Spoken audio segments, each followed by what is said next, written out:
I suppose you did. Hey Google, stop.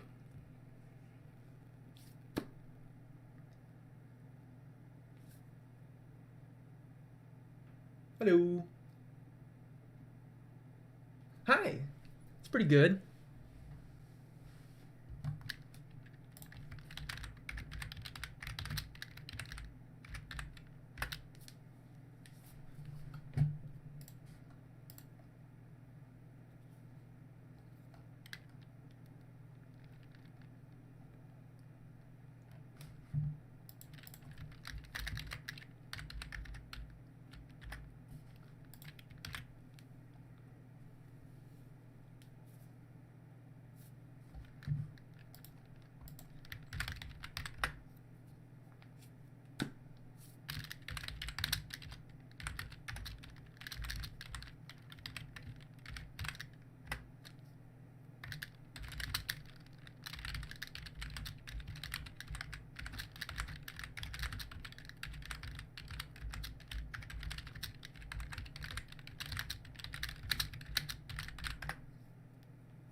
So, anybody have, like, questions? I mean, this is a Q&A.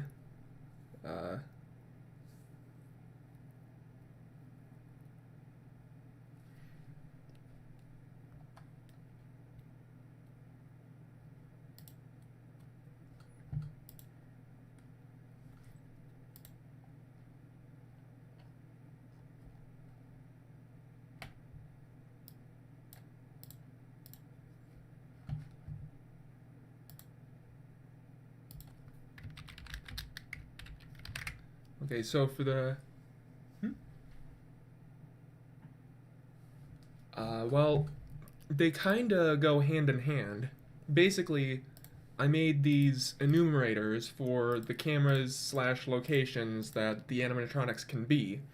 And then I put inside of each animatronic a list of, like, their route from the stage or Pirate Cove to the office. And then they just sort of have this integer that increments whenever they move. And that way I can just have that integer refer to what position in their route they're at. So it's actually really simple. You just have an index in an array, and that array is of the places where you can be.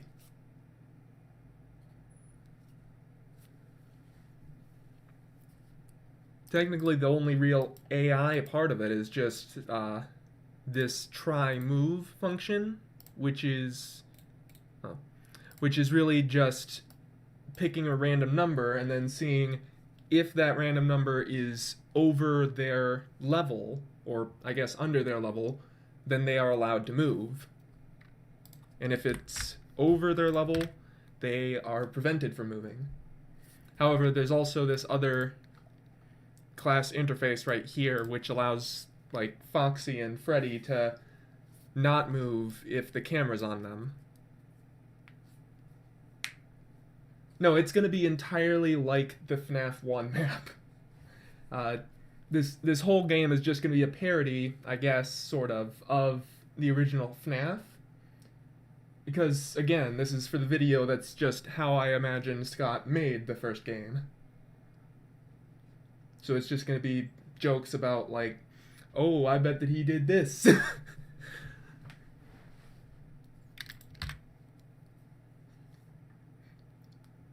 Um, I mean, I think that my first programming language was scratch.mit.edu, so very primitive.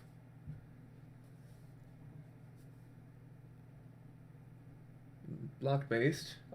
C++ is the first written language that I've actually worked with. Up until now, I've only ever worked with block-based coding languages like the blueprints in Unreal Engine and that sort of thing.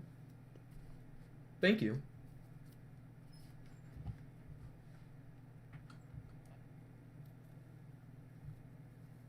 I kind of made these Chica, Bonnie, Freddy, and Foxy classes a bit squished. uh, I'll give them some more breathing room.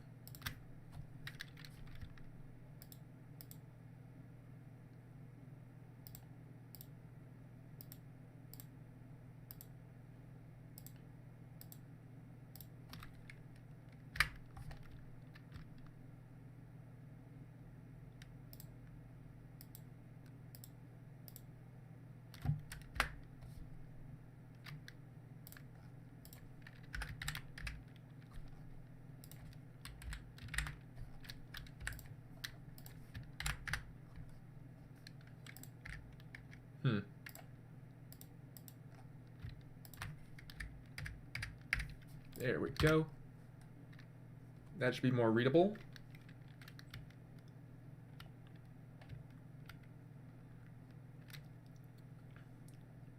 So yeah, this is all like really pretty basic. It's just each animatronic has their own little stack array for all of the locations that they can be. Then they just initialize with that. Basically, the reason for that is because... Oh,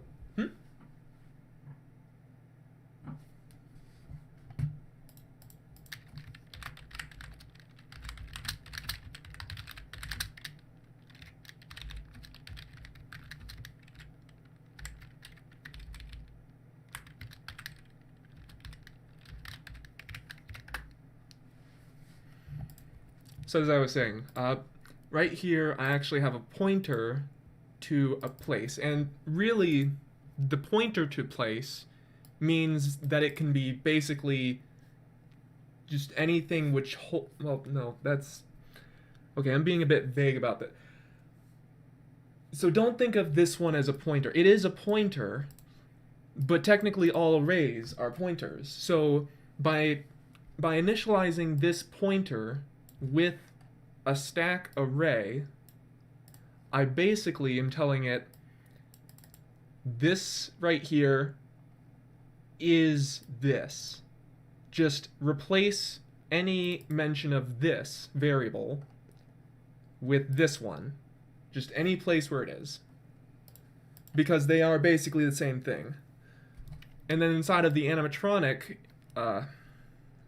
constructor, inside the animatronic constructor, it just takes whatever array I want it to set that as a parameter. Because it's a pointer, it can be an array of any size, and that's how I can have where, like, Chica's route is 7 long, and Foxy's route is 5 long, because Foxy just has 3 stages inside of the cove, and then he runs down the hallway and to your door.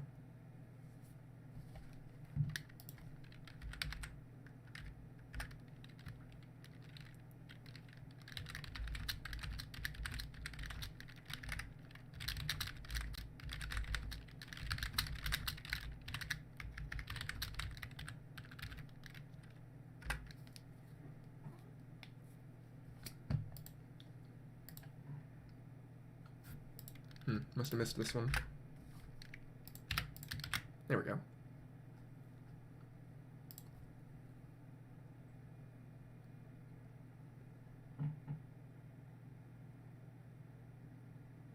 Thank you.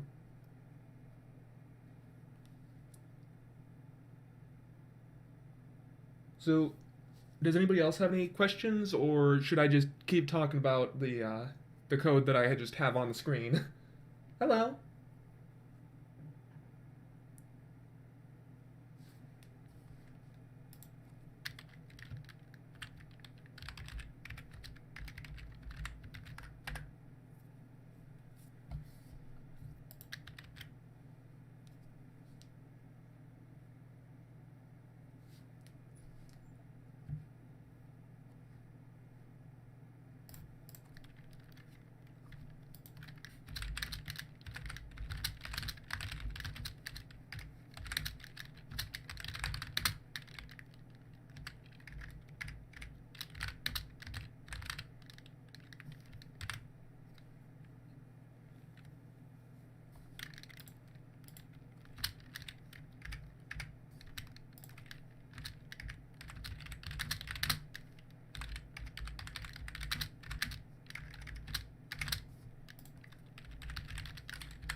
Well, that's kind of why I'm making this stream, is so I can help people learn.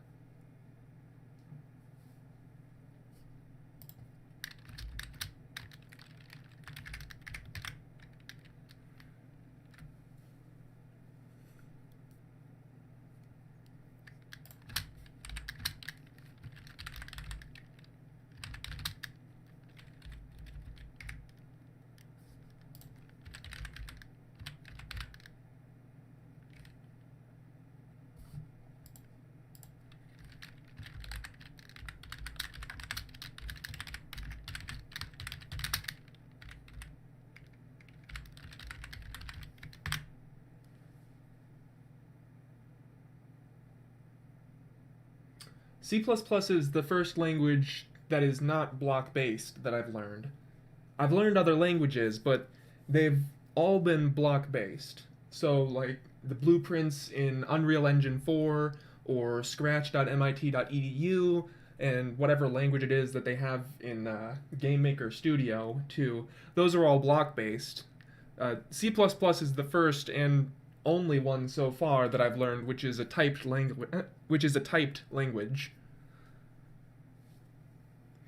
For a long time I was kind of scared of typed languages because I figured, oh, I'm going to make so many spelling errors and type it wrong and it's going to completely break. But turns out that almost every kind of program that allows you to write code will have an autocorrect that like knows what you're going for.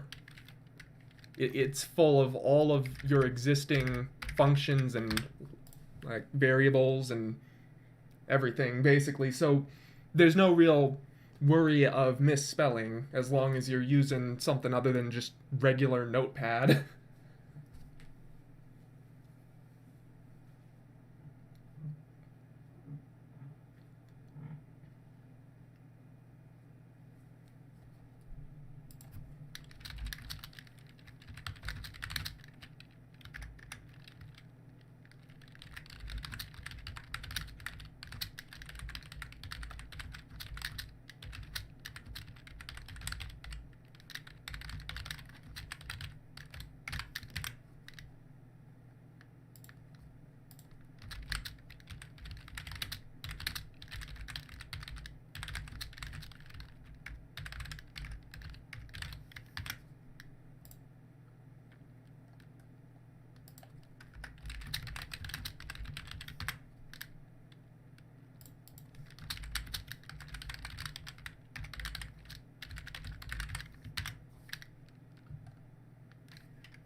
It does? That's nice.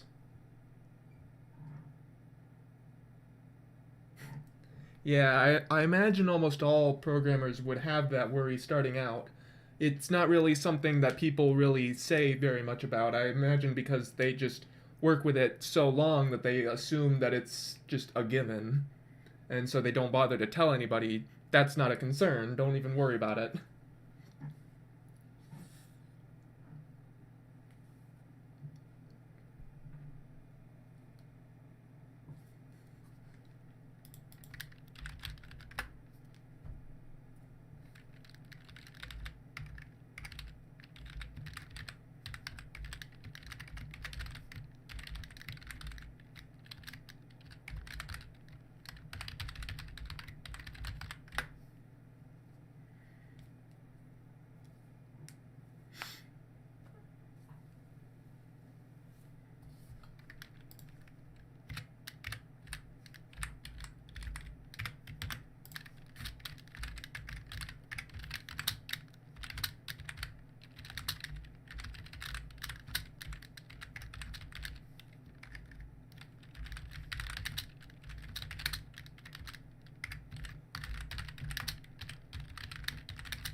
Oh, hey, welcome, Melon.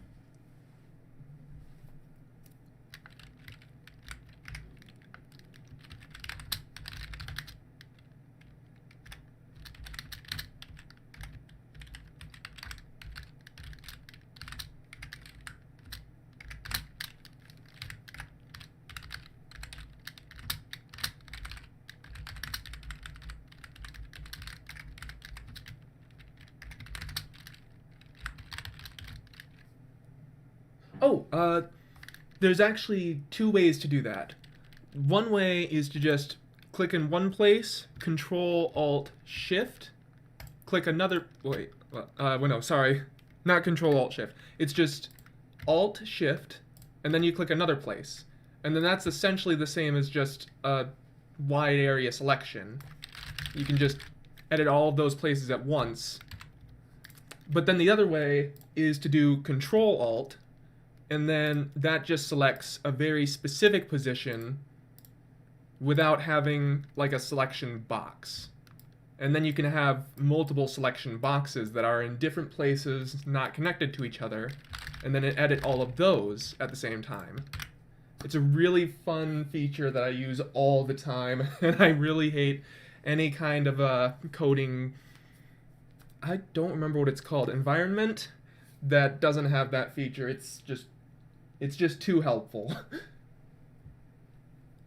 So yeah, Control Alt for selecting different positions, Alt Shift for selecting like a range.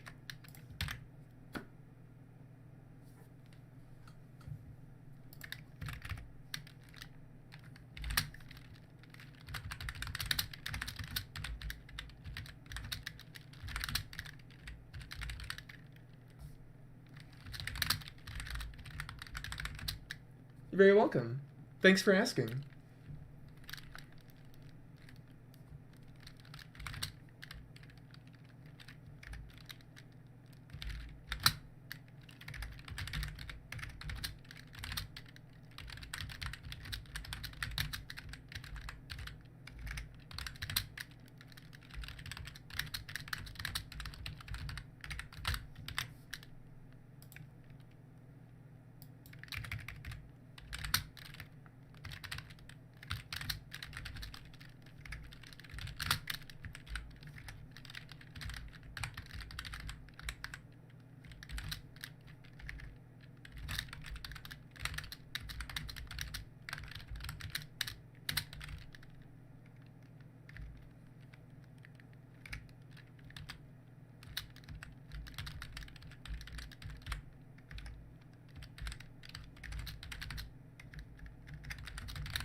Well, basically, I just kind of know what it is that I'm trying to make.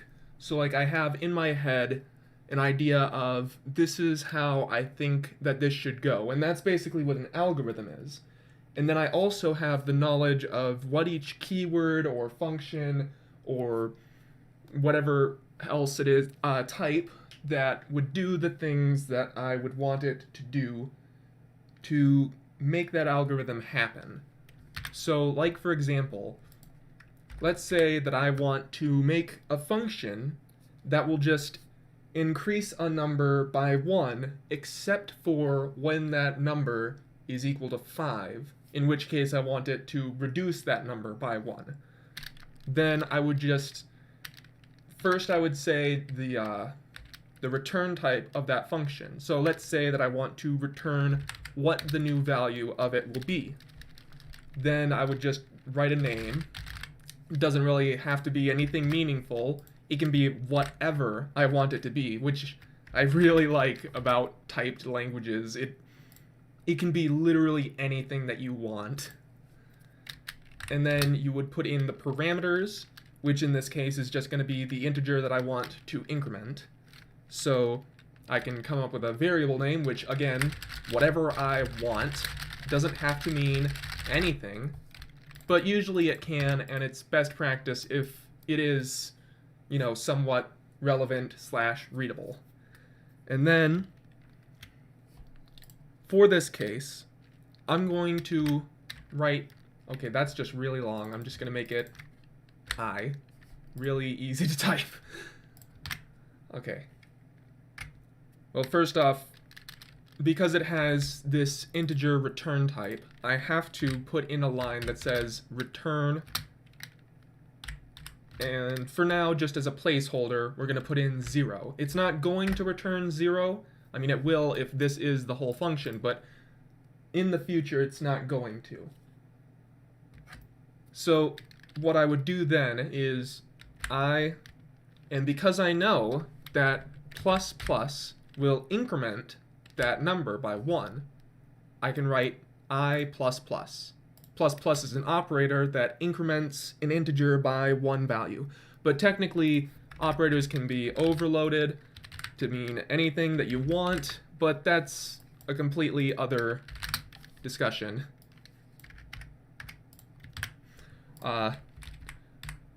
But since I want this number to only increment when the value is not 5, I would add in this control statement of if I, and then I would put in whatever it is, well, no, just if, and then I would put in whatever it is that I want the condition to be. So like in this case, if I is not equal to 5. And then, because I want to have something happen still when it is 5, I would say else, which is like otherwise, I minus minus, because I want it to decrement or reduce in value by 1 when it is 5. So basically,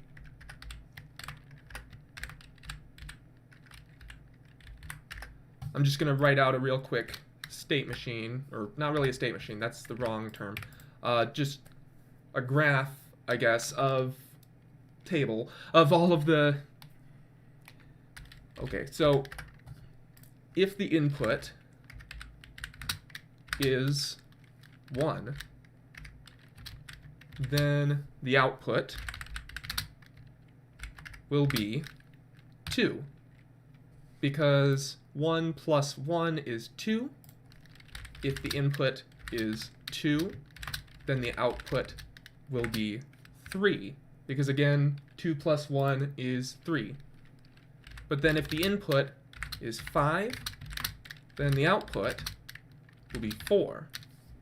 Basically, this is my expected return given each input. So like, oh, and then I want to return I because that's the new number. I'm sorry, I feel like I went kind of off the rails with that. I don't know if that really explained your question very well. I'm sorry.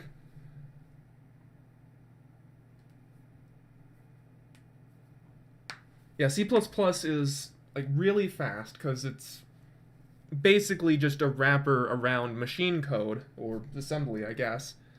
It is extremely low level, but at the same time, that also means that there is no fat to trim whatsoever. Just incredibly fast, no black box. Unfortunately, also no metadata or built-in stuff, unless you count the standard library, to do things for you.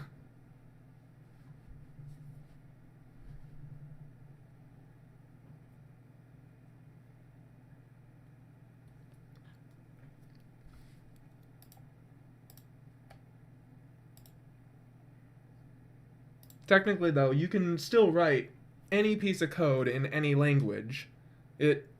All languages are extremely versatile.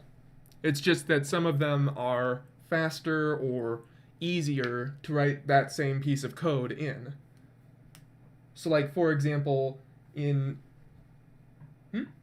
you do C++, you learn to optimize by managing the memory. In C#, I don't think you use pointers at all.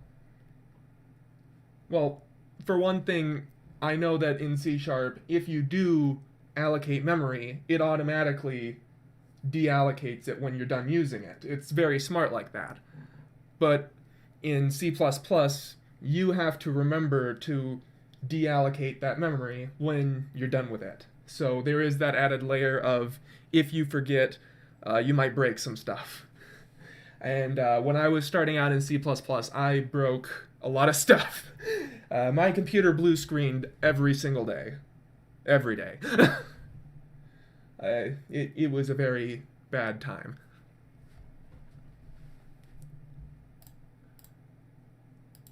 But with that added safety, there does come that extra, obscurity, I guess. It is hiding some details behind a wall that you can't access. Mm-hmm.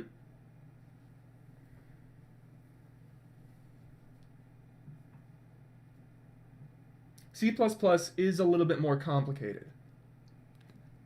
It is more complicated, but it is also simpler for the computer. It's like, okay, here's an analogy.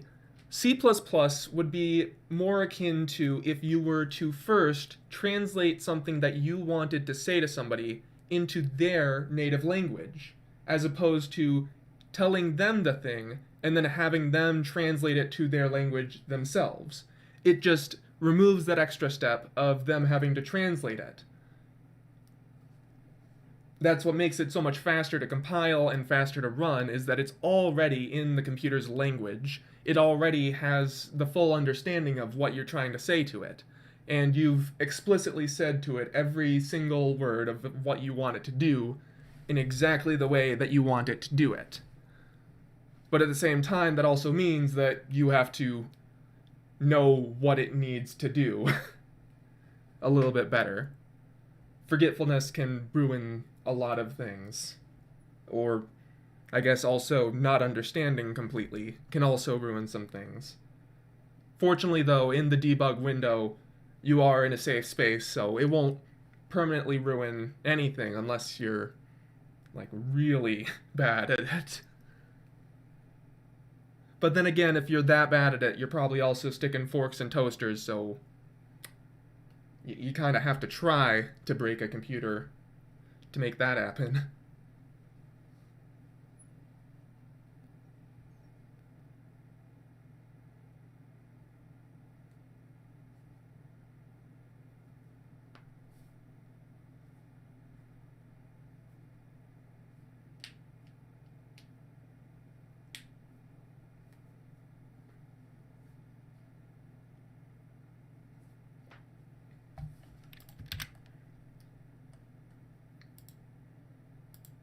And while I guess that it is kind of messy to work with pointers and references and stuff, it does still make that bit of obscurity stop being obscure. And it puts you in control of the memory. And it really lets you do some stuff that I wouldn't have ever imagined that you could do if I were writing it in a different language. I am a big fan of pointers.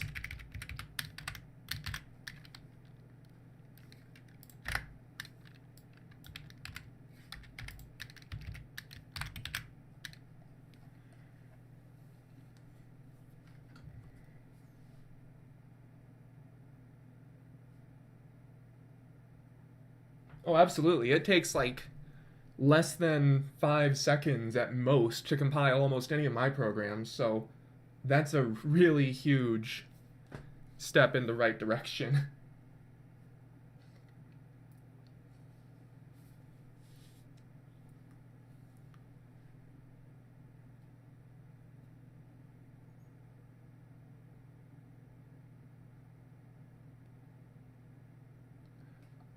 I could probably help you out with memory allocations if you could tell me what you're having trouble with.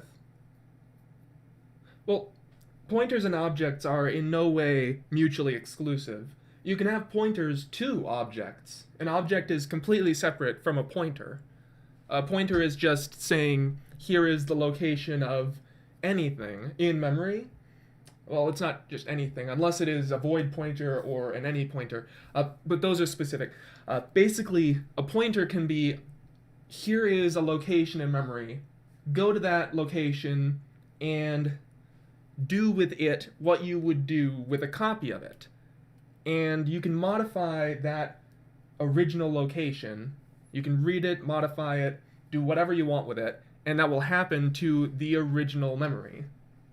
It is also a lot cheaper and faster to pass a pointer than an entire object, because if you have an object that has like a billion bytes that it takes up, that would take a billion bytes worth of time to pass. Whereas if you just pass a pointer, the memory is already there, and it just takes the 8 bytes that a pointer takes up to pass it.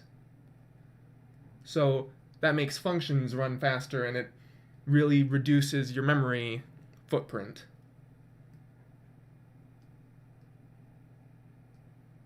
So like you were saying, you said that you were having trouble with memory allocations?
Technically, pointers kinda are addresses.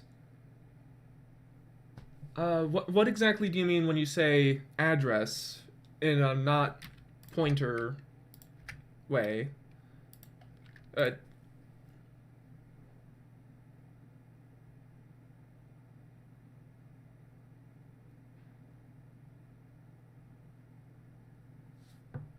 okay, so I'm gonna give an example of this. So let's see. All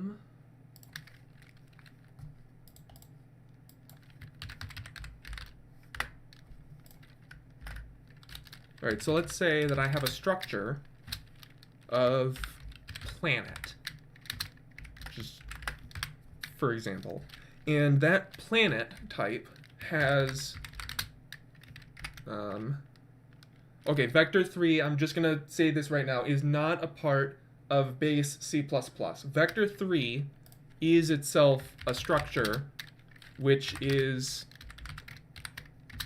like, it's defined in Raylib, which is the library that I'm using in this project, but it isn't a base class. I just want to point that out because when I went into C++, I thought that it would have a lot of the base types, like in Unreal Engine 4. It does not have almost any of those base classes. It's literally just the different types of numbers, and beyond that you have to define everything yourself. I just want to point that out so that it avoids confusion. But let's say that we have the type planet, and planet contains like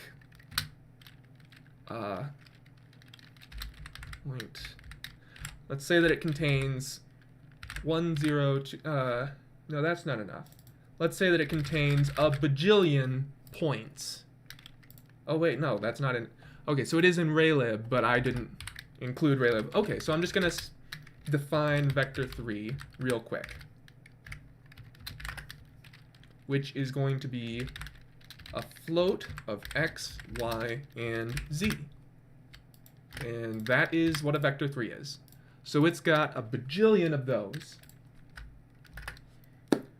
You would not want to pass planet as a copy, because if you did that, And let's say that you were to have something that says modify point on planet, which takes a planet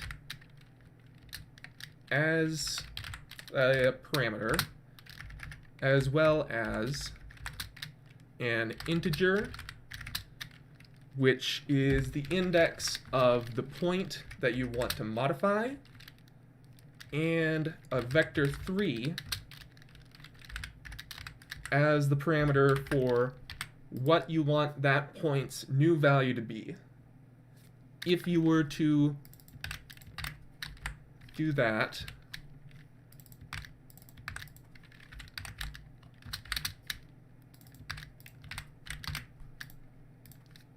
it's simple enough, but the thing is, when you write it like this, without passing a reference or a pointer, it's just going to make a copy of that. And then, instead of having your original planet, which is 1,000 vectors, you're instead going to have 2 of them.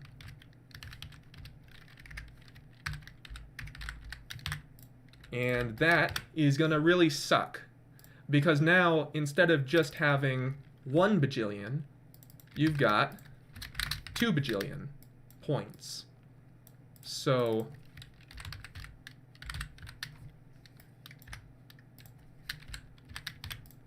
basically now you have doubled the amount of space that it takes up, as well as taking longer to copy all of those points into this function's memory space. And by doing that, you also don't actually change the original value. So then you would have to add in these extra lines that say, this is going to then return a planet, and I'm going to return the input. And now you've just got another copy. So now you have 3 of those. And then you have to copy it to the original. So then planet original equals modify point on planet original. No, I gotta forward declare that.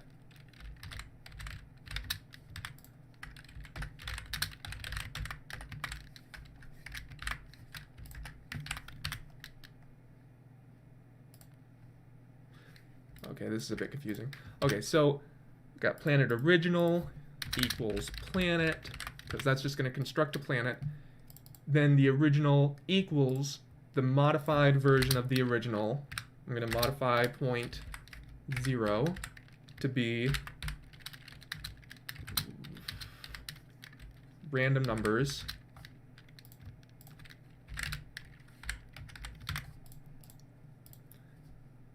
So that is going to copy the entire planet into this function. This function will edit that 1 point and return it and set original to be the entire planet. And that's going to take a while. A better way to do this, though, would be if you instead just took a pointer to the planet,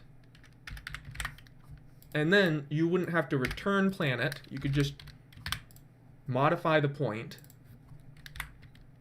And then if you pass the planet's pointer, which you can get using the ampersand operator, and then it just instantly goes to planet, because it says, hey, here's where planet is. It's already in the RAM. Don't make a copy of it. Just go to this place. I'm telling you where it is. Just go there. And then edit this point and make it this. And then that just immediately changes the original position. So instead of copying a copy and setting the original to the copy of the copy, you just set the original to the new value in one line of code. And that's why pointers are great. Now another thing is, though, you might have some unknown amount of memory.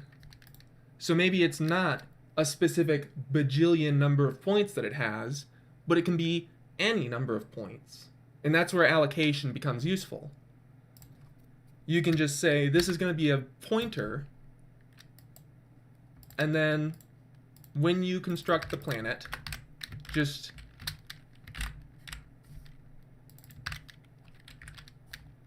set the points to a new vector 3 of however many I tell it to make.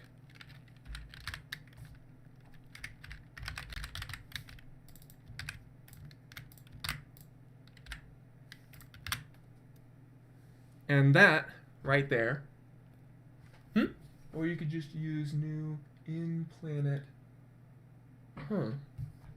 underscore in underscore.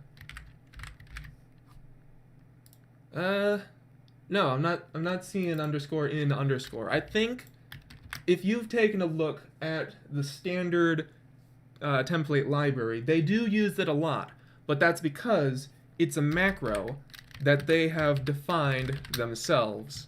So underscore in underscore is something that they have made themselves. So let's say it's something like an int pointer.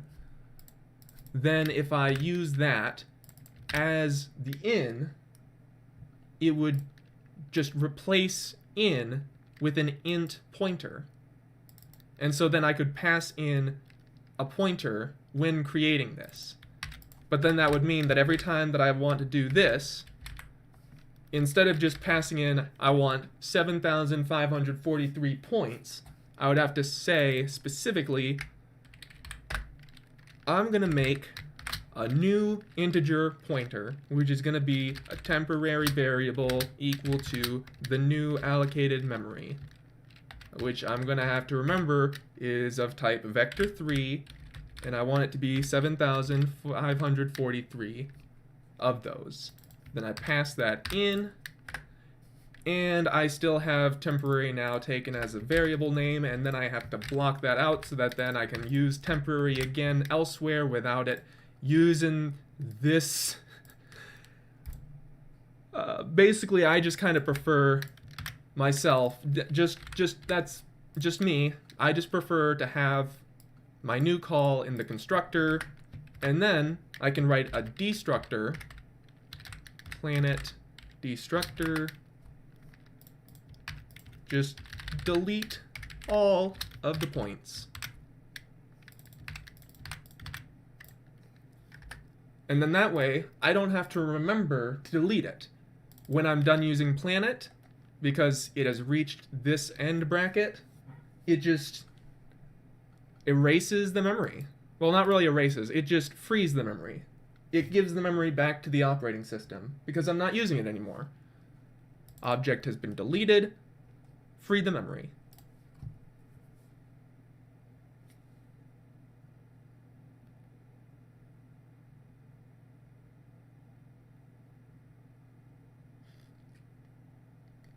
References are basically just pointers with a bit of hidden information. You can think of a reference as being the same thing as a pointer. Okay, just a sec. I'm gonna have an integer named my value. Then I'm gonna have a pointer to my value.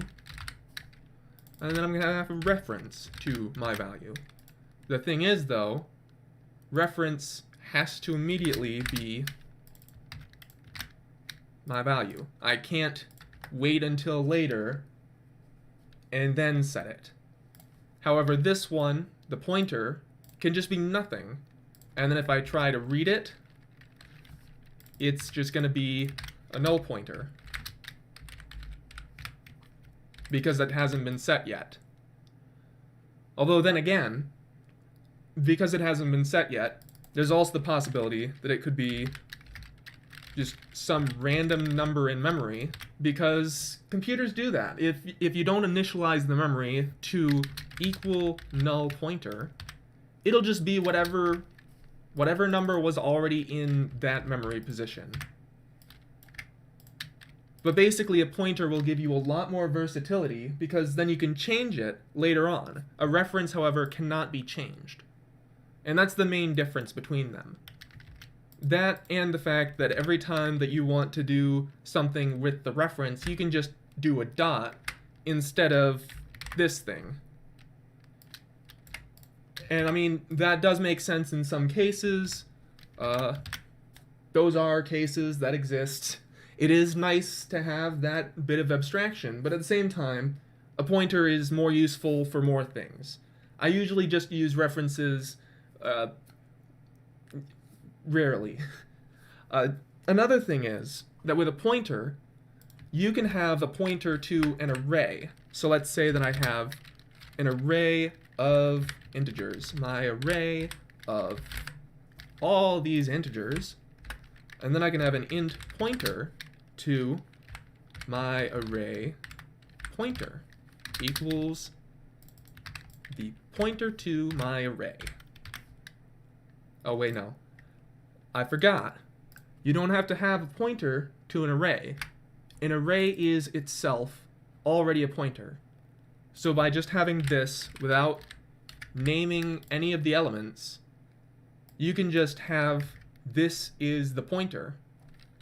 Interestingly enough, by adding to that, you get the same thing that you would have gotten if you had said this. Well, no. Okay, so if you do that,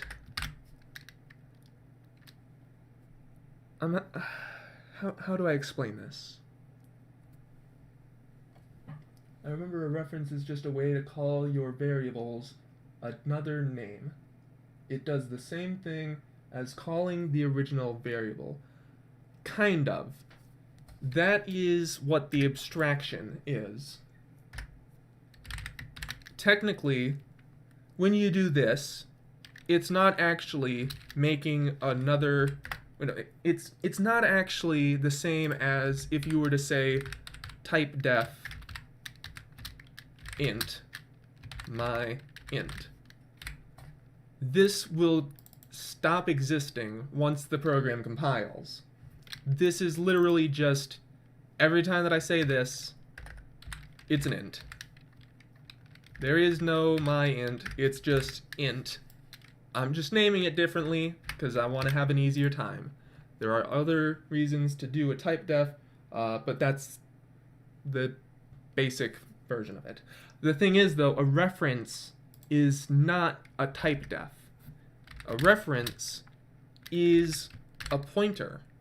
It's a pointer that has to be set immediately and that you can't change over time.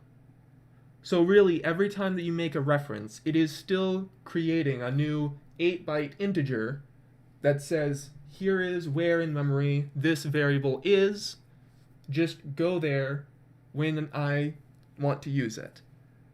It just makes some syntax easier. That's all that it is. It's like a pointer that automatically dereferences itself at any point where you would want to dereference it, or use it at all, really. You can't have an undereferenced reference. It doesn't allow you to, basically. A reference is a special syntax pointer. Int pointer, int ref.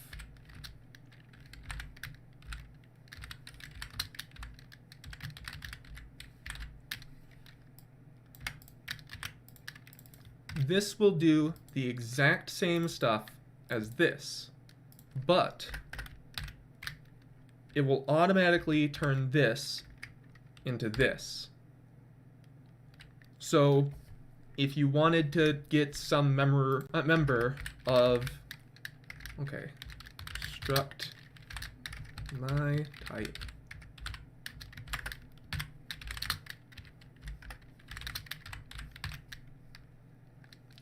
So the whole reason why you would have a reference is that sometimes you don't really want to have this. You just want to have this, because that makes it seem like it is, you know, a specific object. It makes it more easy to read.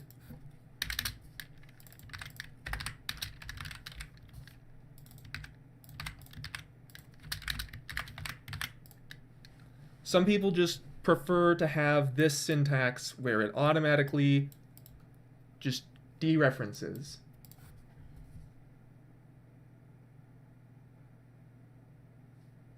You don't have to declare them as a null pointer. You can just immediately set them to the value that you want it to be. So like in this case, I haven't ever set my pointer to a null pointer. Technically, it would be the same thing as if I declared it without setting it to anything, and then in the next line, or really any line, it doesn't matter, I just set it to be the pointer that I want it to be pointing at. You don't have to set it as null pointer, it's easier to do that if you aren't sure that it's going to have a value. A lot of times I'll put my pointer equals null pointer in, for example, a function where I'm trying to return, oh wait, I shouldn't have deleted my type. Okay, so let's say that I want to return a pointer to my type. And I'm going to say that this is get and int index, because I'm going to have a nice little static array of my types. There's going to be a lot of them. Actually, no, there's going to be 7 of them. So then, when I try to get the element at that index, I'm going to return the pointer to the element at that index in my array of all of my objects. But if index is greater than 6, because that's the last index that is allowed with an array of length 7, if I try to get element, let's say 32, of my 7 long array, it's gonna give me garbage. There is no object there. So how am I gonna know for sure when I use this that the object exists? Well, I would say if index is within the range of all,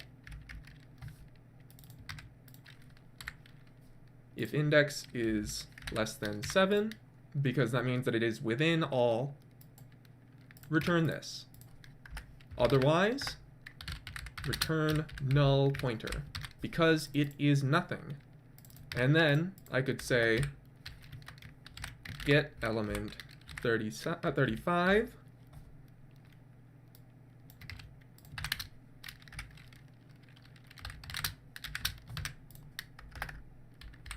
and then I could just say if test is valid, it's not null pointer, or really, because null pointer is just 0, I could just say if test. If test exists, if it is anything, do stuff.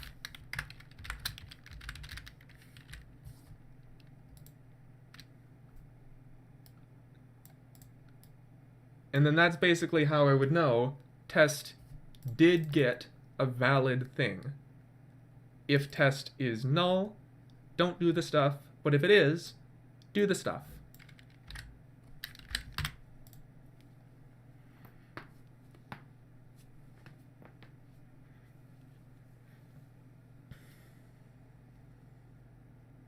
Basically, null pointer is just a good way of saying, is it or is it not there?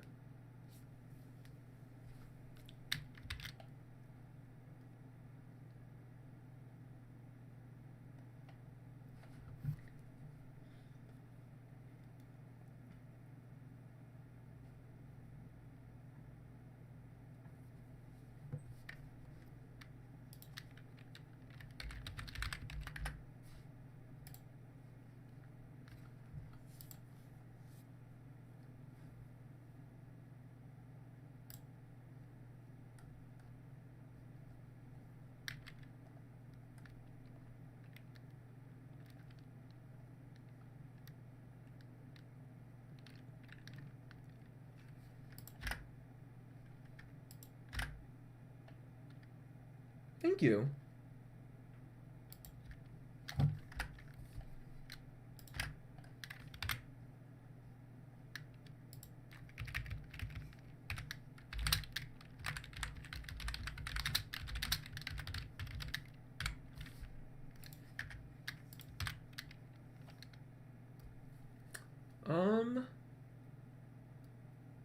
I'm not really sure.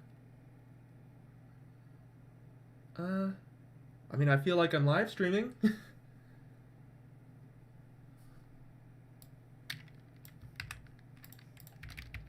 Could you be more specific about what you mean by how do you feel?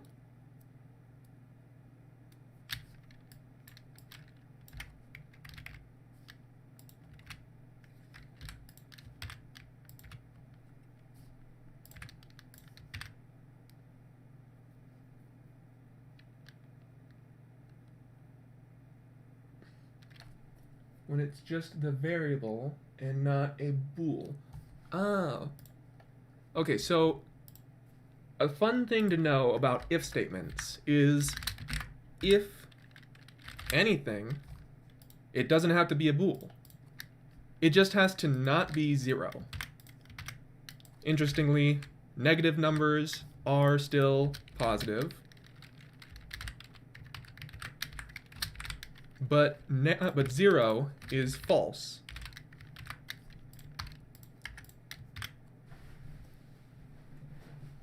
So basically, if you pass in anything that technically would evaluate to 0, and that includes null, which is literally a macro for 0. If you pass in null pointer, which also is literally just 0, but with the nice little keyword that tells you that it's technically a pointer, or even if you have an enumerator, enum, my enum,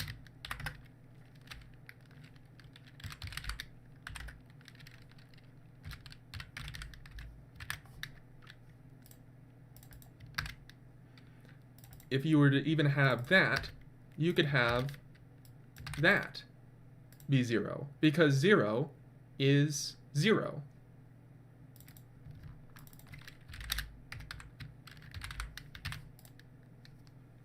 Because the value is 0, it's false, and that's basically it. Technically, all bools are just characters.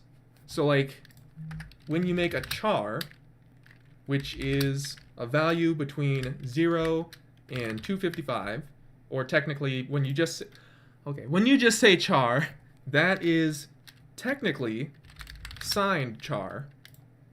All primitive types are signed by default. If you don't say anything, it's signed, and signed means that it's going to be -126 to positive 127. And that is because reasons. They only have 8 bits. And with 8 bits, you can only get that many. If you tell it to make an unsigned char, it is 0 to 255. That means that there are 256 unique values if you count 0, which computers always do. Basically, a boolean is a char. Either way, you're just saying, give me a variable which is 8 bits long, and that's it. A bool is just a char that will always be either 0 or 1. So like, you can't increment or decrement a bool because that would be silly.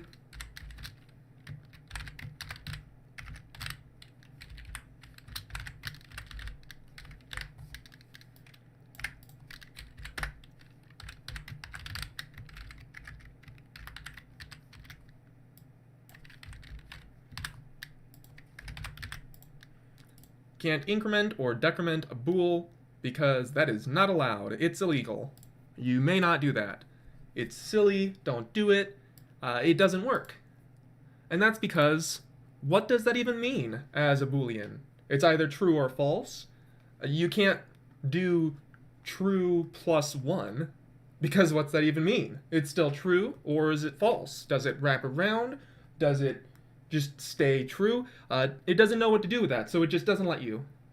Basically, a bool is just a char with rules that say you cannot be anything but 0 or 1, and you cannot use any operator which would change that. But to the computer, they are the same thing, just an 8-bit type. And technically in C, not C++, but just C, they don't even have bools. They just have char, and you have to live with that. So, yeah.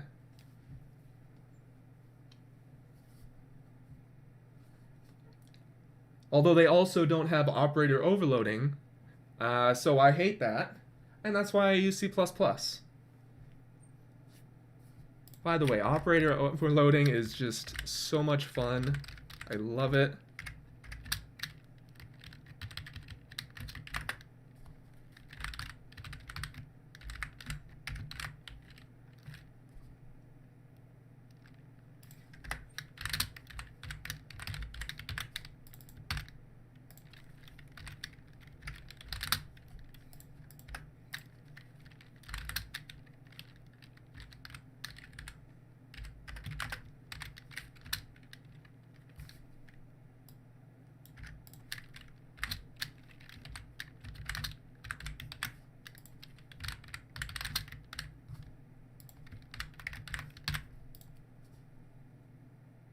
Well, absolutely. I'm happy. I'm happy to have anybody who wants to test my games test my games. I always love having feedback on them, so I can improve them, and I can't get enough people to test them.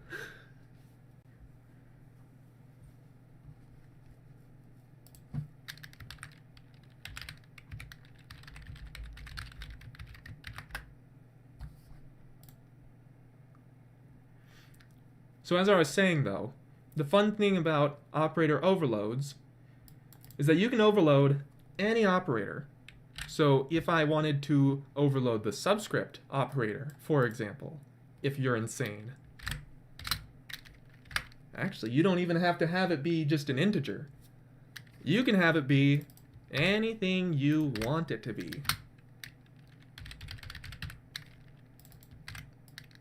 And you can have it return anything you want it to return.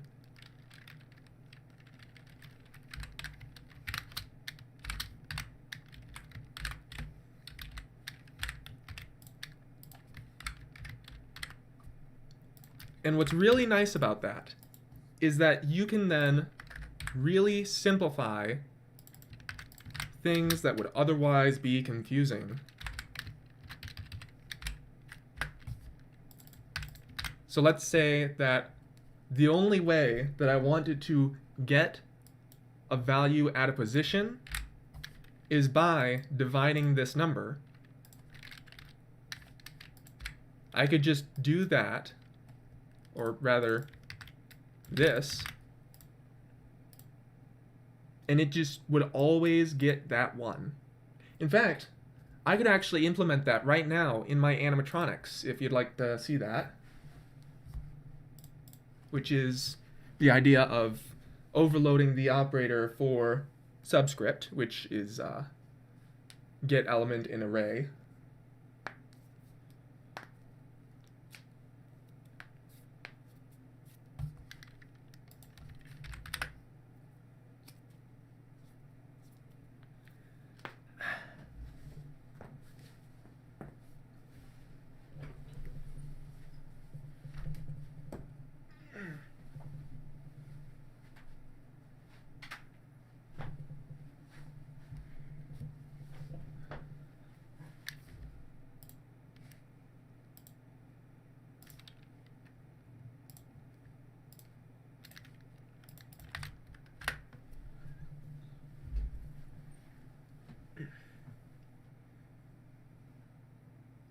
Just waiting to see if anybody has a question about anything.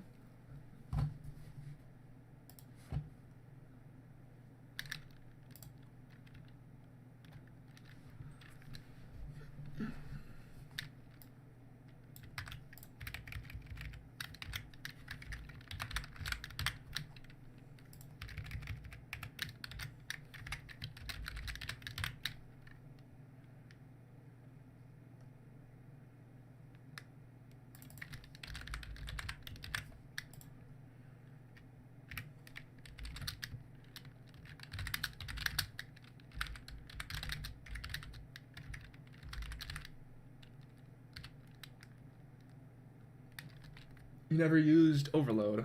Yeah, it wasn't really something that I think that I would have ever found out about if it hadn't been for the fact that the person teaching me, who is really awesome by the way, had if they hadn't specifically mentioned it, I don't think that I ever would have figured out that that was a thing. It's not something that really comes up very often in tutorials and stuff. You kind of just find out about it when people are talking just offhand about code. It's a really nice thing that I really like. Oh, also, technically you can overload any function, which is also nice. And that just basically means that if you have like multiple functions with the same name,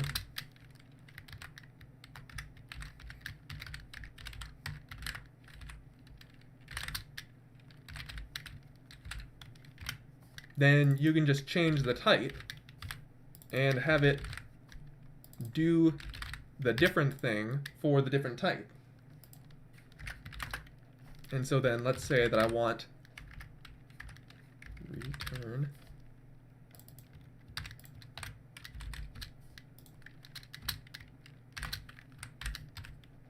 if I just wanted to do something very simple,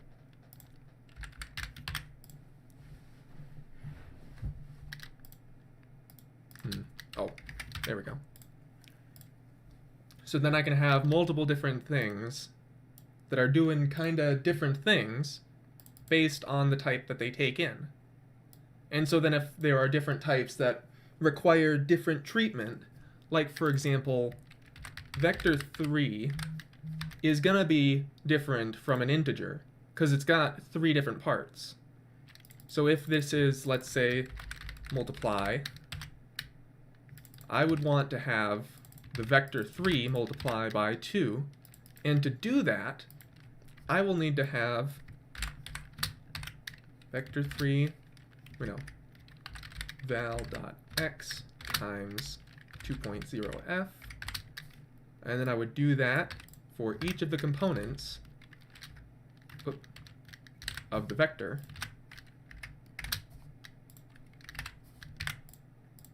And then that would create a vector 3 where each of the elements of the vector is multiplied by 2.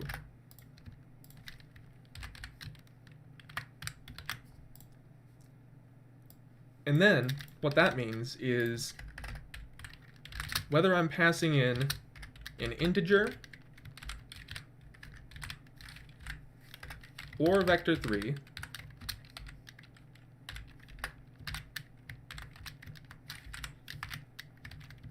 it will still work either way. And you don't have to add in any special syntax or anything. You don't have to say overload. Whoop, that would probably be over here if it existed. You don't have to say overload or anything. It just, if they have the same name and different parameters, it'll overload it.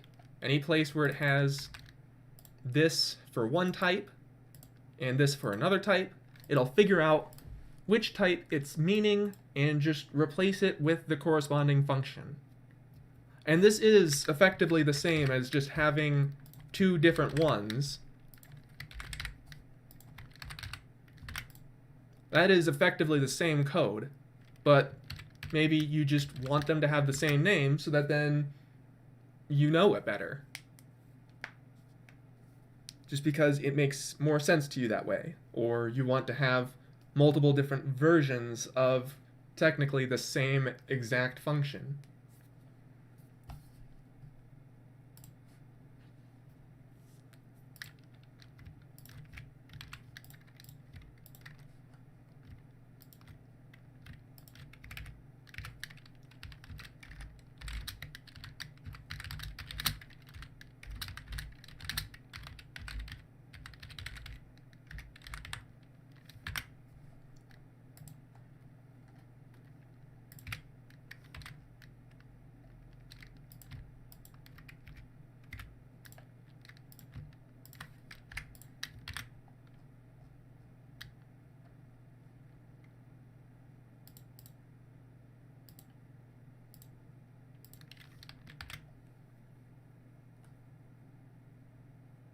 You know what? I have an idea.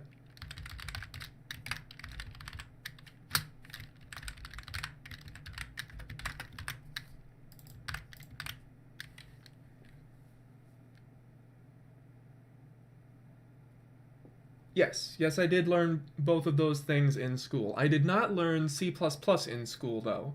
I learned how to use the Unreal Engine in school, and then after a while, just for some reason, I don't know how, like 4 months ago, I met a guy on Twitter who's been teaching me C++ since then, and I have really loved every bit of it.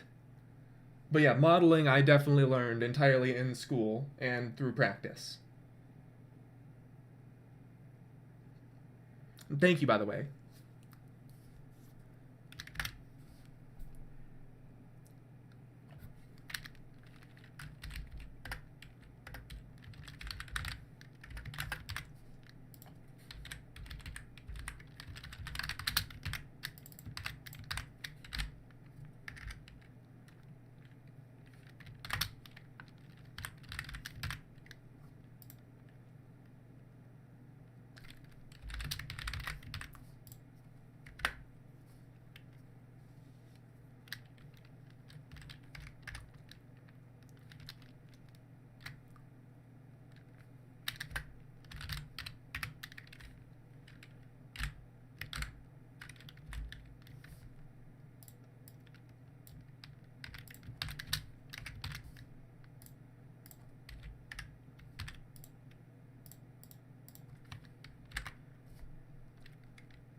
Okay, I'm gonna have this be a pointer to an array. Wait, no. This is gonna be an array of references. Okay, so this is gonna be a sprite reference array. Oh, not allowed. Okay, so this is gonna be a pointer. It's going to be an array of pointers.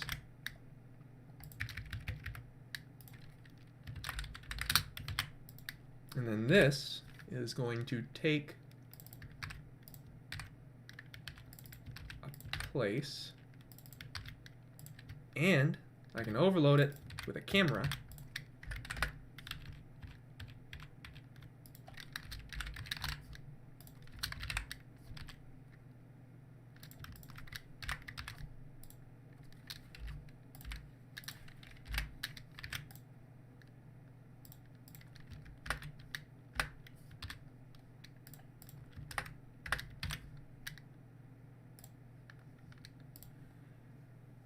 And when I use the subscript operator on it, it will return set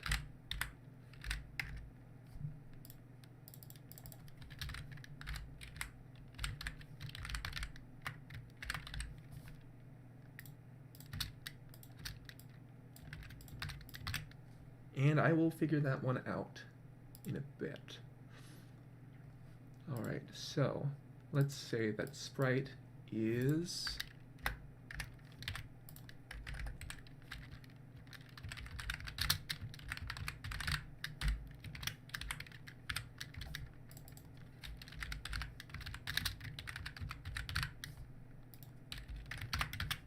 okay, so this is just going to be the raylib stuff, texture 2D,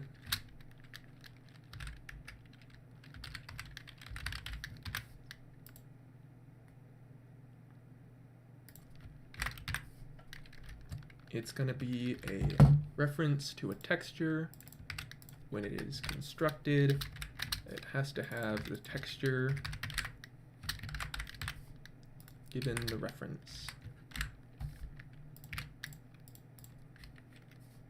Sprite, texture 2D,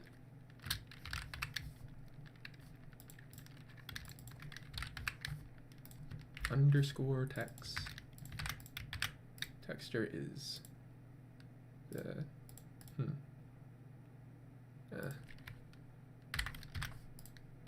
all right, so it takes a reference and it sets a reference.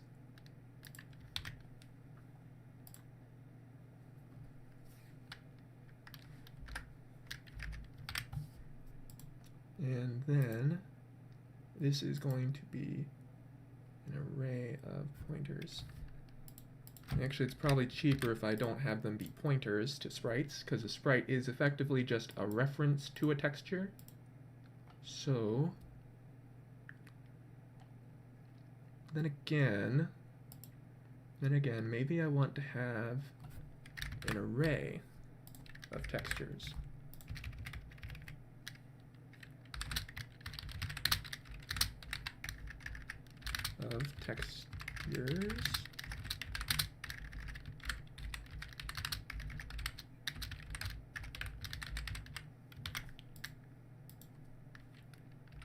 And an integer of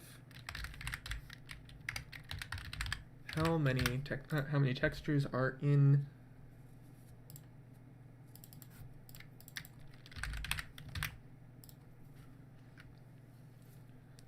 alright. And then I'm going to have operator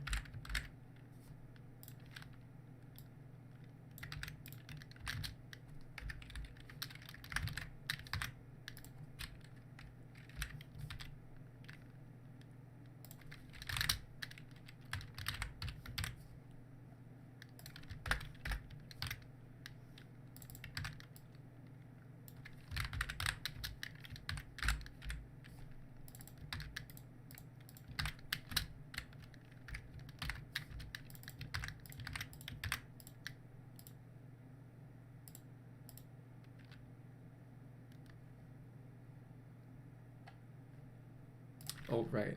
I gotta include raylib.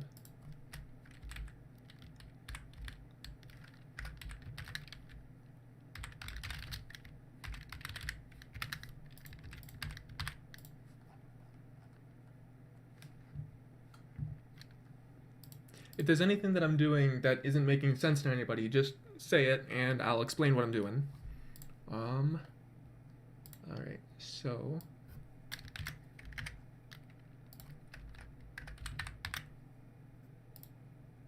it will return the texture frame modulo count.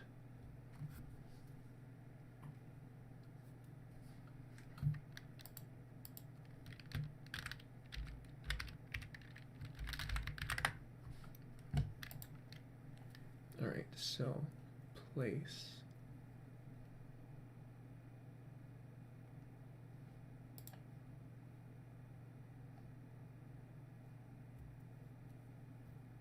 I'm thinking a map, maybe.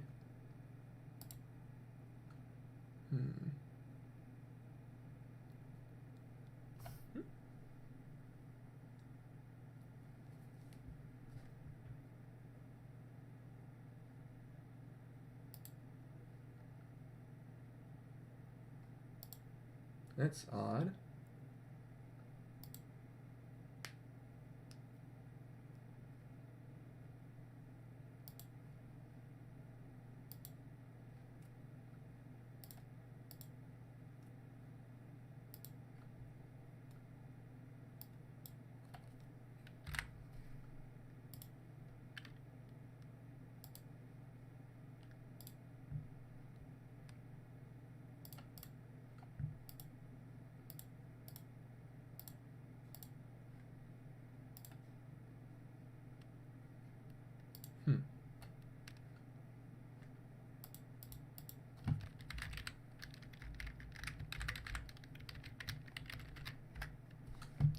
Alright, so where was I? Okay, so we have an array of sprite references. Nope, can't have an array of references. Can't have a pointer to an array. So, I'm gonna have a pointer to pointers. It's gonna pass out a sprite pointer. Okay. And it's going to return. Okay, I'm gonna go with a switch statement.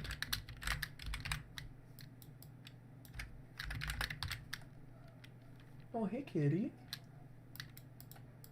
Switch statement because I am too lazy to write out code for a map. Plus it'll probably have better performance anyway, considering I only have like 15 possible values, so I don't need to have an entire map type. I think I would understand what you want to do. Maybe I would understand better if I knew raylib. Oh. Well, that's an easy fix. Raylib actually has a cheat sheet right here. There you go. Cheat sheet for raylib. Although, I have barely worked with the raylib code so far in this project. If I were to just comment this out, the only line of code that wouldn't work would be this one, and that's simply because texture2D is a type that is defined in raylib, and other than that, all of this code is entirely self-contained inside of this. Where are the hacker monitors with the 74 different windows full of lorem ipsum? Well, those are on my other monitors. I can only have one monitor streaming at a time, so you can't really see all of those 74 windows of lorem ipsum. They're on my other monitors. Sorry.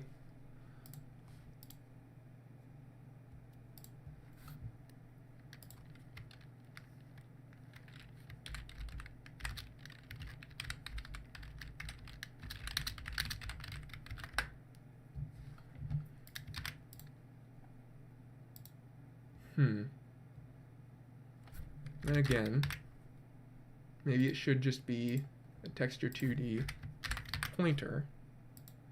And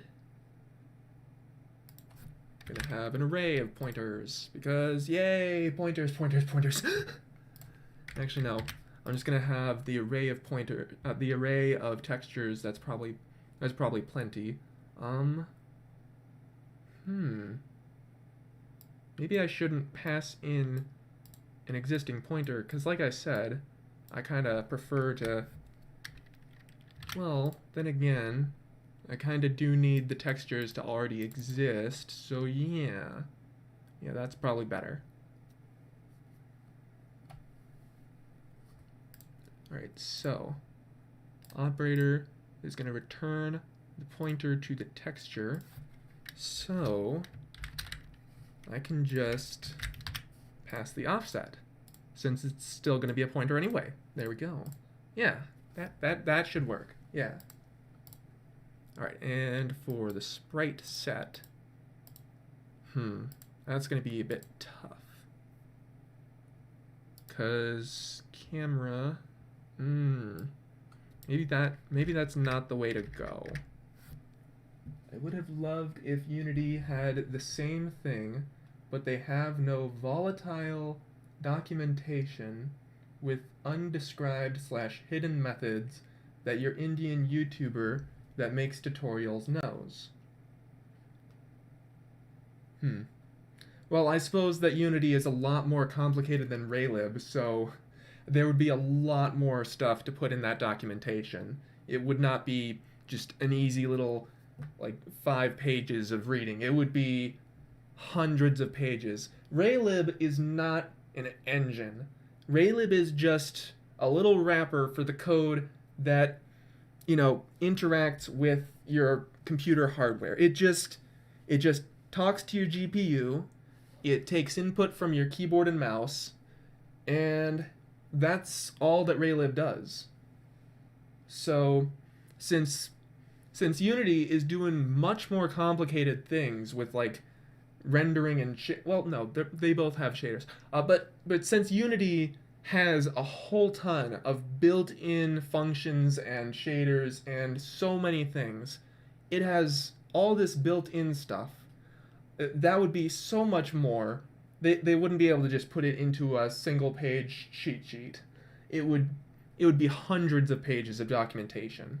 They would have to explain every single detail of how the AI works and, like, how character types work. Whatever it is, they would have a lot more to explain.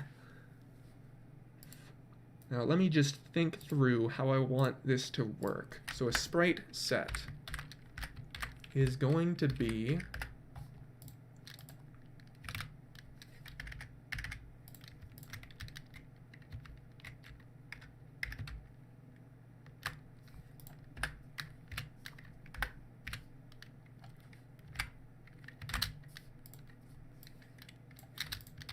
let's see. So for a sprite set, I want it to, each room has its own sprite. Sprites can be animated and can contain multiple textures. Which sprite is displayed is dependent on the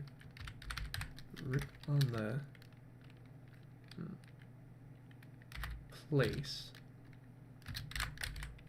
as it is more specific than can.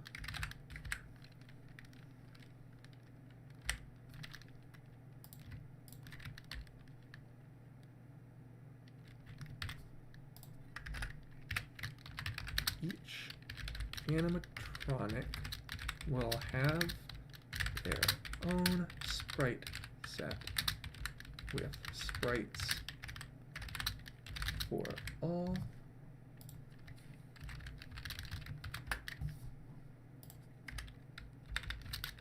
locations. They can be according to their route.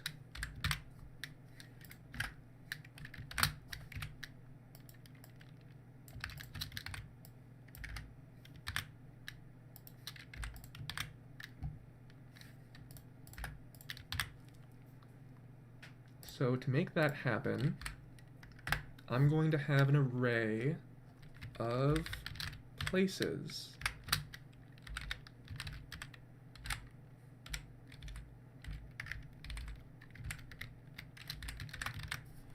And that will effectively be the same as the route. So when sprite set is constructed, it will receive an array of places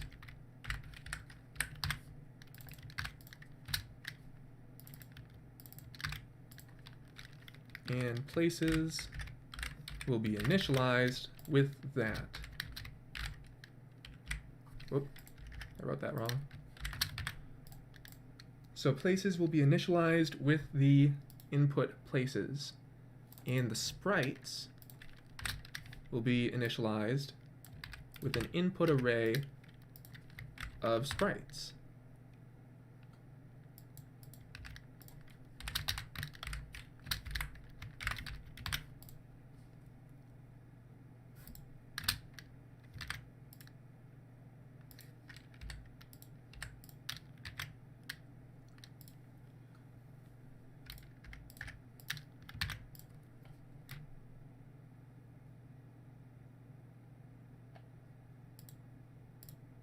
All right, that looks good.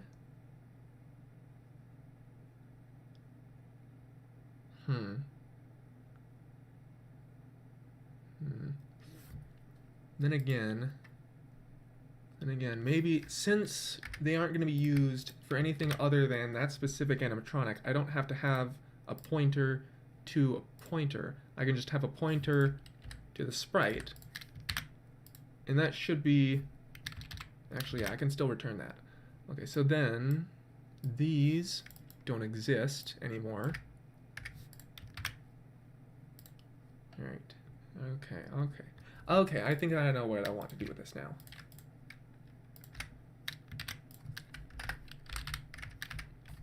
So I still want to return a sprite pointer in exchange for a subscript operation of a place.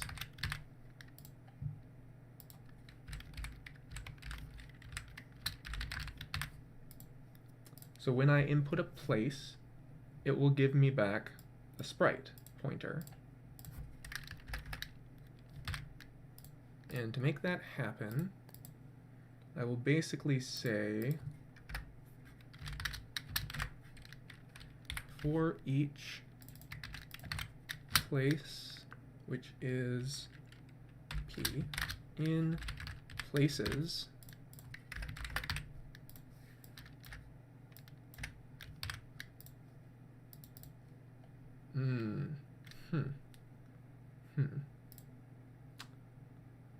that,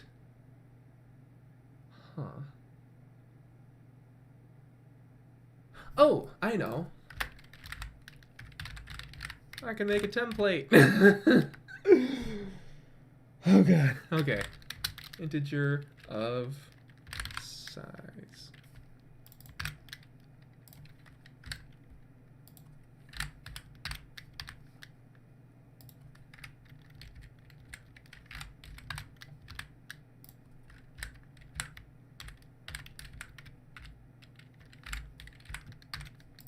Okay, so this is essentially just making a whole bunch of these.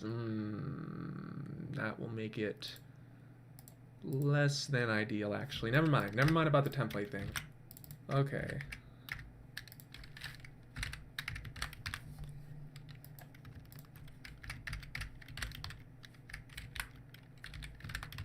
Back to just being pointers. How do I want this to work? Okay, so I will probably want to have an integer for number of places.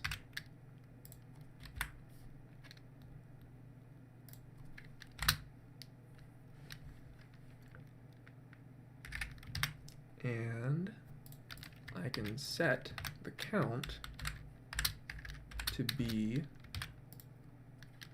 size of underscore places divided by the size of a place pointer. And then that will give me at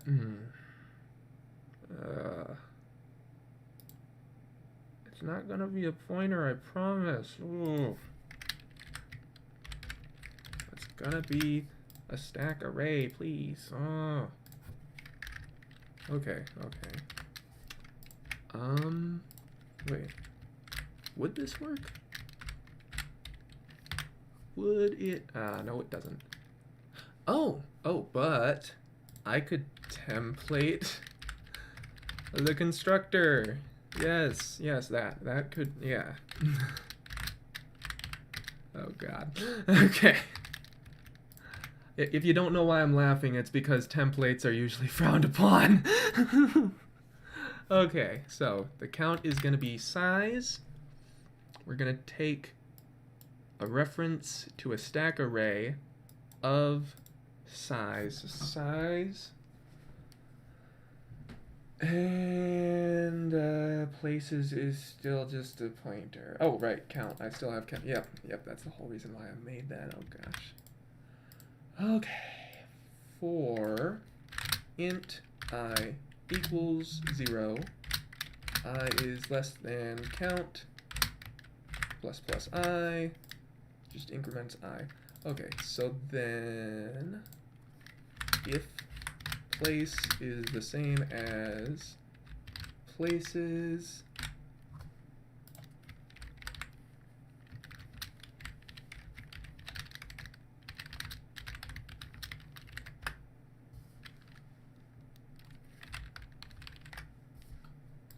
places. Again, if anybody has questions, just ask. I would be happy to answer any questions that people have. This is, after all, a Q&A. I don't want to feel like I'm just coding stuff and people are, you know, I don't want people to be unhappy that it's just a person coding. Again, just ask questions if you have any. Right, if place is the same as place, return. Oh, I've never made templates, but using those are hard to understand. I agree. It is very confusing.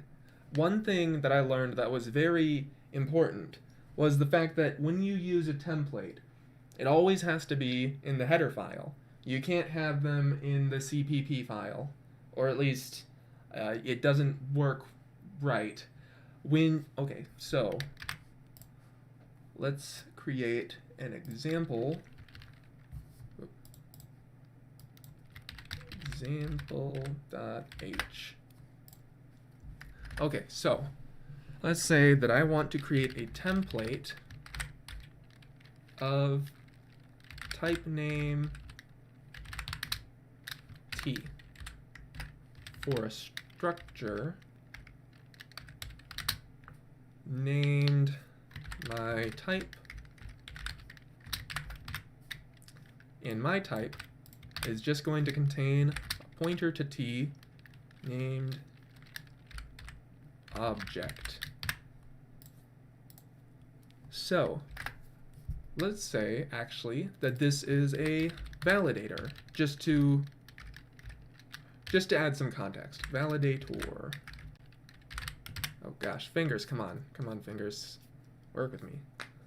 All right, so let's say that validator is going to be a wrapper for a boolean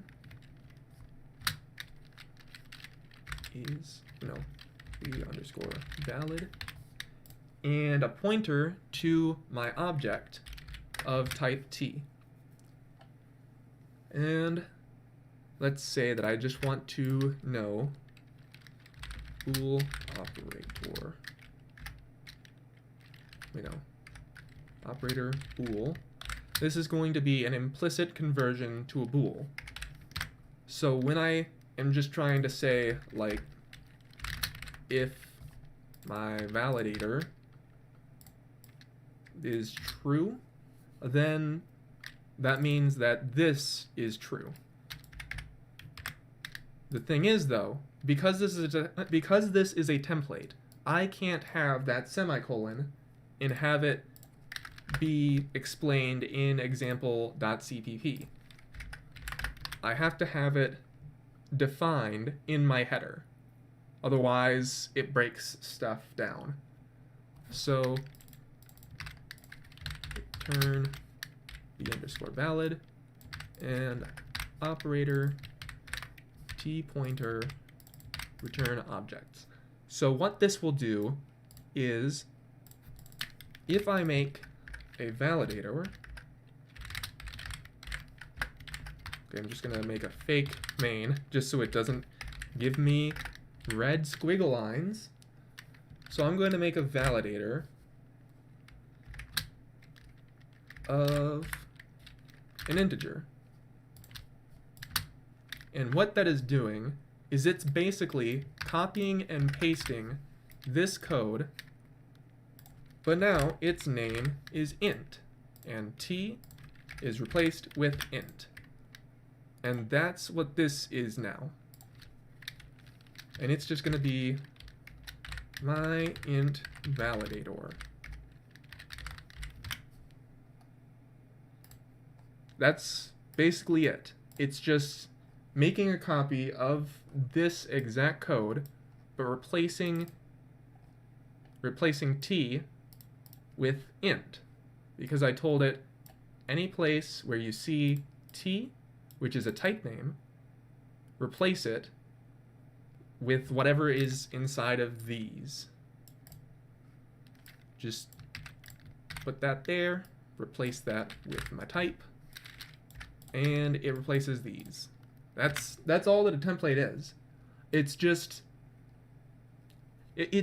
telling the compiler, hey, I didn't write this code, but here's what it should be like if I had. Just write it for me, for all the different types that I use it for. And interestingly, it won't make them for every type. So it won't make like a bool. It won't make. Okay, so it will make a bool if I make a bool validator. It will only do that though if I have this line of code somewhere in my solution. Not my solution. If I have this somewhere in my project, it will write this code for me. I don't have to write that. And what's nice about this is that then you can have this in some header file somewhere else, and even though whoever is writing their code with my library, even if they define their own type as structure my test, which is an integer and a float. So even though this did not exist at the time that this was created, that this was declared, it will copy this and essentially just paste it right after. And that's really nice when you're just trying to create a type that will work for any input, just retroactively. I did not define this yet, but it will exist, and I'm not telling you what it is. Just write it when you run into it.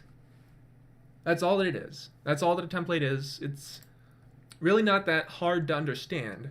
What's annoying about it is that you don't get to read that code. Anybody who reads your code doesn't get to see this validator bool, so they don't get to see, oh, here's where it might have gone wrong. All they get to see is just this template.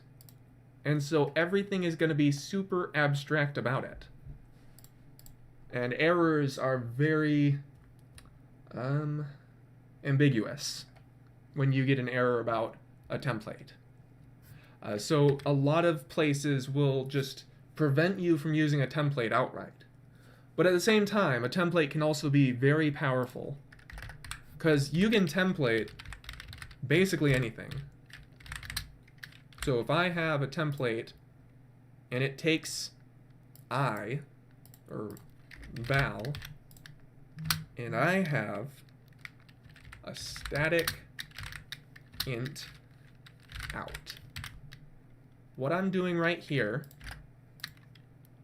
is going to be very interesting. Out equals out, but val minus 1 times 2. No, let's just make this a factorial. Plus val.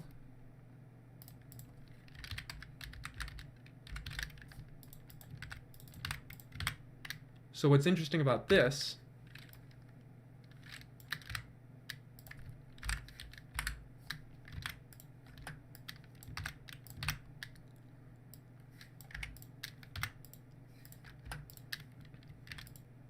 is that now I can just have this factorial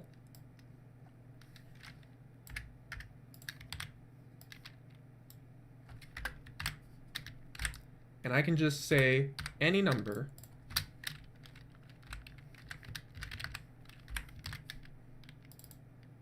and this will give me the factorial of 3. Oh wait, that's not a type. I'm sorry. This is a number. This is a variable in my program. Because I have said I want to have factorial 3, it now copies this code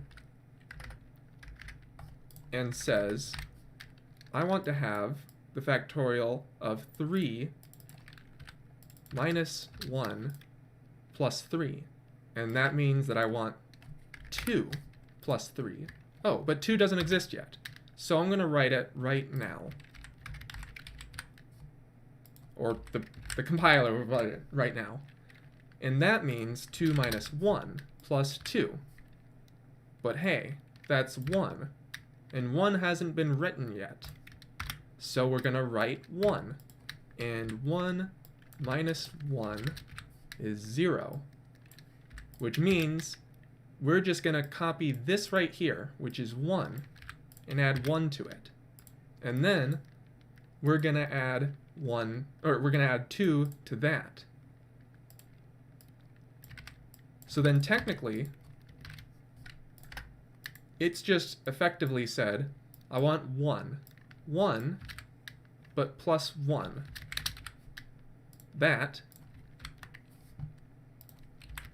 but plus 2. But I actually want that plus 3. And so then the factorial of 3 is that.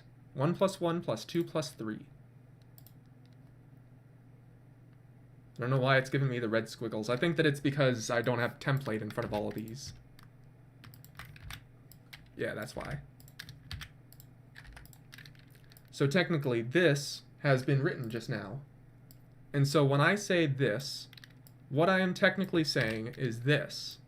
And since it's a template and it's evaluated at compile time, it's smart enough to know 1 plus 1 is 2, 2 plus 2 is 4, 4 plus 3 is 7. So it is effectively just said, set my fact to 7, even though I've technically written this. And I did not have to do that math at all. The computer just saw these lines of code right here and did all of this for me. And I just think that's really interesting. If you Google search template metaprogramming, that's what this is.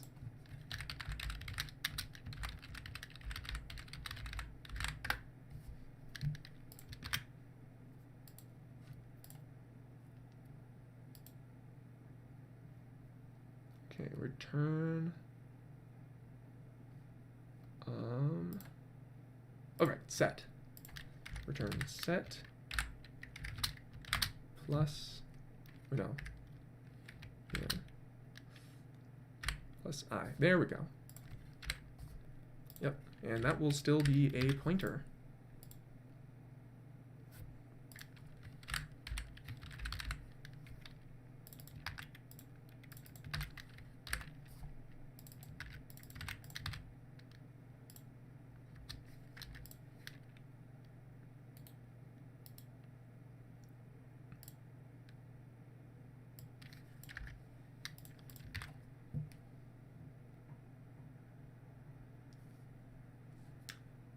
I mean, it will behave as if it has been written, kind of. Basically, it will be written in the machine code, but the source code will not have it written. Because that's the whole point of having a template, is so that then this code doesn't get written over and over again. I don't have to edit each one of these individually. I can just have this right here, and that's it. The compiler will write those other lines of code in the machine code, but not in my source code, keeping it clean and allowing me to just on the fly change this to something else. So then instead of having to say, oh, but this has to be -1 now, and this has to be 0 now, this has to be 1, all of that. Instead, I can just have this -2. That's it. That's it. Compiler writes all of that for me in the machine code, but not in the source code. This is the source code.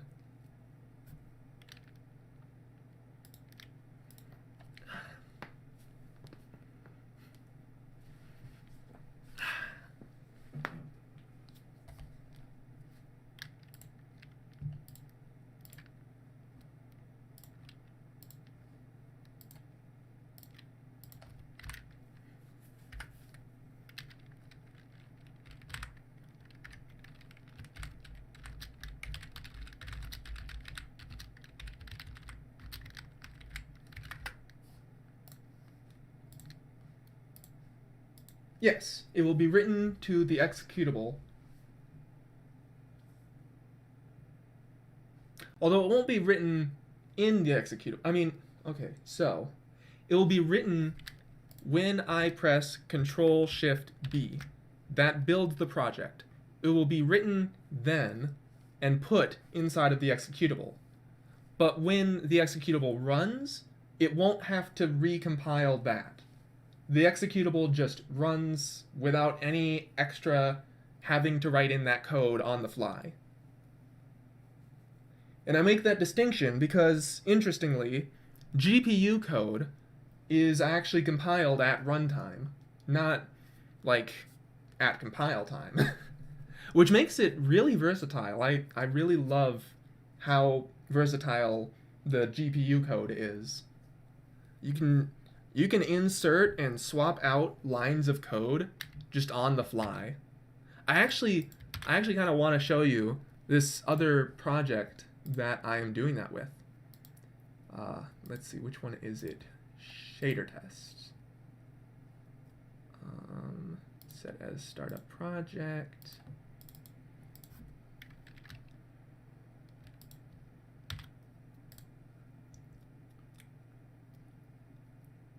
So basically what this is a program which just allows you to write your own shader code in real time. Watch this.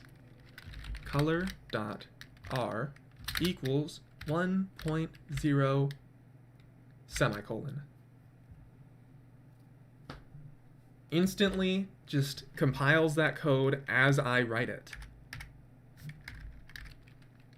Color.green equals the sign of frag text chord dot x. And there you have a little sign function based on the texture coordinate.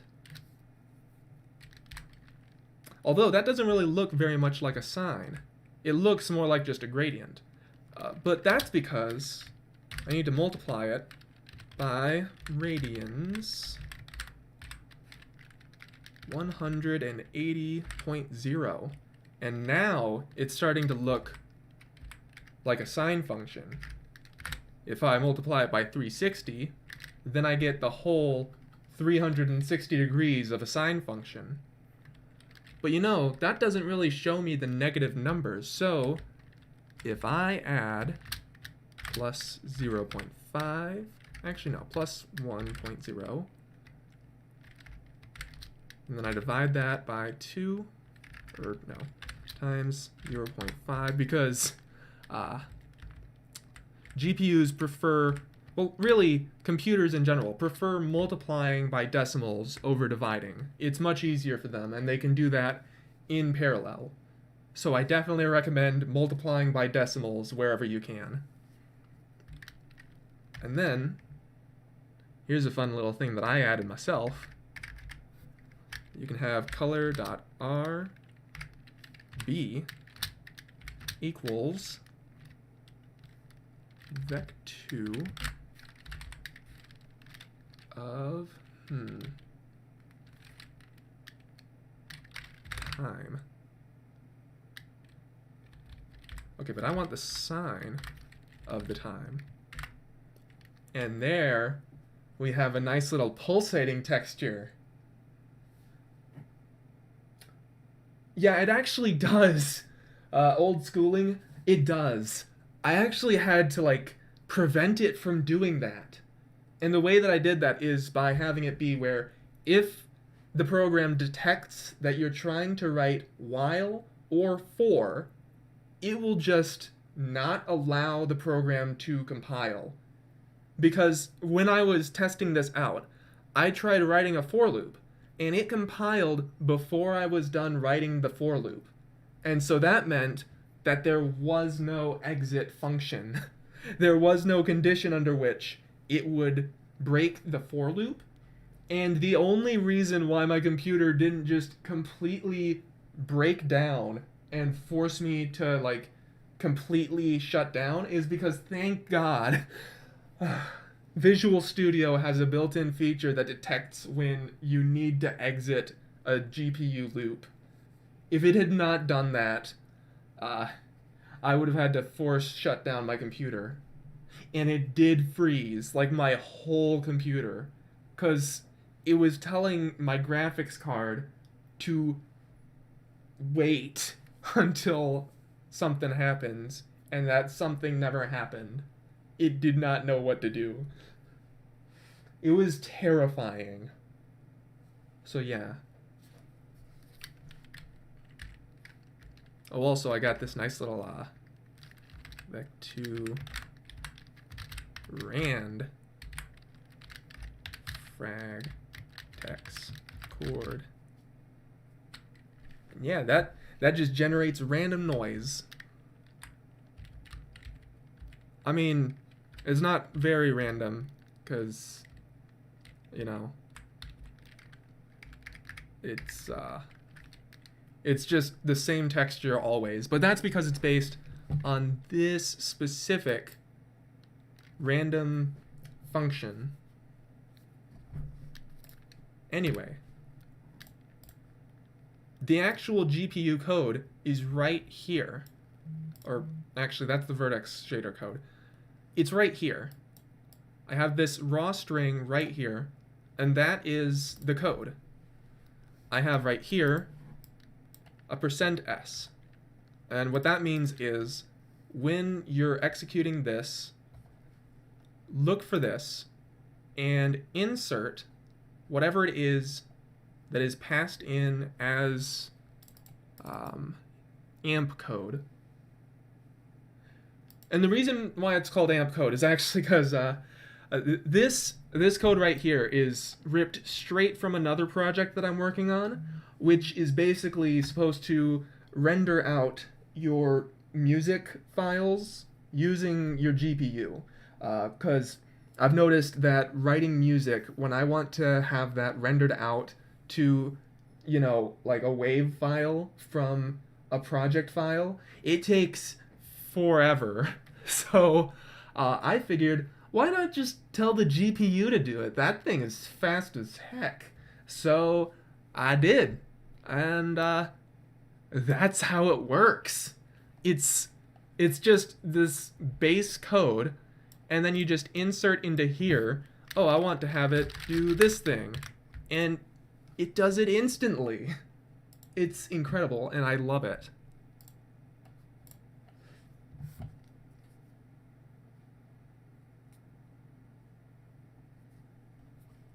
But anyway,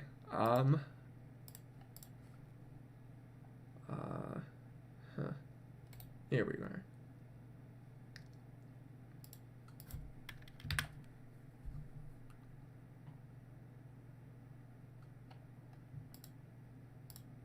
I'm sorry, am I being too loud? I can't tell. I'm sorry if I'm blowing out anybody's headphones.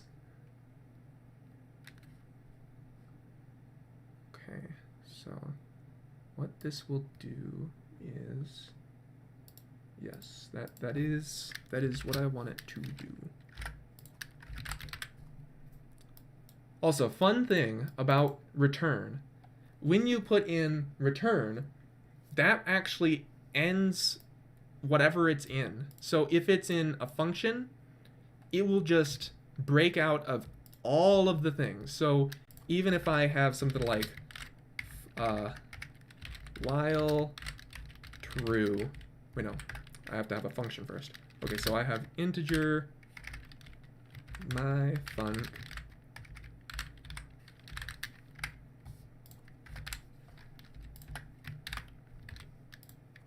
So let's say that I've got like a dozen of these while loops just nested inside of each other.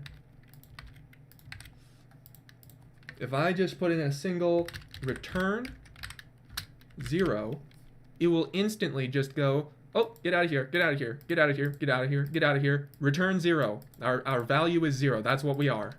Give that back to the user.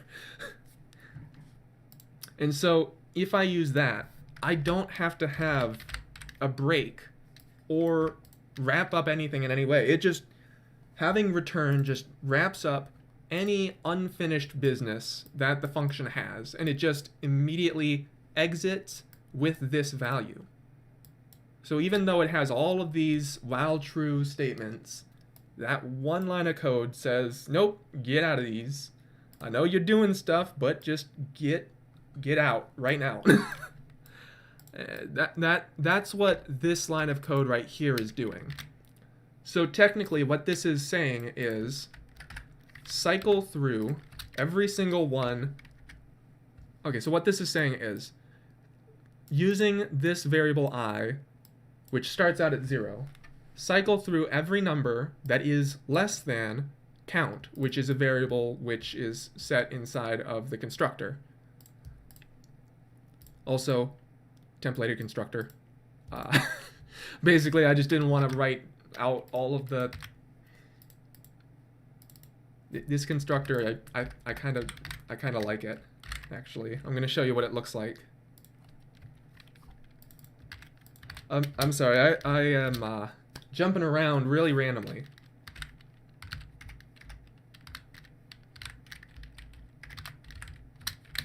Okay, so what this would be is...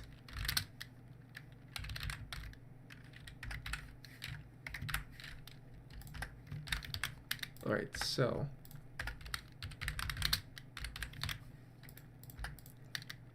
Let's say that I have... what does it want? What does it want? Okay, so it wants to have an array of places.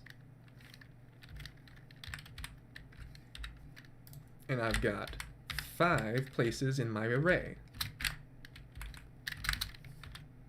We're going to have place backstage, place dining hall, place east corner, place east hall, and place kitchen. 1, 2, 3, 4, 5. Also, I can just take out that 5. It can count. The computer can count.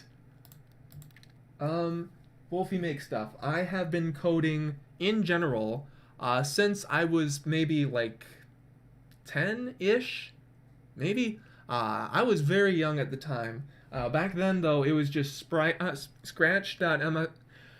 Back then, it was just scratch.mit.edu. So, very, very basic stuff. But that is how long I've been coding in general. So, I've understood how things like how control statements and you know, basic operators work for a very long time. I've learned a couple of very simple algorithms, but I've only just recently, however, started learning C++. 4 months ago at most, I'd say, I started learning C++. So, anyway, as I was saying, so, computer is smart enough to count these. It knows how many elements are in the array. So, I'm just going to make this more readable real quick.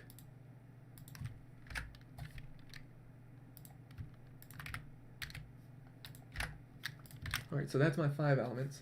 Are you going to be adding a Golden Freddy type? No. And the reason for that is because Golden Freddy doesn't move around. He's going to be his own entirely separate thing. So, I guess that technically is still a type. Yeah, you're right. I am going to be adding a type, but it's going to be different.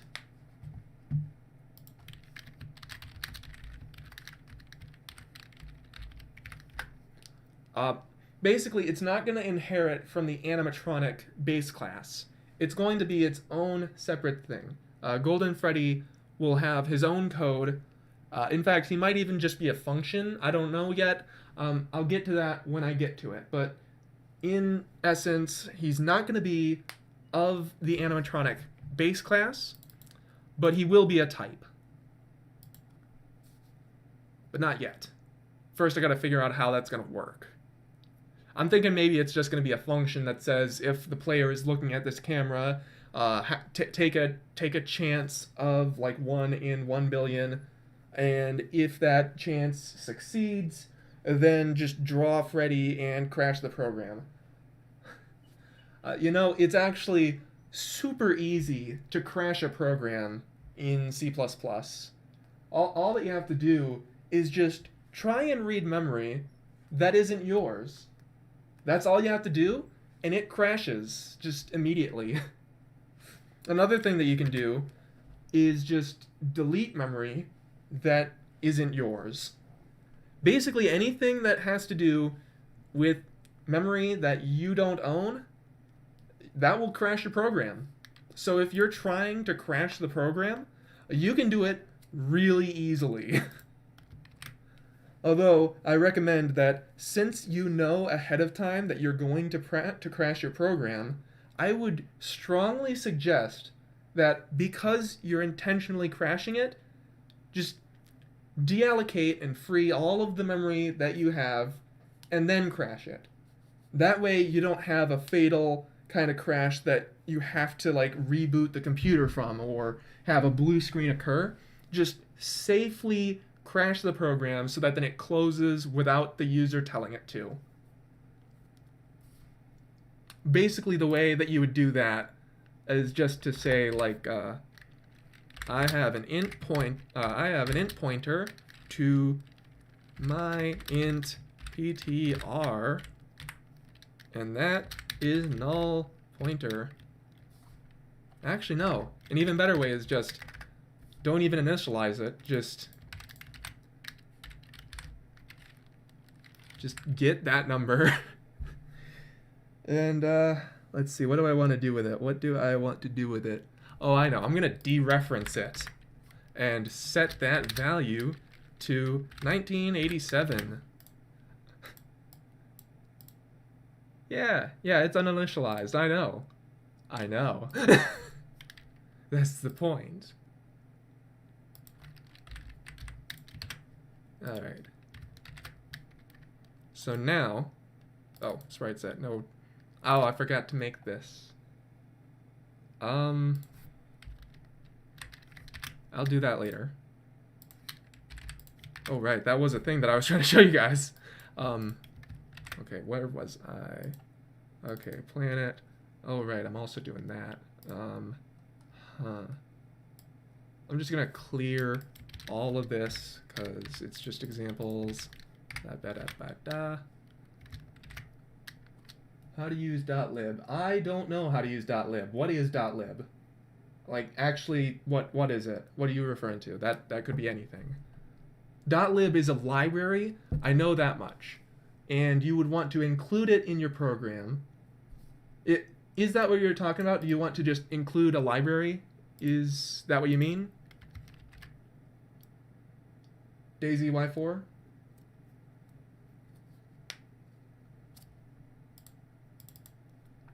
Okay, so apparently that's an error. But, if I use the Google function and Google how to no except on a single line of code,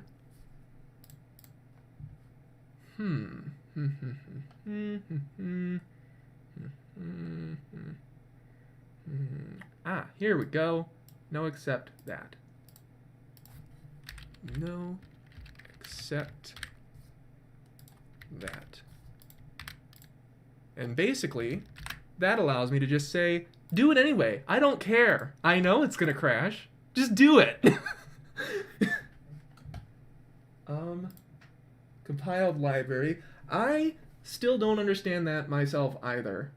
Honestly, like, if you're asking how to include a library that somebody else has made, I can help you with that. I can totally explain how to do that. But I don't know how to make my own precompiled library. SFML. I don't know what that means, so I'm gonna go with no. I don't know what SFML is. But anyway, let's just try this out. And I forgot to do the draw command. Oh god, I'm sorry. I'm so sorry. Oh gosh. That did not crash though. That is very odd. Huh.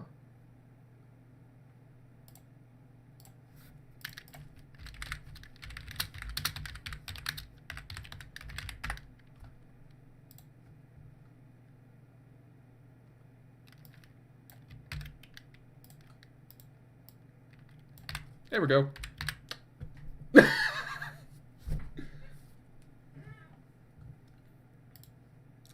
Okay, abort. How do I do this?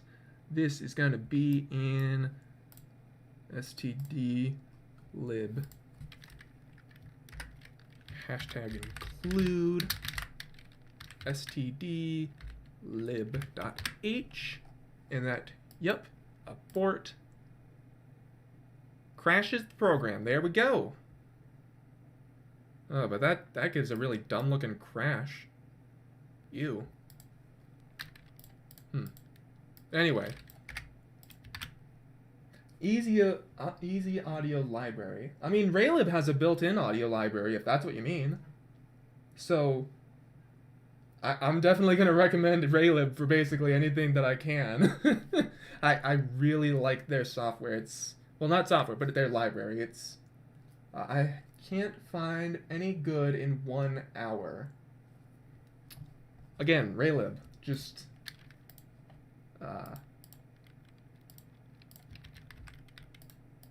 here, Raylib, just use it. It's really, really nice. If you need me to show you how to make it work, I'll do that even too. Just really good. I'm sorry. I very much recommend them. Makes it very easy to write code. So, oh right, what I was saying about this. I can just initialize this with places, and I'm going to have an array of sprites equals new sprite 5.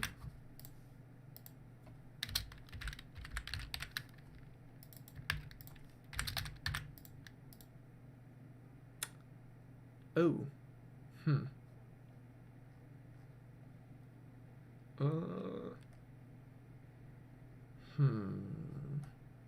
Okay, so I need to add a default constructor for this, and that means that text equals nothing. Okay, why is this guy mad now?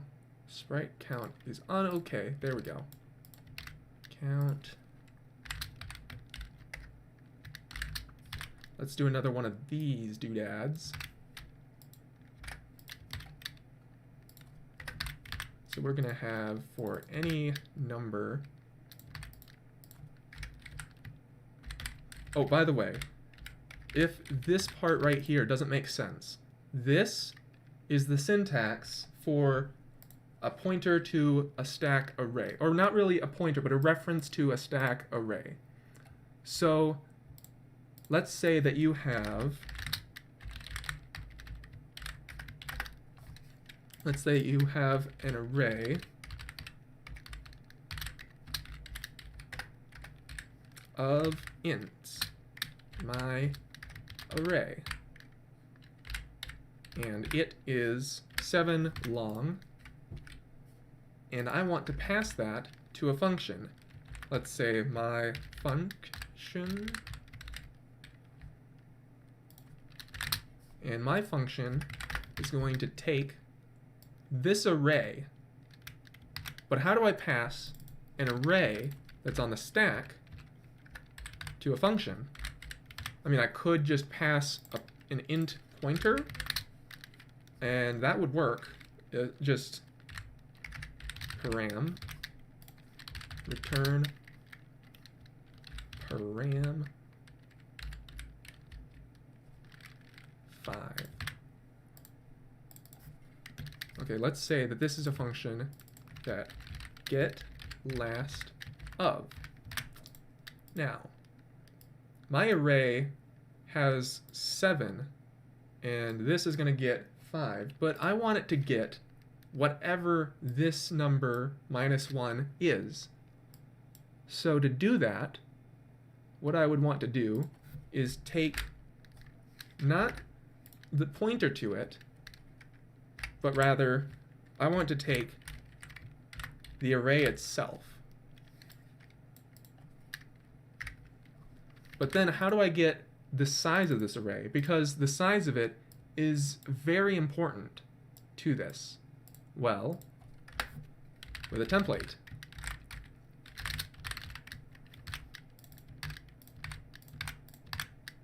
And then that just makes a copy of this for whatever it is that I'm using it for. Well, really just the one copy, 7.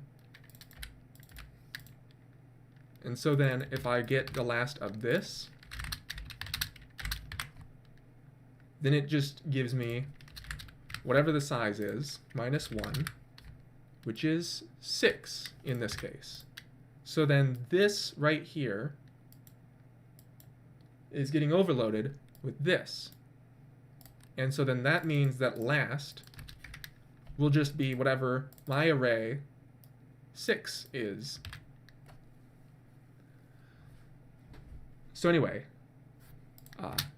that right there is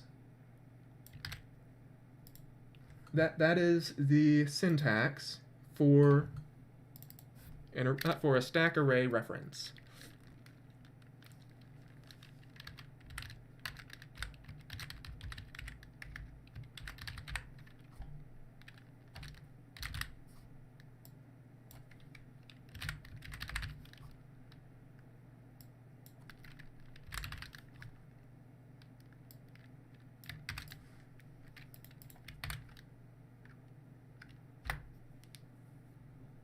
So yeah, I don't know why, but I have trouble finding that a lot.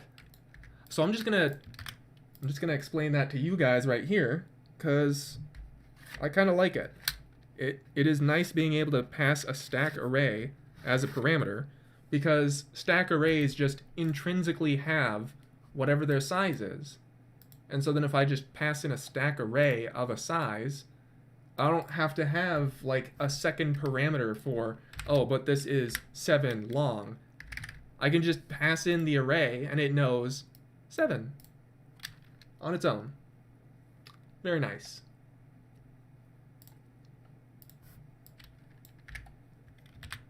So yeah, that's what that is doing right here.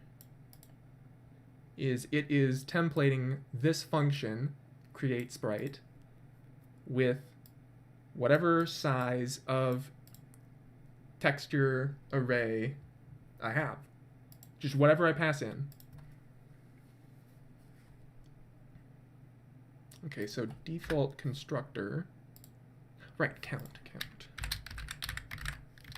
Count is going to be 0.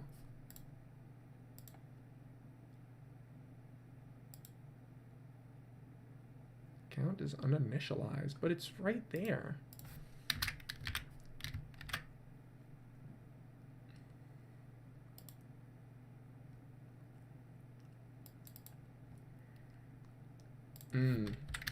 Okay, I forgot to make that a pointer.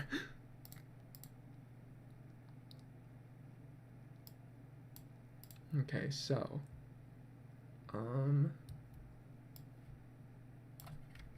anyway, where was I?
Okay, so each animatronic should have its own sprite set.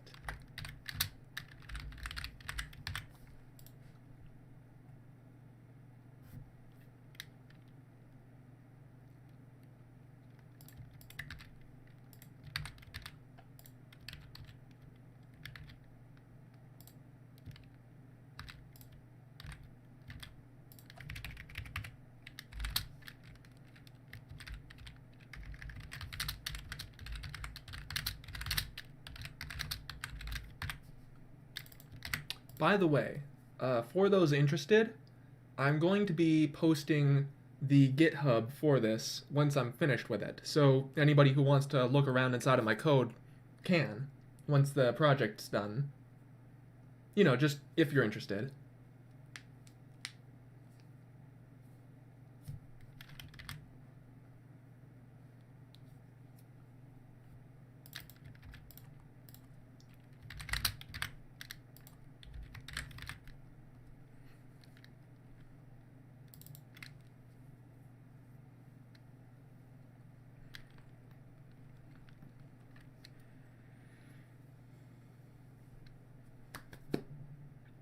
Alright, so the route is going to be a pointer to a stack array, but it's a pointer, not a reference.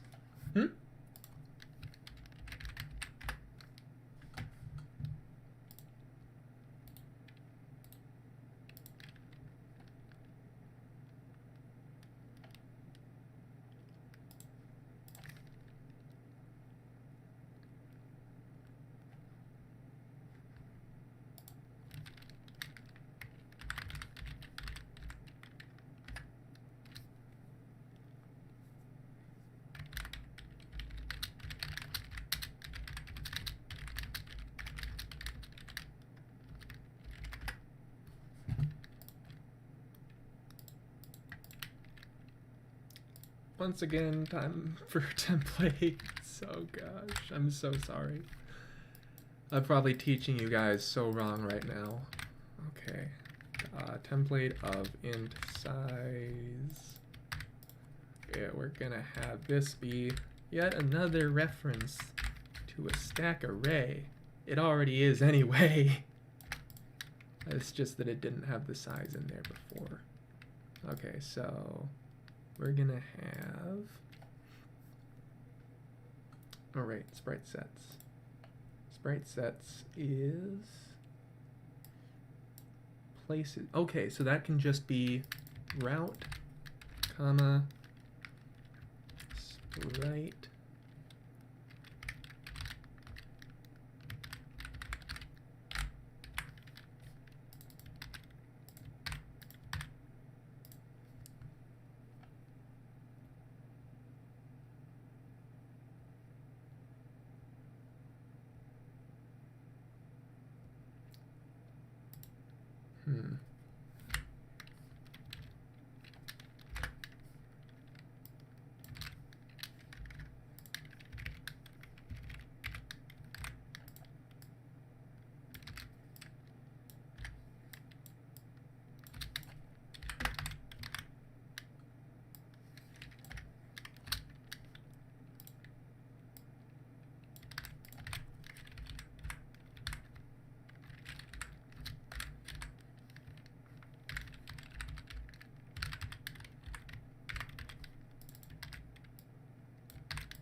All right, so this is going to construct a route from the input route, or rather it's just going to pass it, and then it's going to construct sprites. It's going to construct a sprite set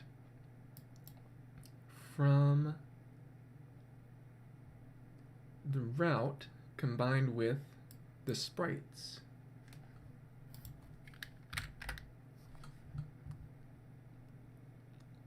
You know, this should probably also be one of those, because I've already got the size anyway.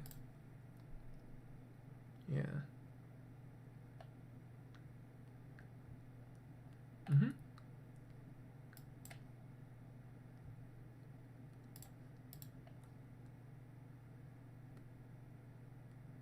Okay, and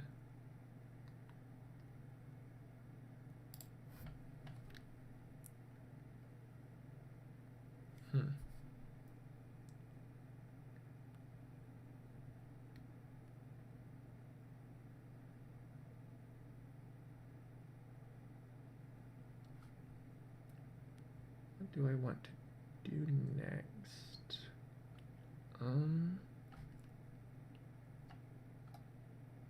Okay, so it's going to be a sprite set. and it's going to be a route.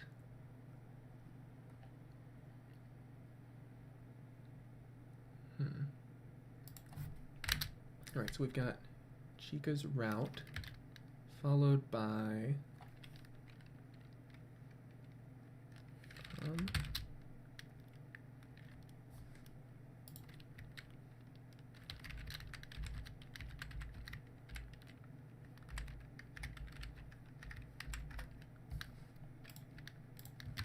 okay, so a new sprite.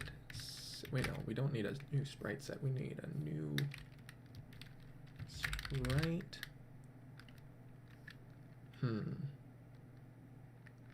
Okay, maybe this doesn't need to be like this. Maybe this can be a slightly more complex thing.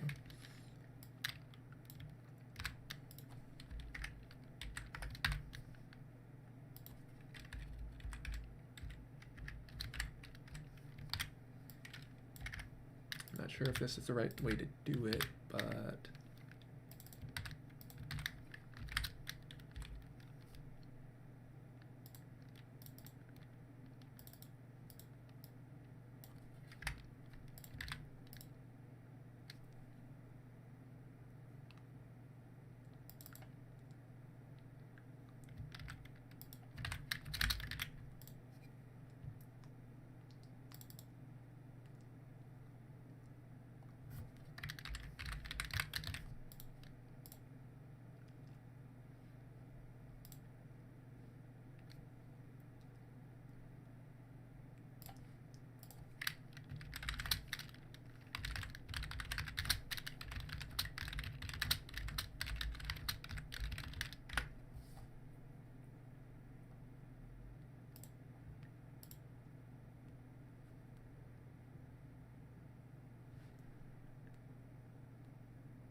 what? That was weird.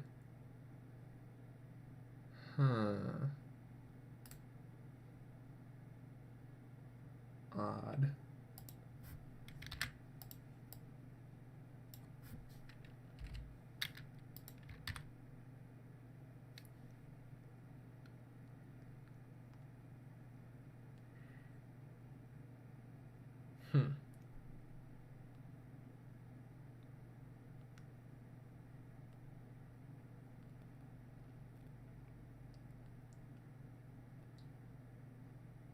Welcome back. I'm at a bit of a loss for how to make this work.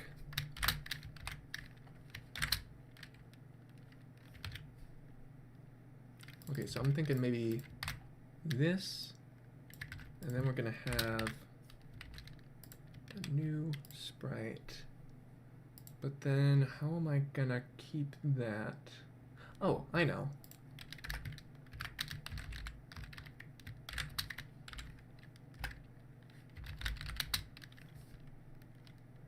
Okay, so I'm gonna create a new sprite of length 7. Okay, size 7. So there's gonna be 7 of those.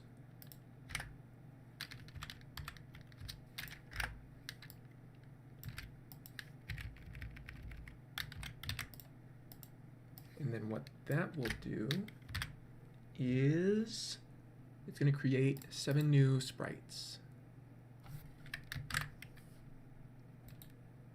A sprite requires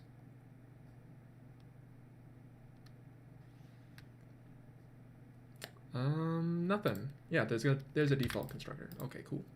All right, so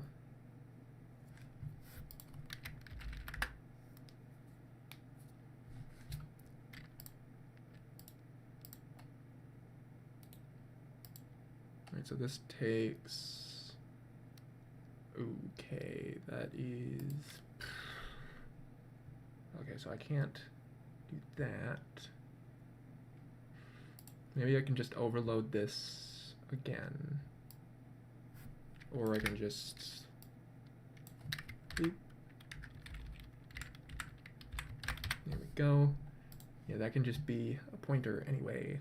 Gonna have size right there.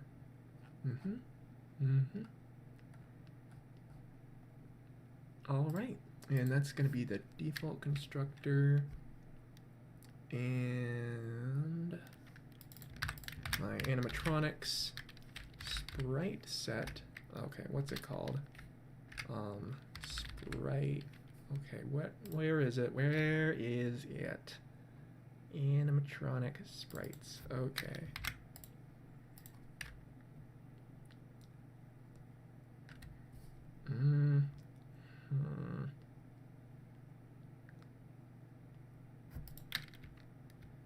Maybe if I... Okay, this is what I hate about object-oriented programming. Right. Okay. Void initialize sprite set in.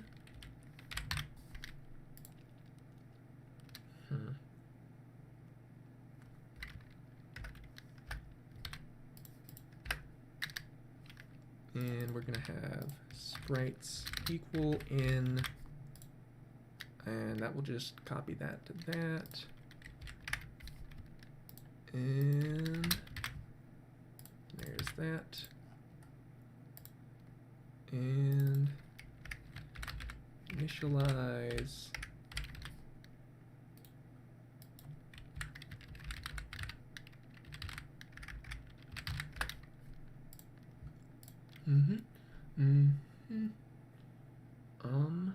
initialize sprite set to be...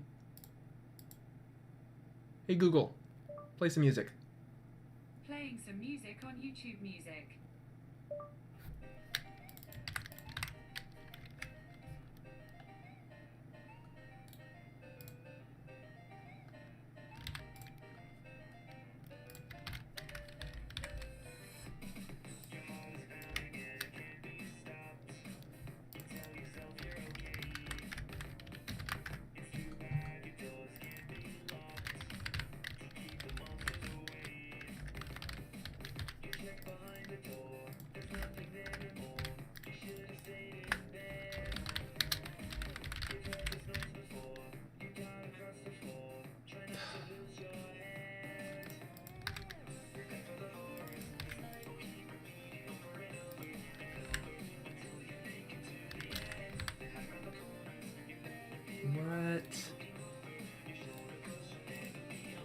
Oh, I did make it a class, didn't I? Oh.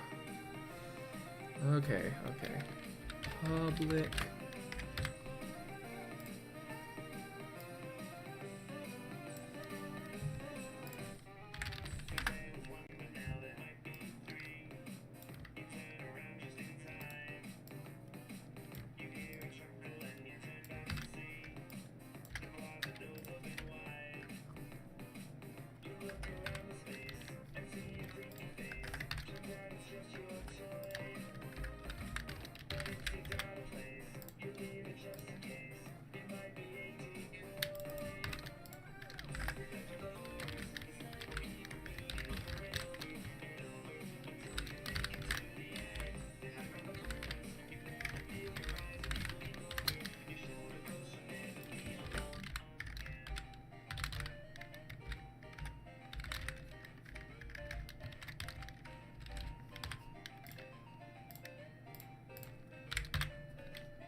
Oh.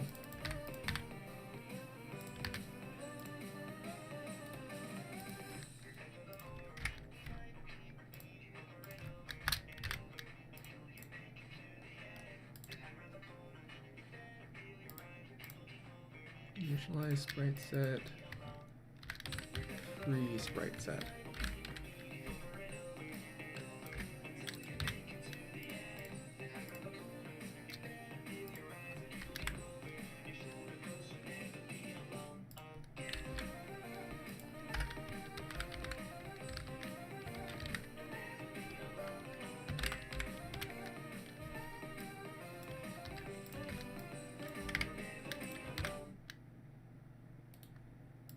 Alright, how does that work? It is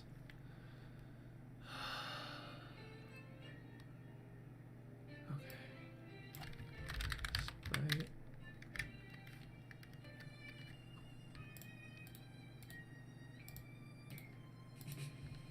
Initialize sprite set takes sprite pointer in.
Okay, there we go. So I'm gonna have initialize sprite set. No, I said.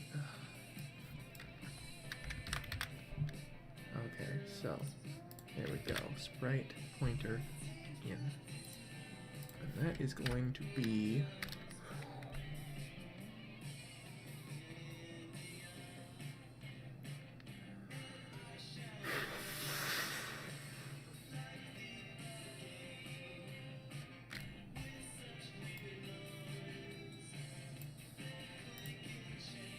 okay, I think this might just be the wrong way to go about this, maybe.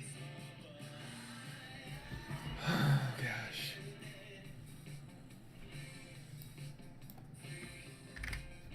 Okay, so.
Maybe.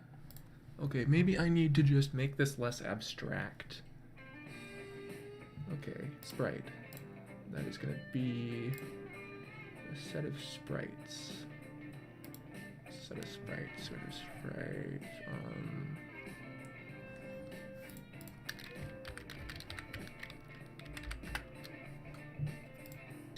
Okay, array of textures. Number of textures used in anim.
All right.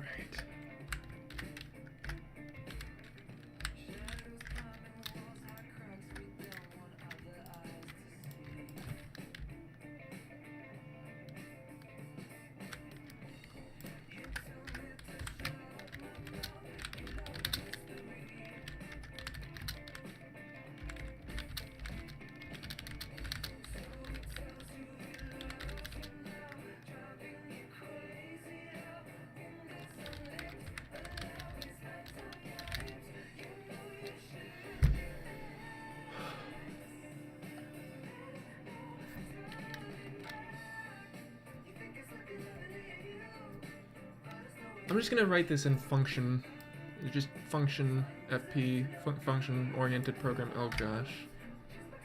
Oh, my brain. Come on, brain. We can do this. We can do this. Void draw animatronic in. Wait.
Okay. Mm-hmm.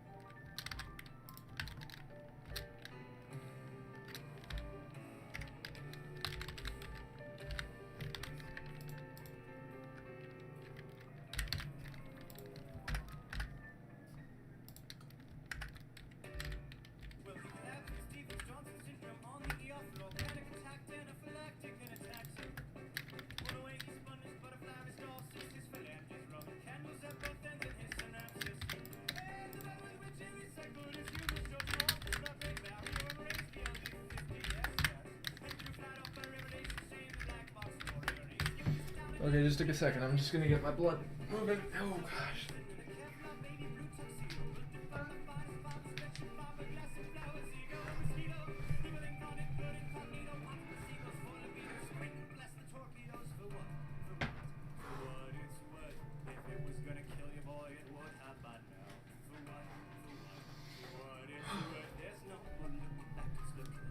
gosh, my heart, it's beating. Oh god.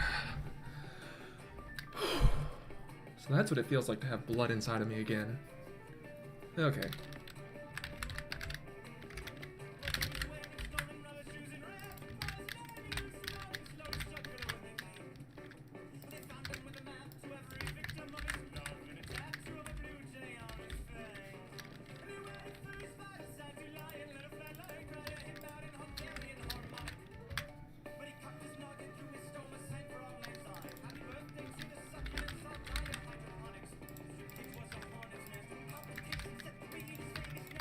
Wait. I already have that information in the kit. Wait, no. Okay. That's already inside of the character. Okay.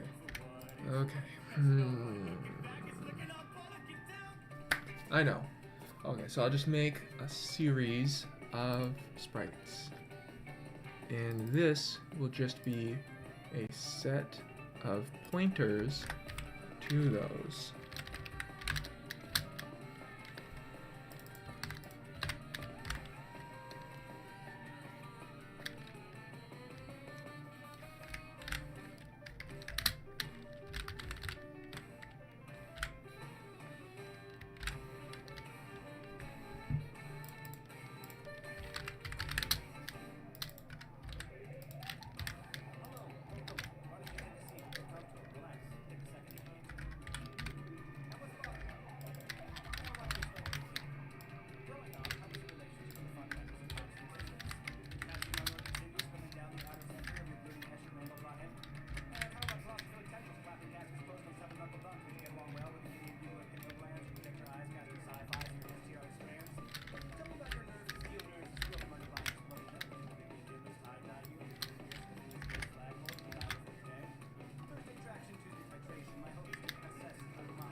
Okay.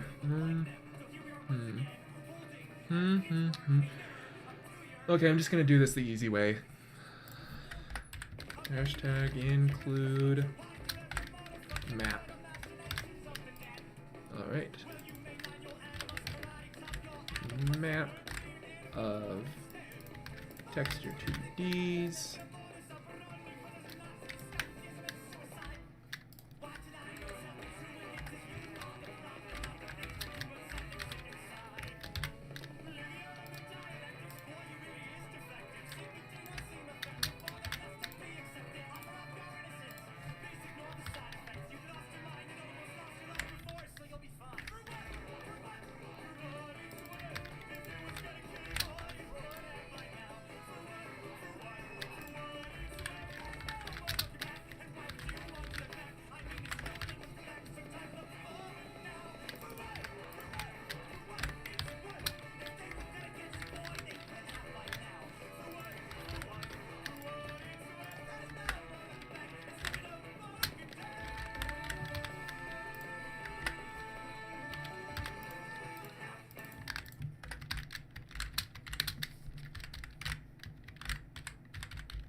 Yes, that is much nicer. Okay. Where were we?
Wait, is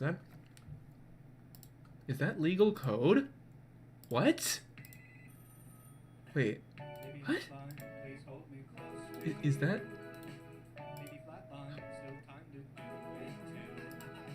Hang on.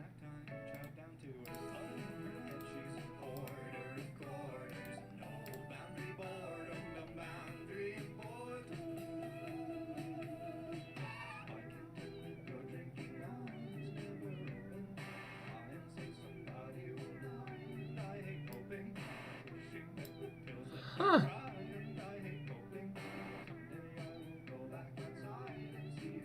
So it is. Oh my, that is legal code. Holy, I was not expecting that.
Okay, I'm gonna show you something really spooky that I can do. First, I'm just gonna create a new project so I can show you this.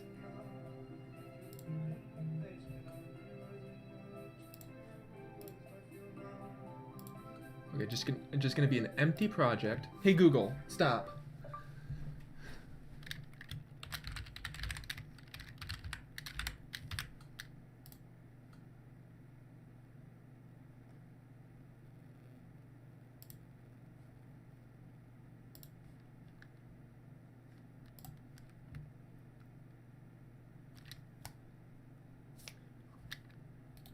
Okay, so I'm gonna add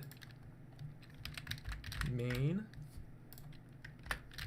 int main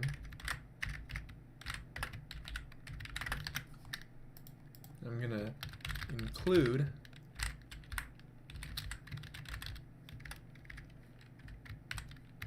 windows.h, and that's gonna give me access to something really fun. Draw pixel. Wait.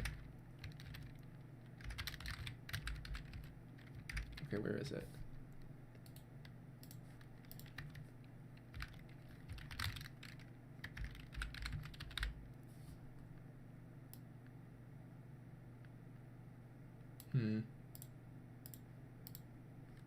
Just a sec.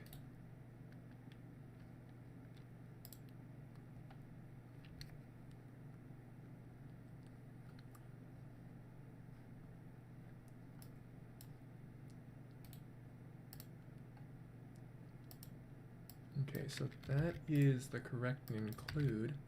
Yeah, just windows.h. And then those two guys.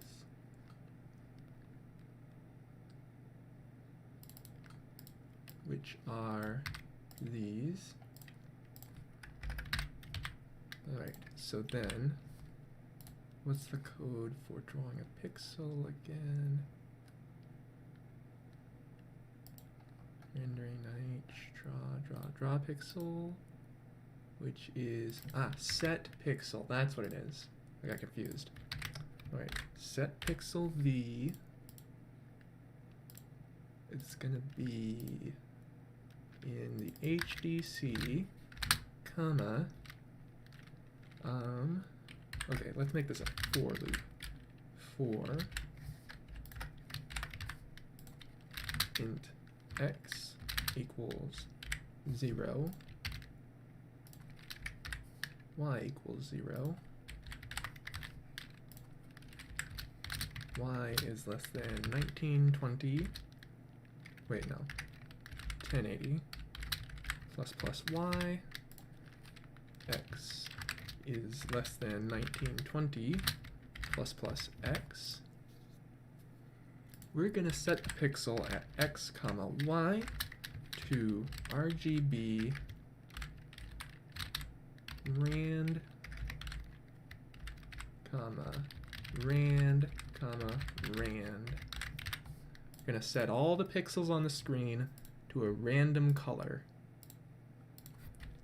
And then we're gonna return 0.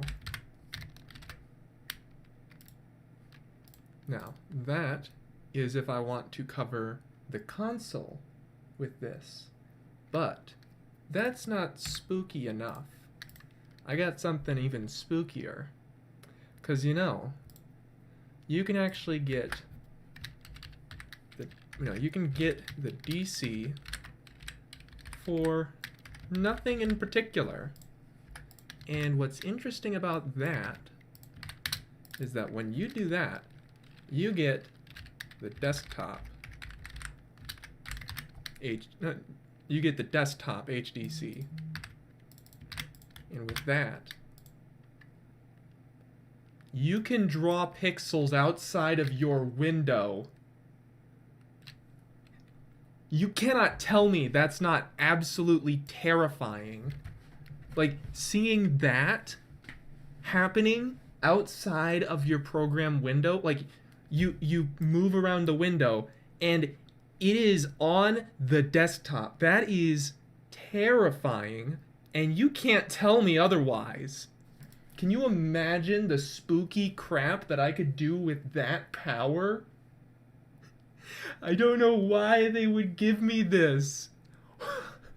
Whoever came up with the idea to tell me that you could get the device context to the desktop by just getting the DC to null was a really crazy person, because they did not realize, oh, I can do some pretty spooky stuff with that.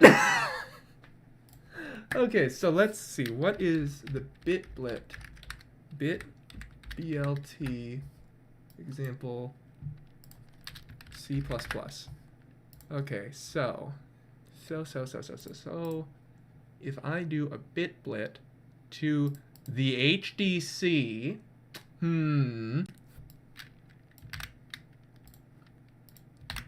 if I do a bitblit for, let's see, that's exactly what I was thinking, and I'm gonna show you right now how I can do that. Alright, so bitblit is gonna take, let's see, what is it again? It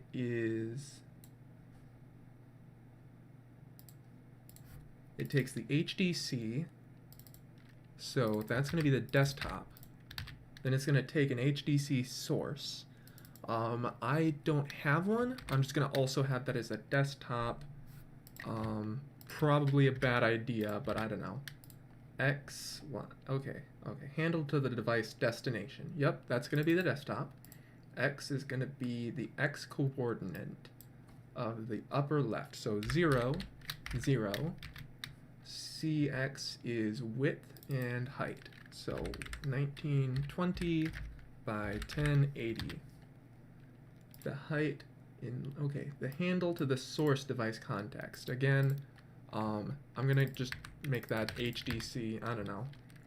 And the X coordinate of that one is gonna also be 0, 0, in the ROP raster operation. Okay, so this is going to copy and paste one HDC to another. I was expecting this to be a different function. Okay.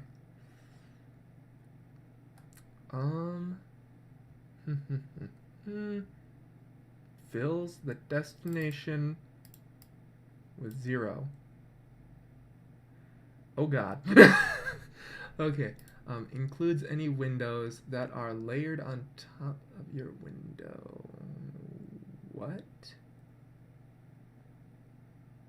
What? Okay, so this should work. Inverts it.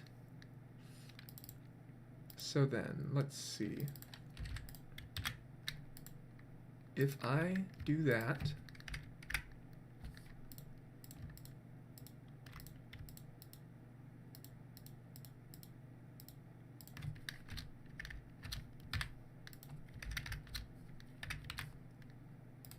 okay, that will invert my desktop.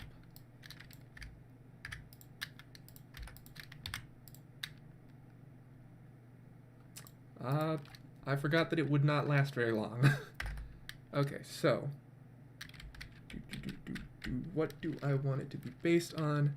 std cin dot get.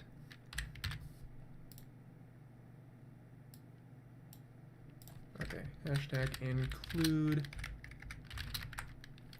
stdio. Right. No, IO stream, that's what it is. Okay. Cin on int test. Take in test and oh, come on. While true,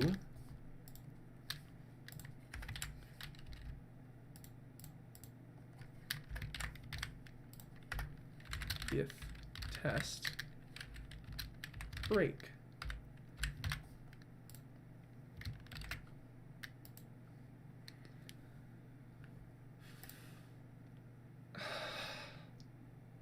Why? Okay, okay. What is something, I guess I could just be really unsafe about this. I don't recommend this. Oh gosh, oh gosh, oh gosh. How do I make that stop?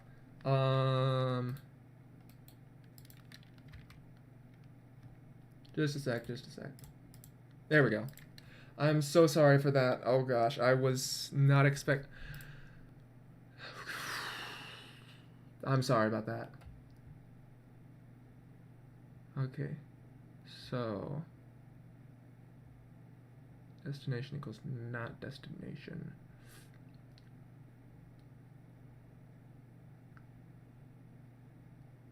Why? Anyway, point is, that's a thing that you can do.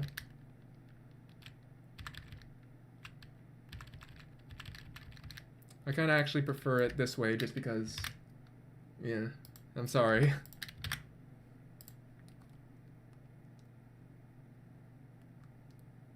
I mean, it's not instant like the BitBlit is, but I mean, that is still very creepy.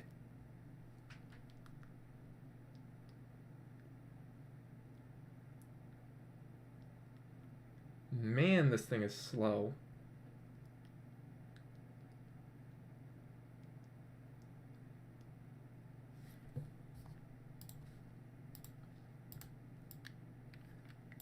What if I just fill your screen with inky blackness?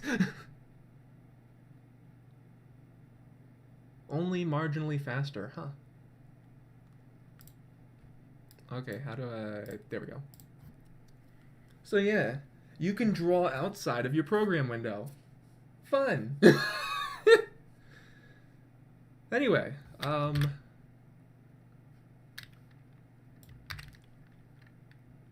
I am hesitant to send this to you guys, but I mean...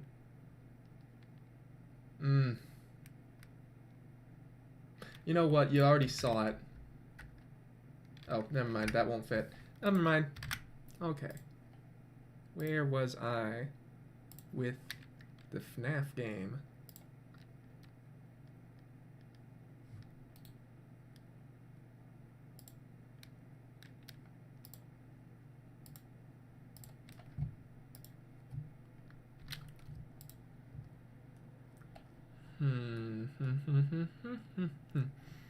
I should probably add in like rendering. Just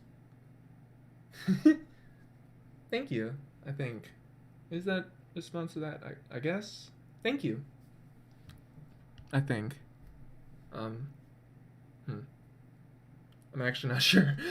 I don't know. Frame tick. Okay, so every tick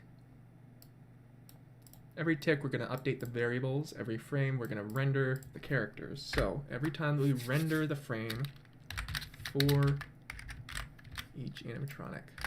Okay, so let's create our animatronics. Welcome back. Okay. Include animatronics.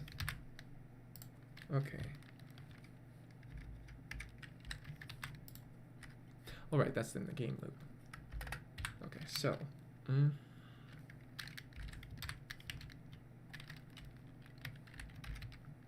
Bonnie equals. No, Bonnie.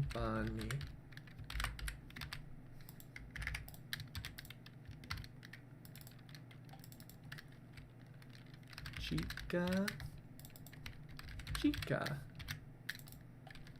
Freddy. Foxy. Okay, and then we're gonna pass in.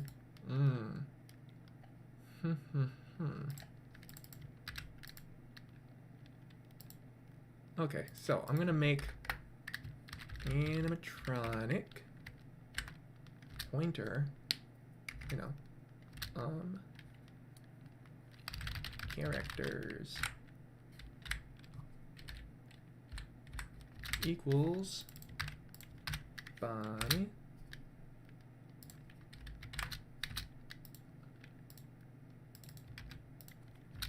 Chica Foxy, Freddy Foxy. There's 4 of them. And I'm gonna tick that, frame that. And that's gonna take one of these pointers, characters.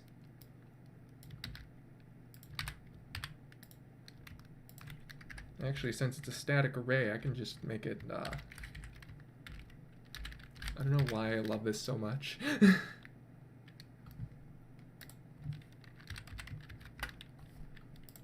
Okay, so for each animatronic in characters anim.drawSprite.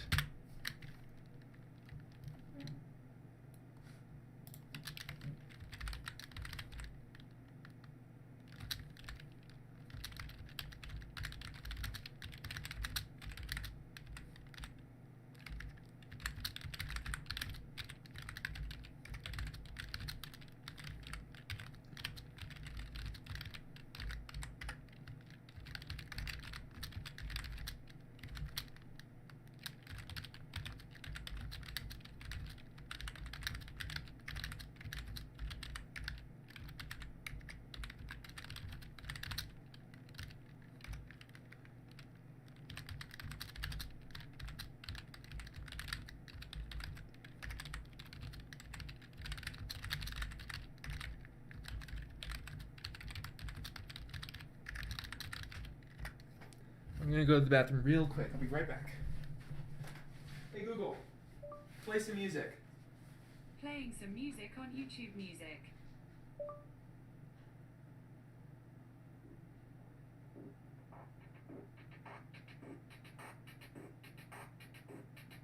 This is the free man, this is the free man, the combine's reckoning has come. Join us, free men. Greetings.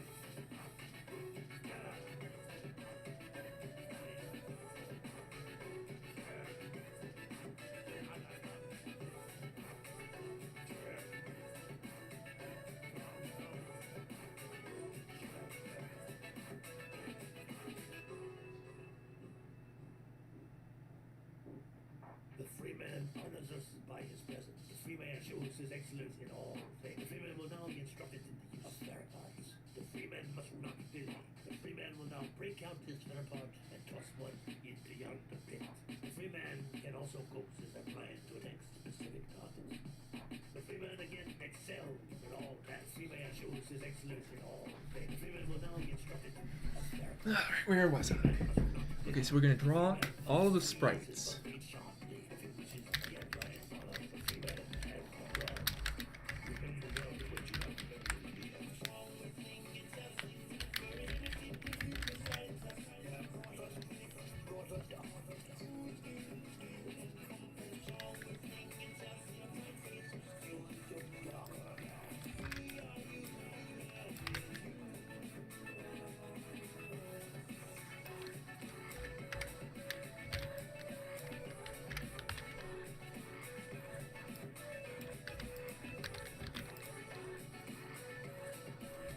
Alright, how do I want this to work?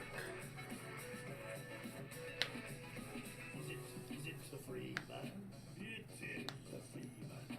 There is more to the free man than is it the free man? We cannot read the free man's optical buds. It's just the free man we see before our eyes. Is it the free man? It is the free man. There is more to the free man than truly it is the free man. The free man will accept this weapon or suffer greatly. Be hard. Be hard. Donut. Be hard. Here, buddy. Be hard.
Hey Google, volume down.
Hey Google, stop. Hello. I'm alright, you? Mm-hmm.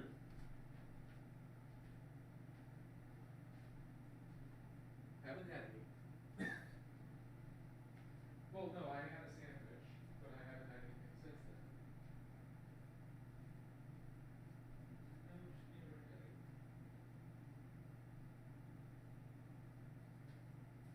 Pretty much any time. Ooh.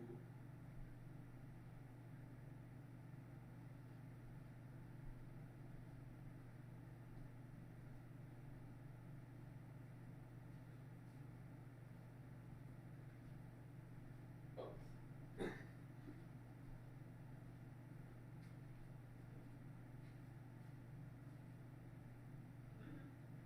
Thank you. Bye.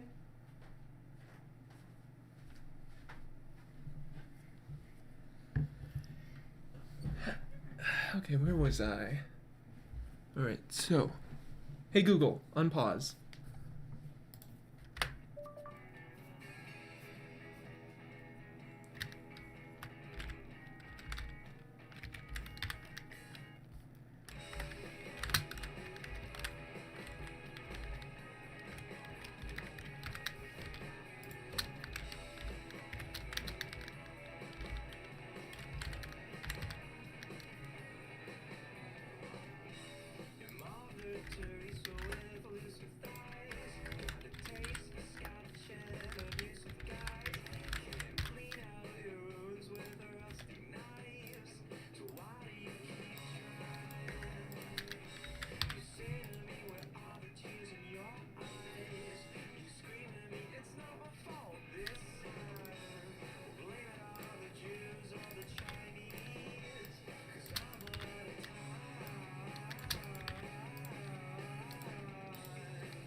Oh, hey Google, pause. Okay, so the difference between... Sorry, I didn't understand. No, I wasn't talking to you. Okay, so the difference between int plus plus and plus plus int. When you use... Okay, okay, so plus plus int, or let's say, I'm just gonna put this into my main. Okay, so int a equals 0, plus plus a plus plus. So when you use plus plus a, it will instantly be 1. And then anything that you're using plus plus a with will immediately use a as the new value. So if I wanted to say plus plus a, okay, so int I equals plus plus a, that would then mean that I equals 1, because plus plus a means a, which is 0, we're going to ignore this, becomes 1. So I equals 1. But in this case, if I were to do I equals a plus plus, I will be 0. Because a plus plus, or int plus plus, will first store the current value, so 0. It will then increment a, so then a becomes 1, and then it returns the old value. So basically, if I were to draw out what it looks like,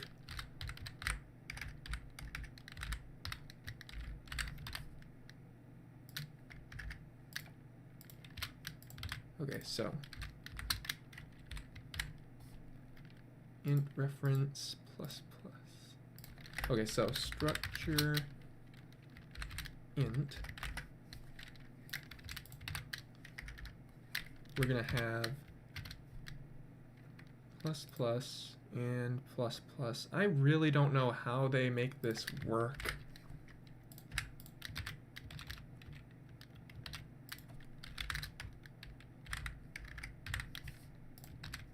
Okay, so I'm just gonna pretend that they do it like this.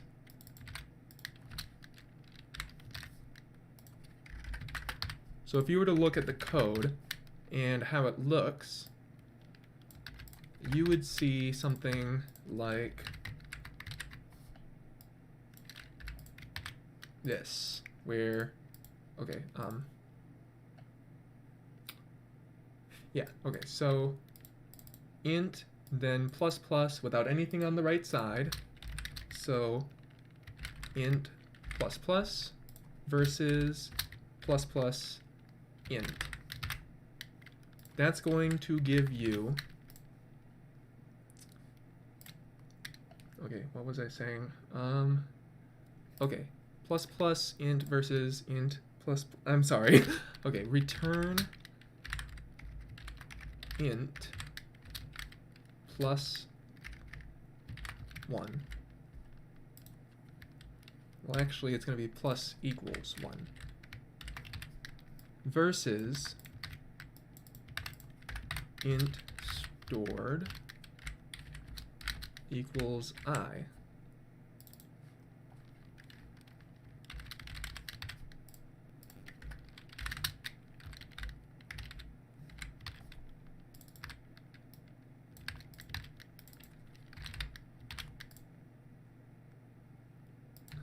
I'm sorry. Is that working? Is that...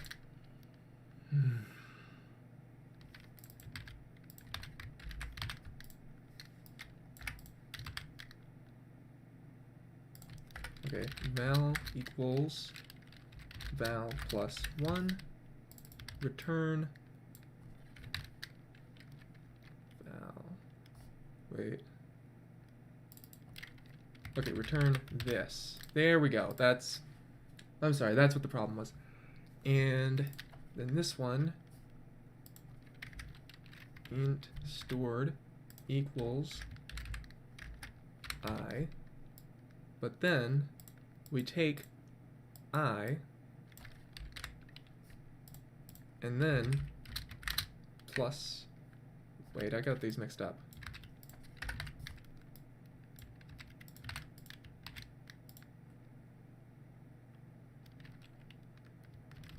Oh my gosh. Okay, so.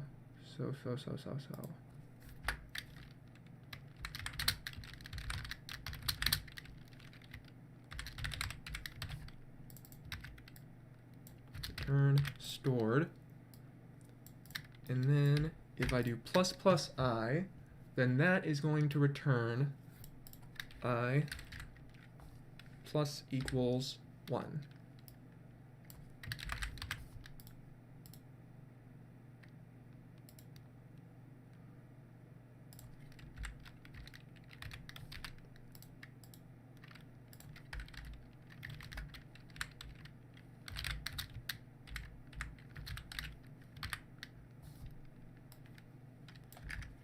I'm sorry, this is a really bad tutorial. Okay, so basically it does this. If it has the pluses on the right side, it will return a copy of the original value.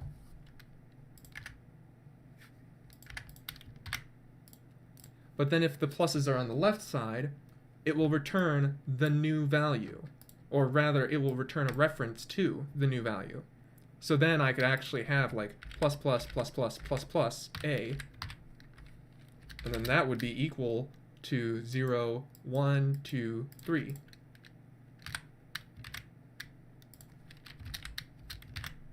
And that's valid. But if I were to do A plus plus plus plus plus plus, then A would be, well, it doesn't even like this.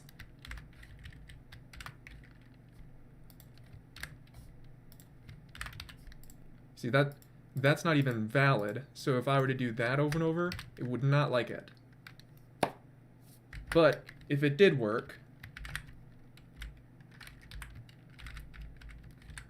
technically it would be still 1, because this would be the only plus plus that it would care about. And then everything after that would just be taking a copy of A at that value. So then A would be 1, but then int I would be equal to 3, because that's what the copy has been incremented to. Does that answer your question, or did I completely wreck that? I'm sorry.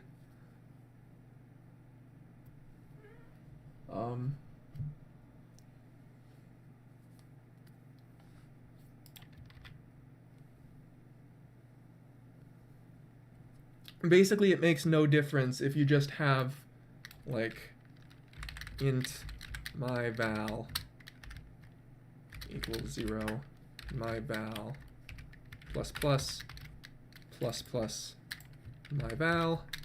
Both of these are identical, but for some reason I just see a lot more programmers use this, so I figure I might as well just have this.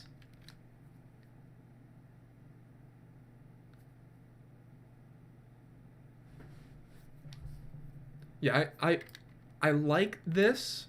I have a lot more uses for it, but I just see this more frequently is the thing. So I just try to put that in any place other than a for loop. I really like having this in for loops. I would use this everywhere, except for the places where I would need this, because there are places where this is useful.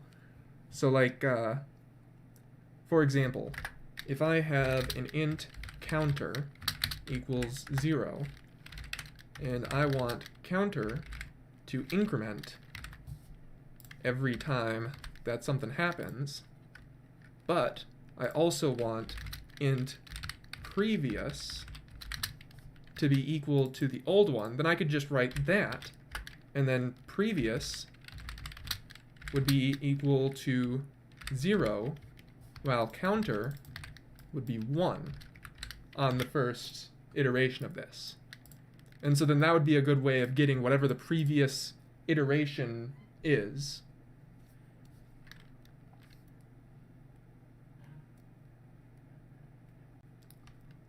But then if I were to do this with this being that, then they would both be 1.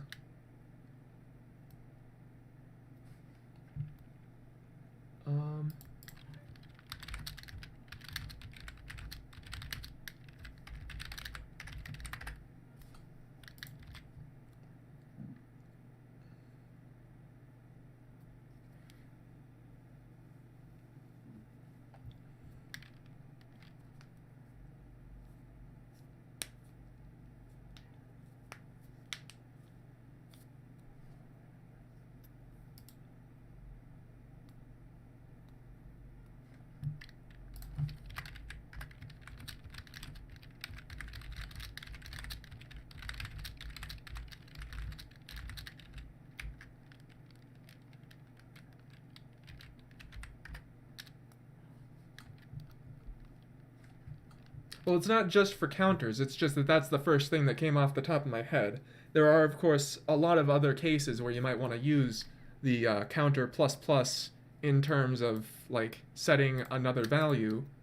And also, it does return, like, a copy of the original value, so there's that.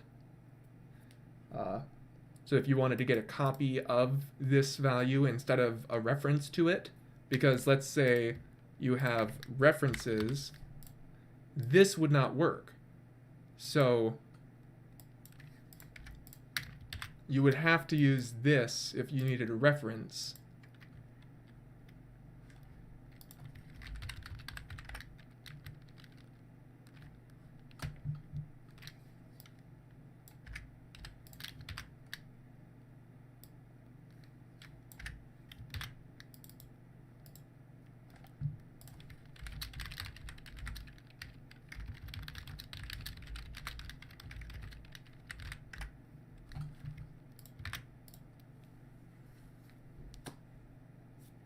I'm just gonna add in some placeholder sprites. Just, oh, Franklin, your tail is wagging.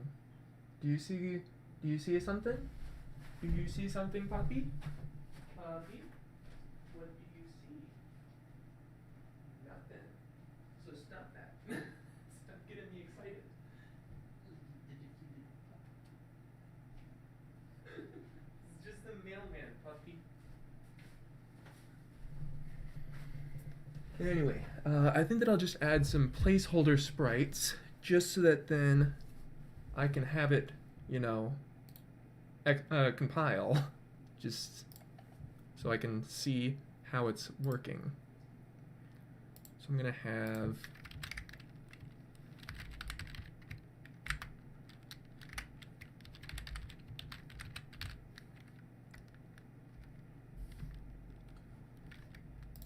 that's just gonna be yellow, and if I have that being, where is it? Okay, chica is gonna be sprite load texture.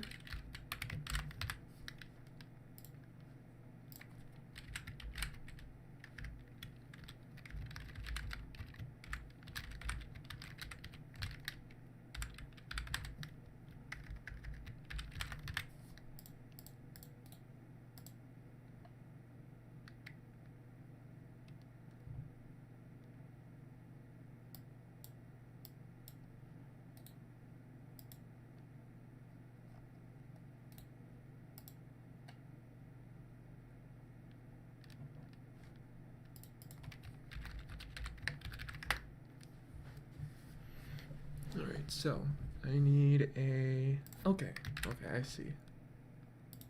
So it needs a vector, and that can just be just the singular object, just the one picture. Alright, and then you guys can all be just empty, just Chica alone on the show stage. And what are you mad about now? cannot convert from initializer list to map. On the map, on the map, on the map.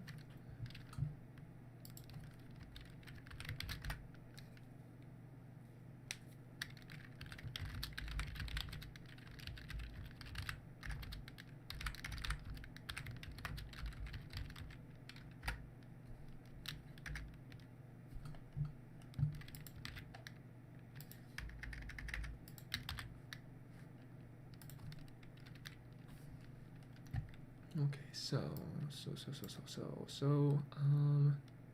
cannot convert from initializer list.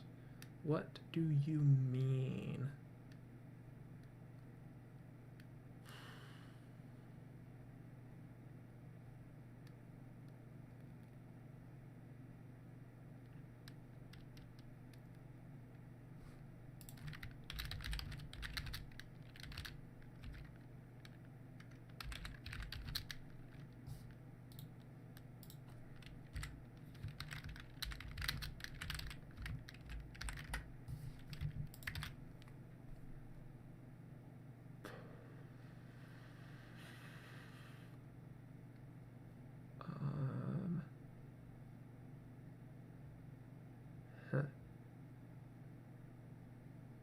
Okay, I think that I see what's wrong now.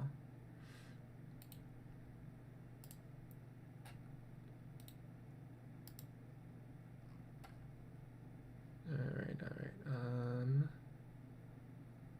So map is created using a constant map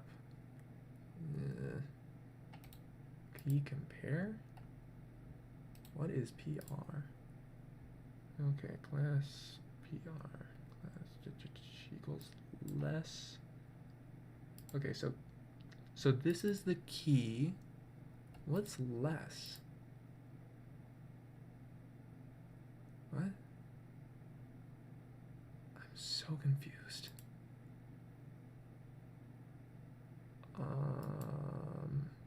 Okay. How would I get one of those?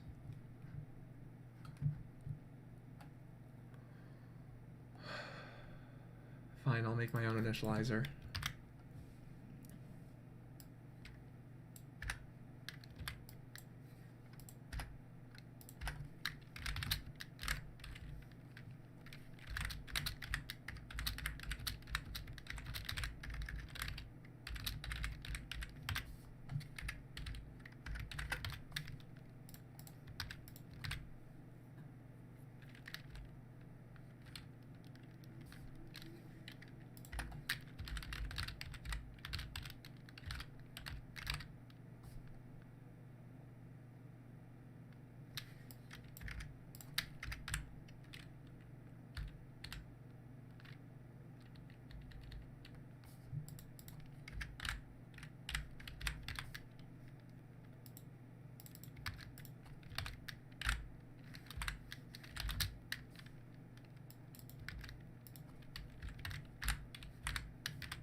Does this work?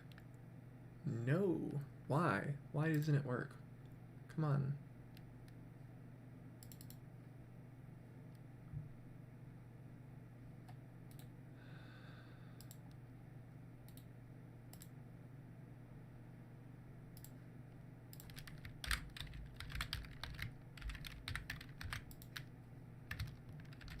Is that better? No. Why? It's supposed to...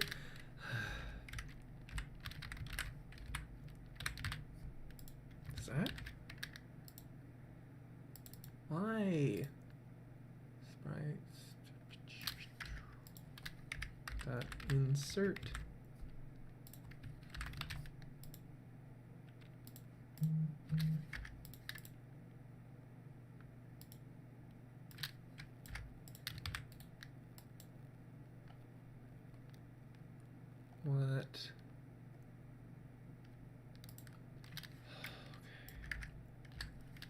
sprites dot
Oh, okay, so it takes a pair.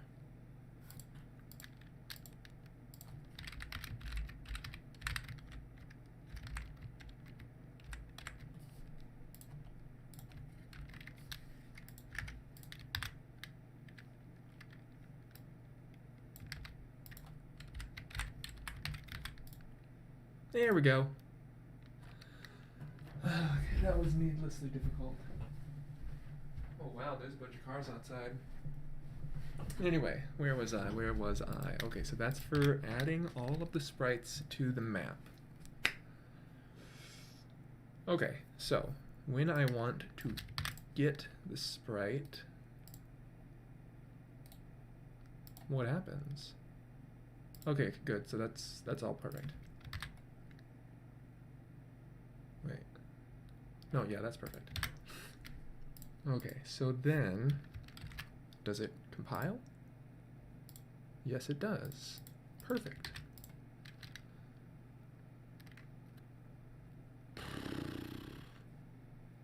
Okay, what happened? Ah.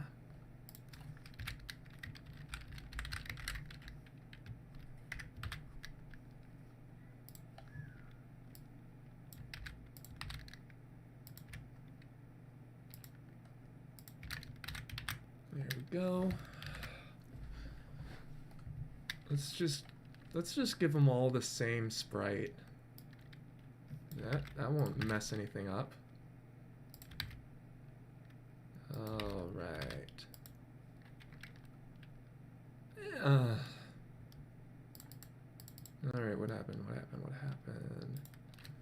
Okay, insert the sprite. Okay, I see now. I see. Oh, I see. Okay, so for sprites.size, because we only have one sprite, and you guys are not getting Chica's sprite anymore. And there we go. Come on, come on, come on. And what is it now? Delete set. What? What happened? Oh, why was it deleting the set? The program didn't end. What? Okay, what's in game loop? Let's just take that and move it out of there, because that's silly. I don't know why I did that. Okay, back to some semblance of sense. Okay, while windows should not close. Oh gosh. What is it? Okay, set. What is set? Set is an array of textures.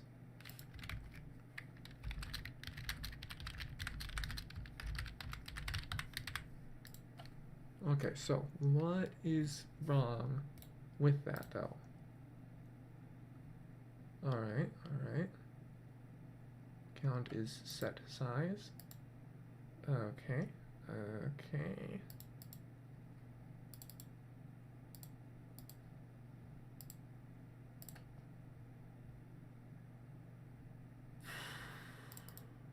Okay, so what happens here? Okay, I see now. I see. So it's when it gets to this part. And it gets mad because it doesn't know how. What? No, I didn't tell it to delete the sprite. When did I say that?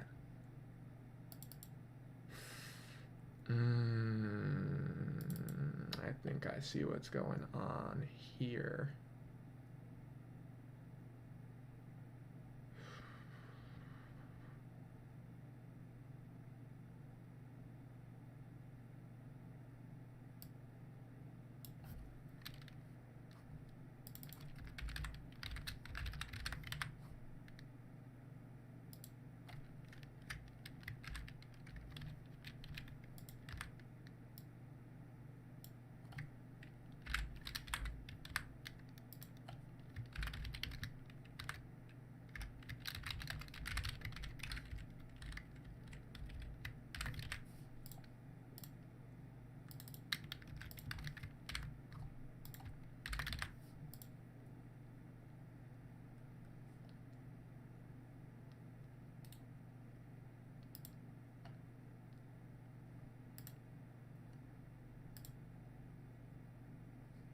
Oh, I forgot to add in the if set. Does that, are you happy? No? Why? Oh yeah, that.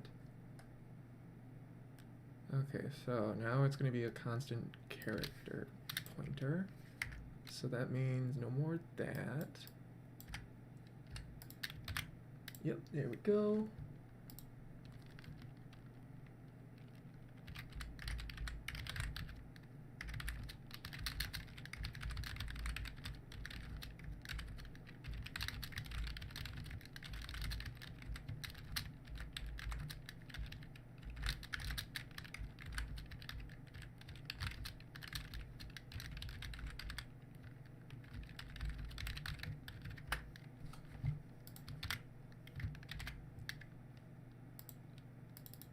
Okay, okay, cannot convert from that to that. Okay. Okay, so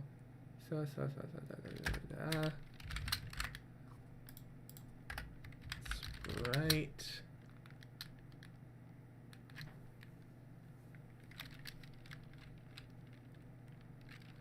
temp equals sprite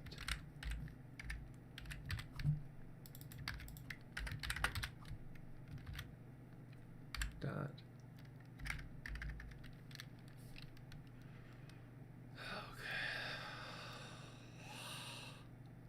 Screw it. Vector time. Okay, so now we're gonna have an array array of textures. We have an array of textures, and this is useless now.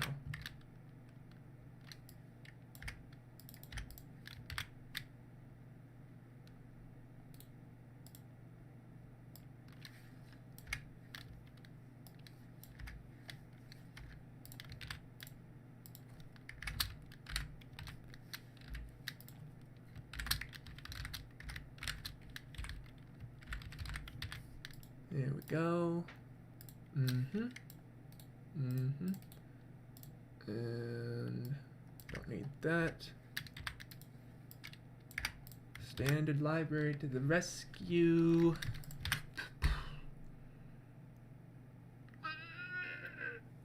Okay. Okay.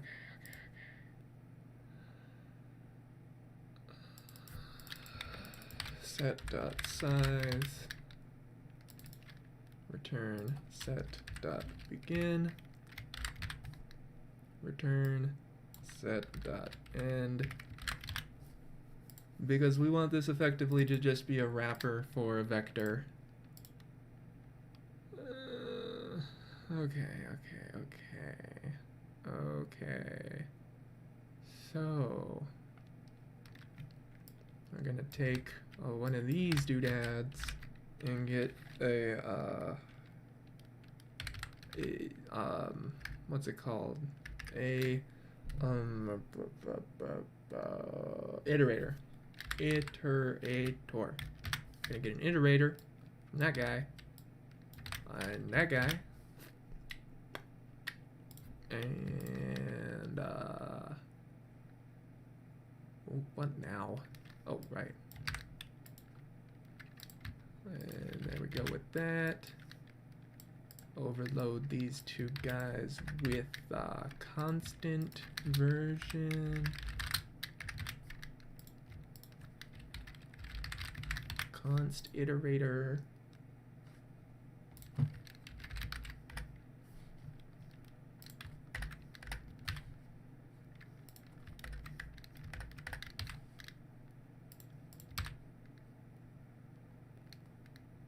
Okay, so we're gonna get set dot end and set dot begin.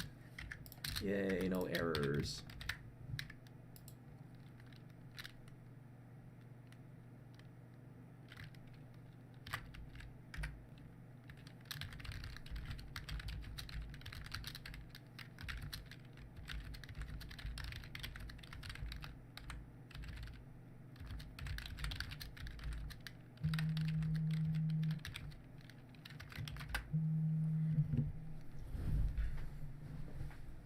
Hello. Hey, Greenie. Ooh, I'll be right over there.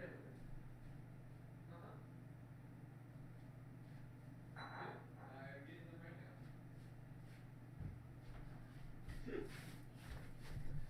Thank you. You too. Bye.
Why are you using a constant and non-constant version of begin and end?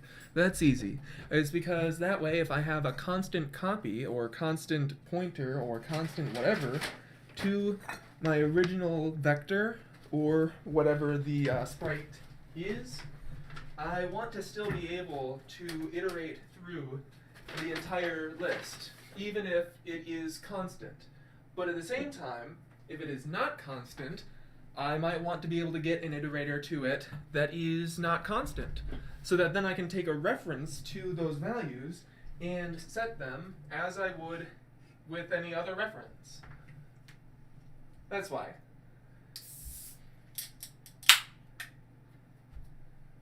Oh hey, I found my webcam.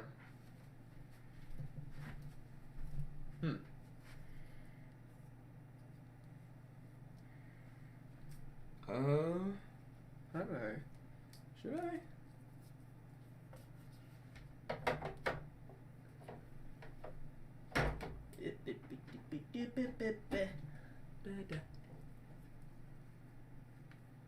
So yeah, did that answer your question? Or do I need to explain it better?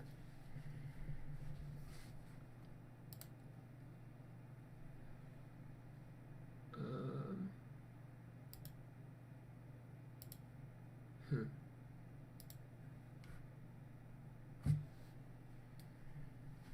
Back to food.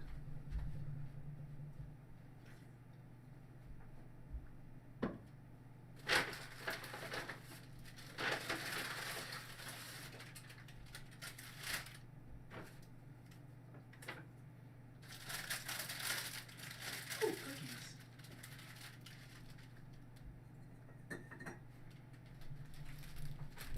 Yay! Glad I could help. I need more desk.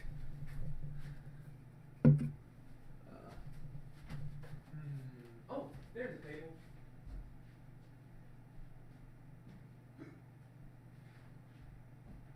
Swoosh. And table.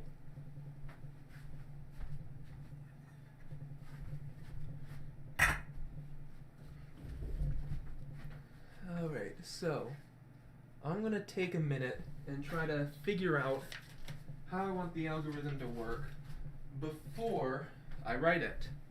Maybe that will help with all of my spaghetti a little bit. You know, plan it out before actually going at it. Alright, so,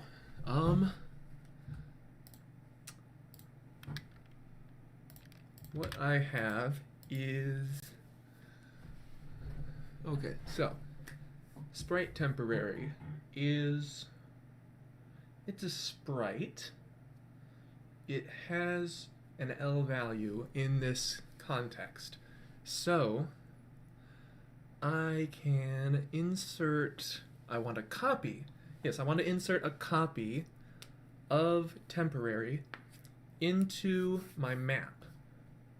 And to do that, I'll just write temp. Just insert temp.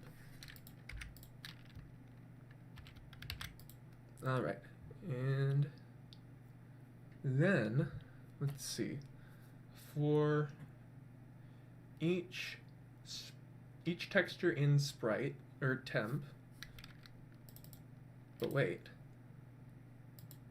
Oh, right, for each constant char, so each C-style string in sprites, I am going to constant char C in sprites. I'm going to have temp dot set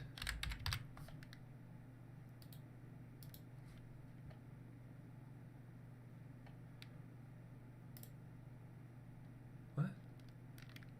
Oh, I see. I completely forgot that set is a variable and not a function. Okay. Okay, where's my cookies? Here's my cookies. Okay, so for each SPR, okay, we're gonna equals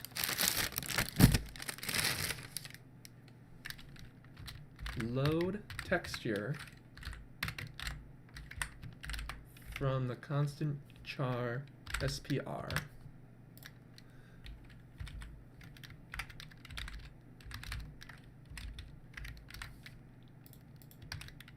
Okay, so for each file name in the input sprites, we're gonna set temporary,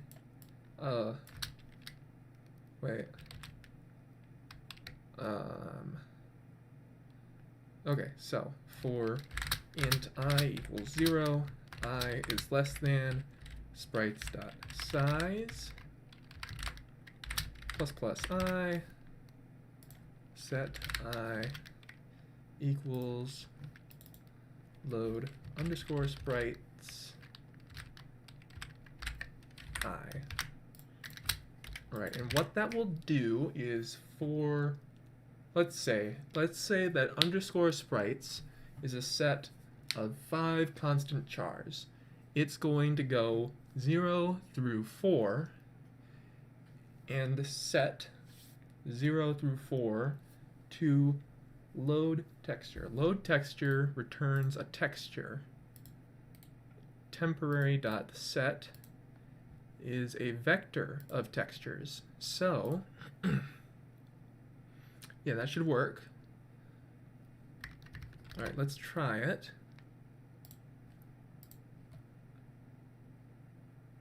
Okay, what happened? Huh.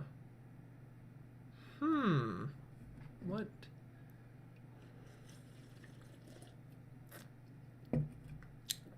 That is odd.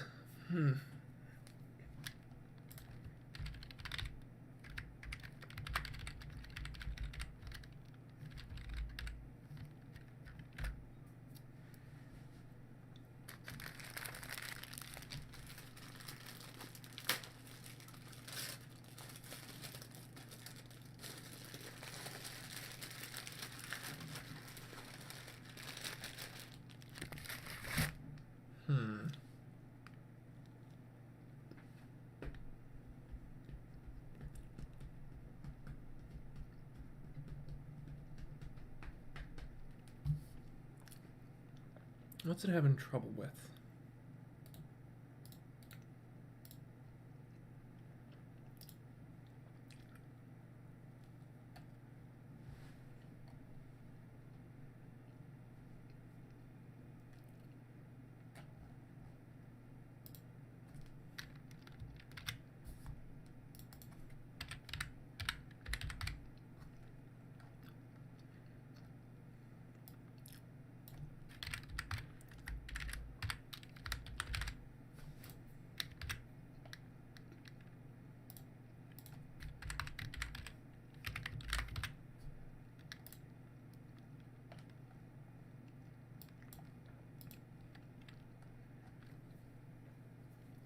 Alright, so this is going to become a string. And then that string will be inside of this vector. It's going to cycle through for the size of that vector. And what happens? Okay, I think that I see what's going on. Maybe.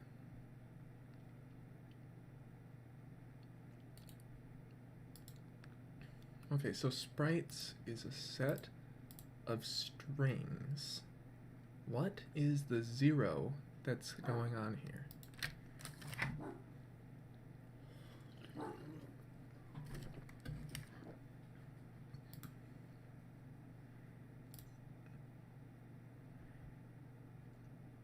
Alright, so what's the problem though?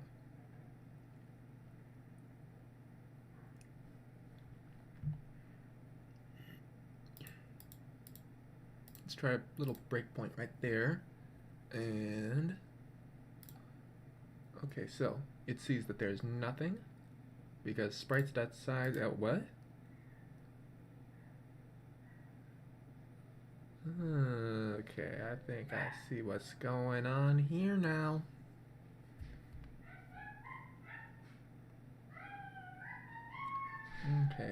Okay, I see.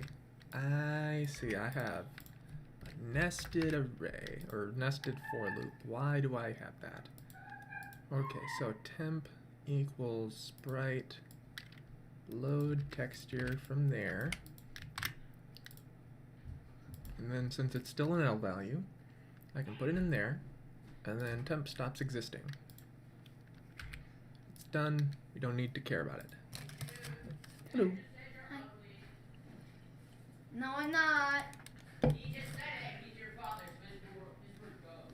Cannot convert from texture 2D to sprite. He's talking. Okay. J, but that means James. Okay, I see. Alright, so then I just need to add right, now remember. Okay, so temp sprite equals a sprite can have multiple texture. Okay. Okay. Okay. That's not how it works. Yes, it is. Right. The Sprites. way it works is James gets whatever he wants. No, it isn't. Okay, so that should work, hopefully. So what's the issue, though?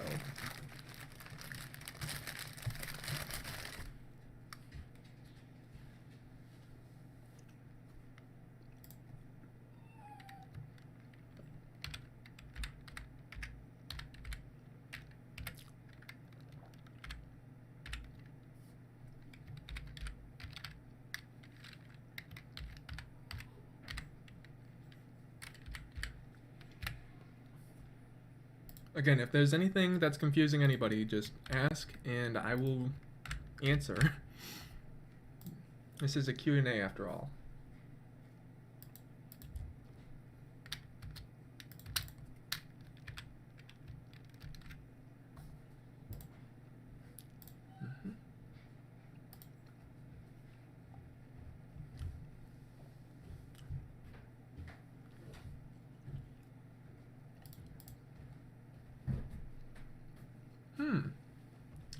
You have any snickerdoodles this time?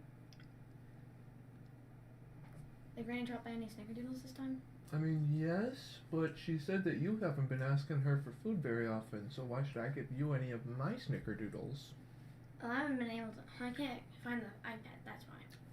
I'll let her know. Alright, but no, there are no snickerdoodles that I'm seeing in here, sorry. That's okay. What?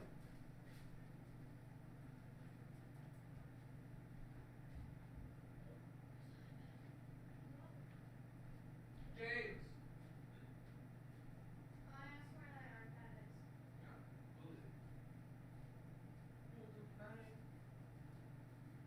James! Dada wants you to take your phone out of your backpack and charge it. Alright, where was I?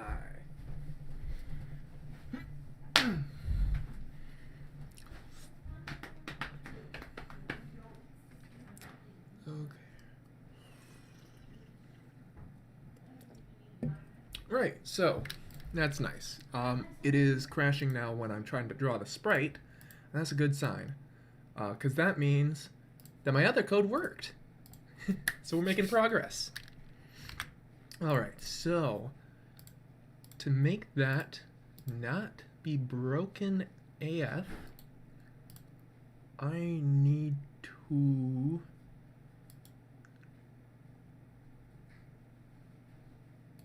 okay, so second is going to be a sprite. So if I get second of F, that should cycle through. Okay. Okay, so now I think that it's upset. Not because of Chica, but because of anybody else. Let me see.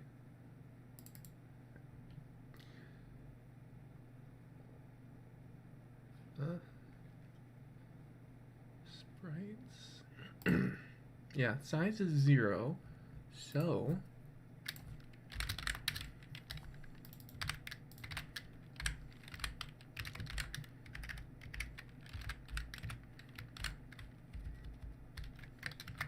if sprites is not empty, then draw the texture.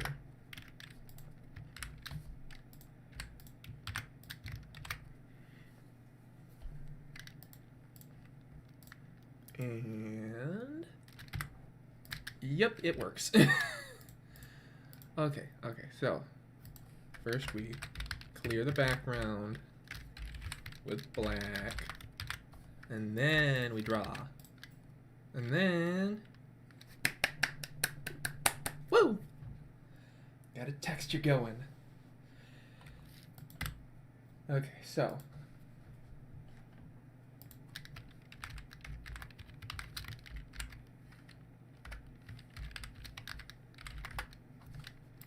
Alright, so now that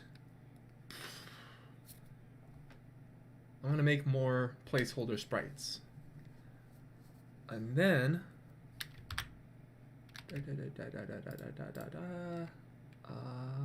here we go.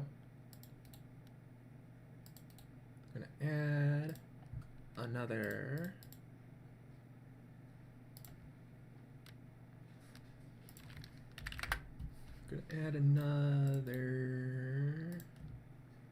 graphics PNG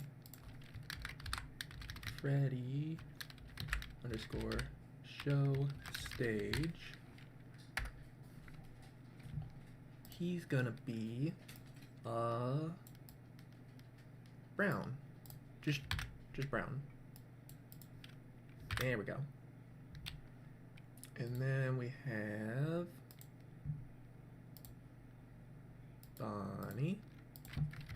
Bonnie underscore show stage, and he is gonna be a bluish purplish rabbit. Nope, that's too bright. There we go. And then we've got Foxy, and he's gonna be the tiebreaker. Foxy underscore pirate cove 0, because there's gonna be 3 pirate coves stages, so he's gonna be a nice little red.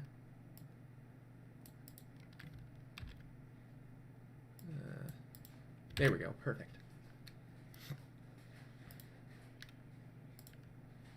Okay, so now that we've got all of our sprites, I'm gonna load them up. So Chica, Bonnie,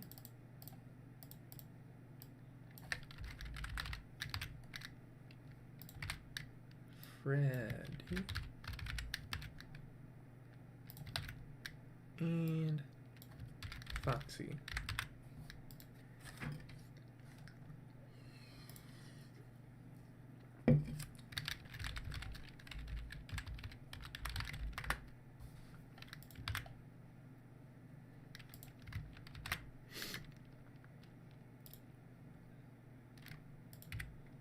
All right. So, let's see. Problem here is that they're all drawing on top of each other. That's the issue. So what I need is to make just this section be, you know, Bonnie's always on the very far left. So this is going to be Bonnie. Chica's going to be on the far right. And Freddy's going to be in the middle, right between the two. And then, with that, boom, all 3 of them. Awesome.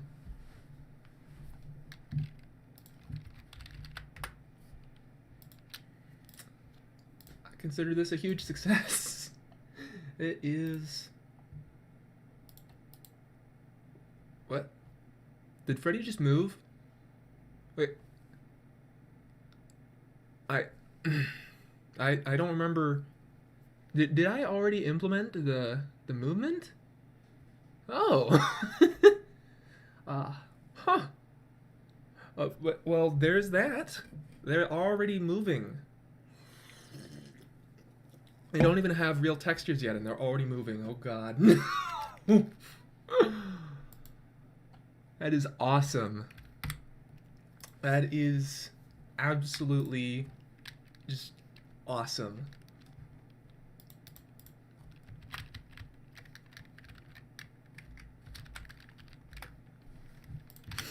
All right, so, let's see. What is going to happen next? I know. I'm going to make a way that I can switch between different cameras. And that is going to require cameras. That's what it's going to require. It's going to require cameras.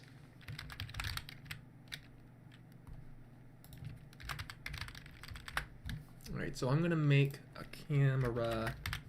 And no, I'm not. No, I already have a camera in Noom. Okay, so I'm going to make a cam button type. Class cam button. And cam button is going to have vector to position on screen, or just pose for short. Alright, and it's going to have a rectangle instead of that, because it's already got position. Rectangle for collision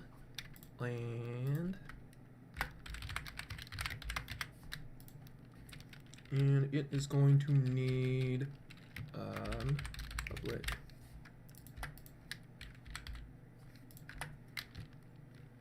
bool is hovered. Is it hovered? Let's find out. Is hovered. Wait, no, I want that to be out here. Is hovered cam button.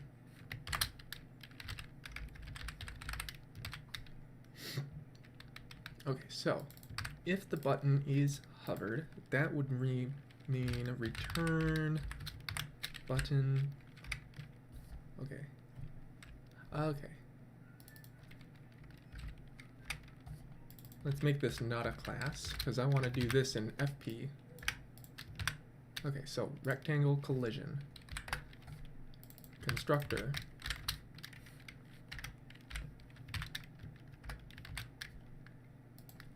Equals default.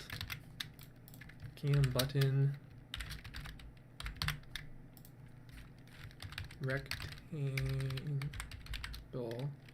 rec. Collision is initialized to rec. Alright, there we go. And, oh, right, what else I need is cam refers to, or cam for short.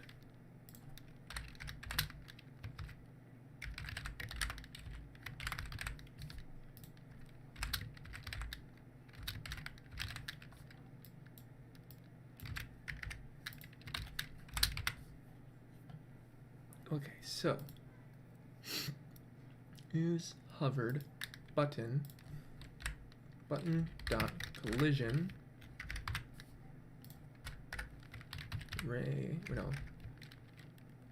collision check point rectangle. The point is get cursor position, get mouse position. And the rectangle is the button's collision. We're going to return that. And that is how we'll know whether it is being hovered. So, if we have buttons,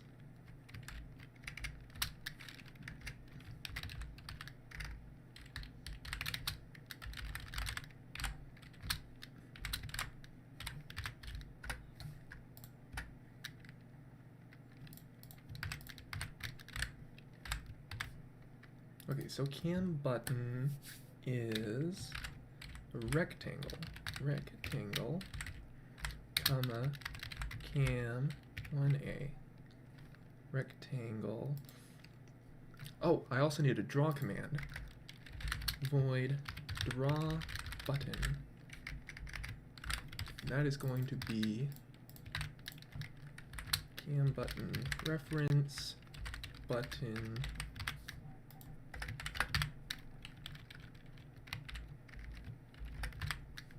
okay, and that is going to require a get cam name.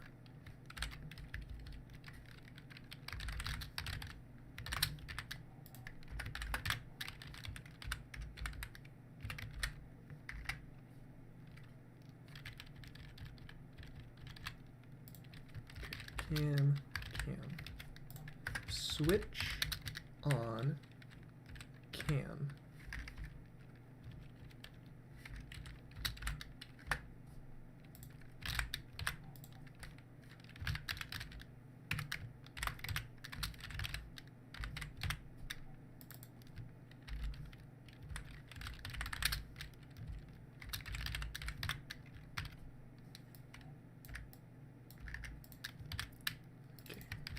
Cam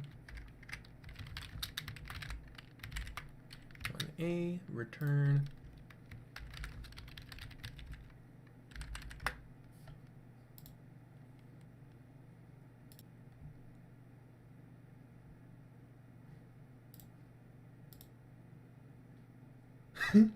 how to make integer in C++. Yeah, that's actually really easy. You just type int.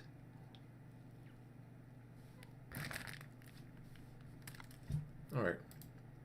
Cam1b, return cam1b.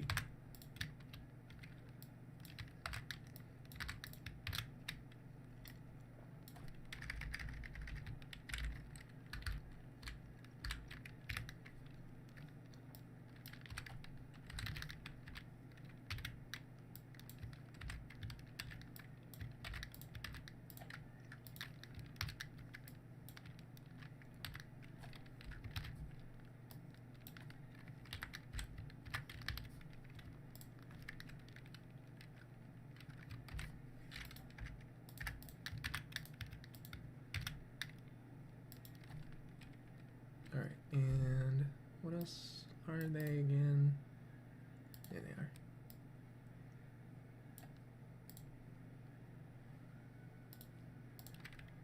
Okay, so cam 1A, cam 2, cam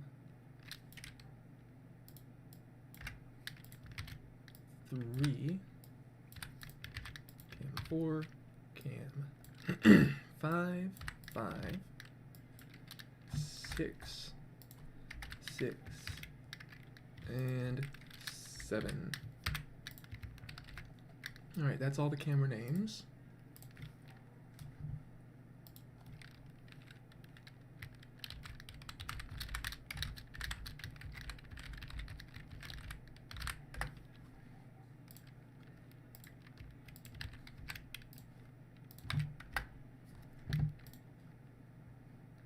Okay, so now that I have the camera name, I can get cam name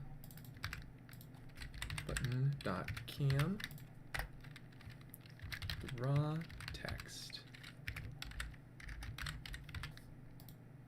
The text is gonna be this at button dot collision dot x and collision dot y, and the font size will be 10, and the color will be white. But before that, we want to draw rectangle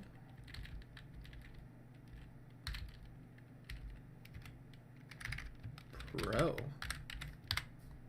Ooh, sounds fancy. Okay, rectangle rec origin. Just extended. Oh. Draw rectangle rec. There we go. That's perfect. Okay, button dot collision, comma gray. That should be nice.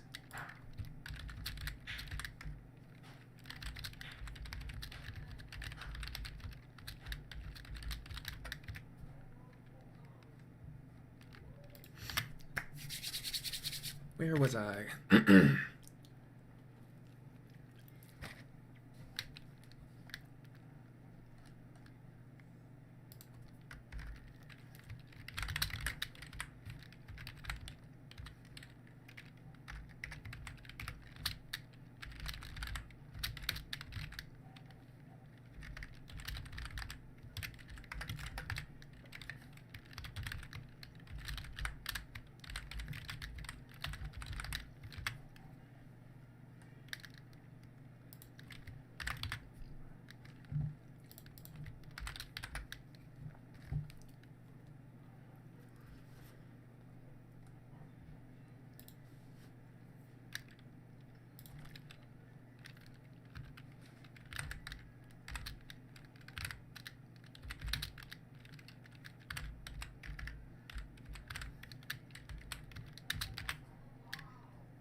I see. Got the order of those wrong. There we go. And then we'll have another one for can 1B. And it's going to be at 256, 256. Let's see if this works. Sort of. It does draw. They look like crap, but it does draw. Alright, so now let's add another one for drawing. Draw rectangle lines extended. 3 wide and dark gray.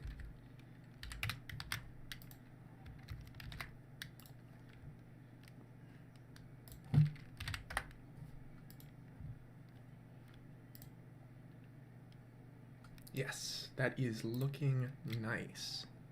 Oh wait, no, it needs a white outline.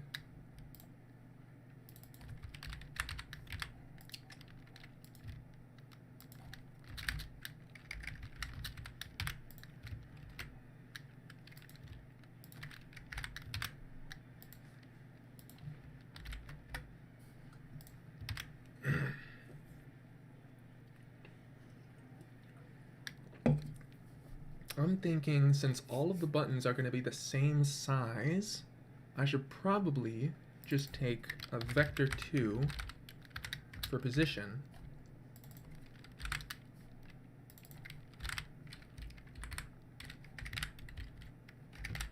And then I can just have pose.x, pose.y, and 80, comma, 60. That should be right. No, it's not. What's wrong?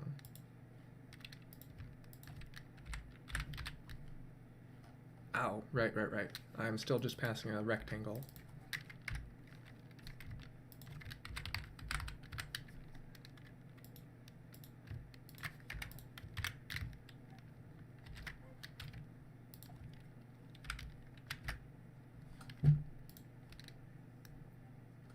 That is too big.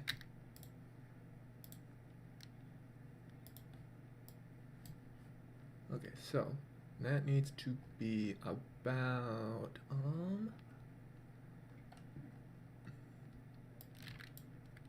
30. Okay, that's way too big. So 20. And let's make this 60 and 40. And that will mean almost there.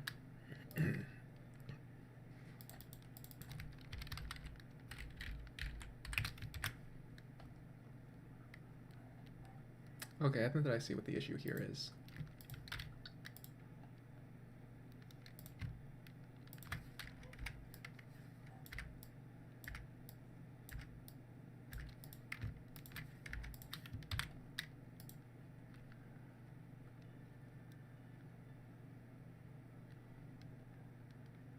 Okay, 424.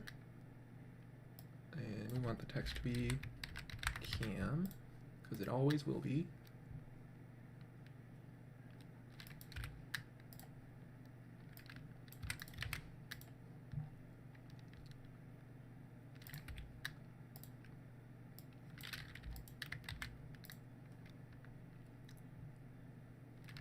There we go. Getting closer.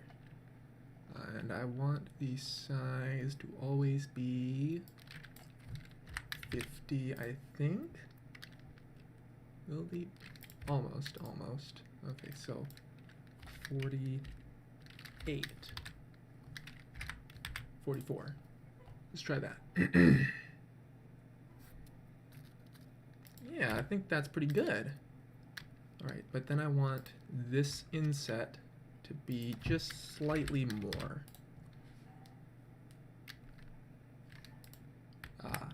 No, I don't. Plus 6. Almost there. I guess that it was just right the first time, I guess.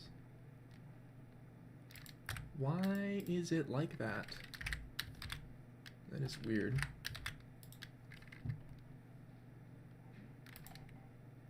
Yeah, that should be good. All right, and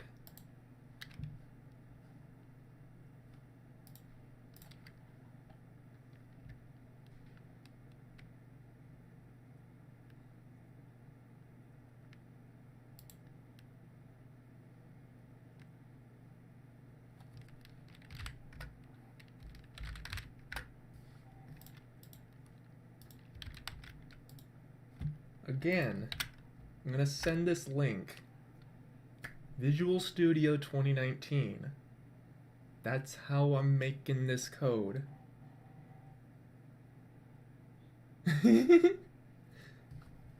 Okay, so where was I? Oh, right, I was eating food at some point.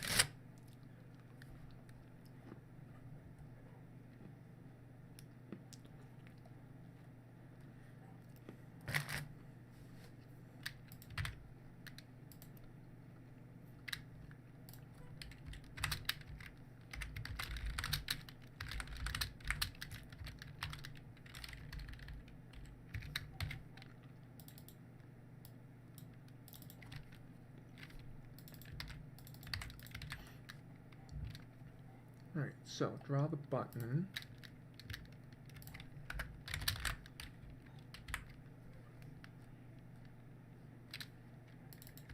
Oh, that's too bad. I'm sorry. Have you tried Notepad++? Maybe that might work.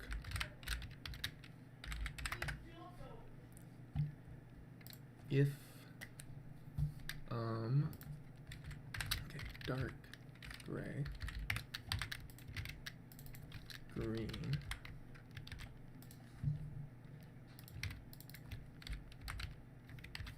okay, so that's gonna be my colors. If button is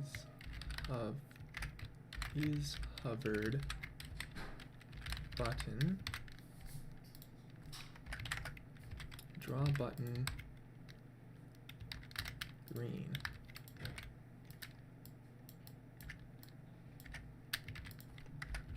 Else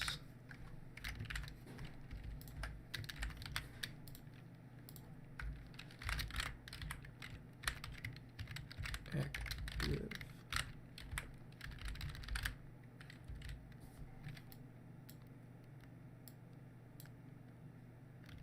Okay, draw button line if it's active, green if it's hovered, and any other time just draw it dark gray. Is active.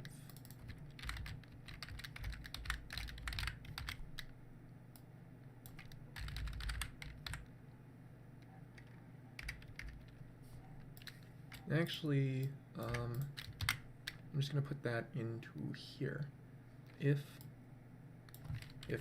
button.cam is equal to active cam, then draw that button green, lime green.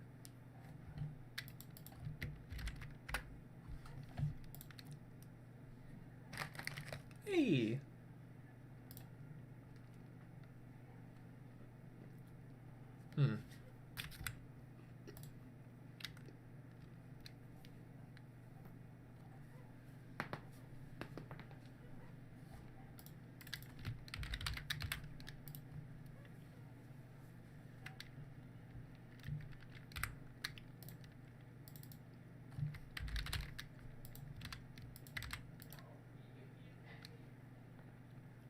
All right, and then how am I gonna make it do the thing? Okay, I think I know.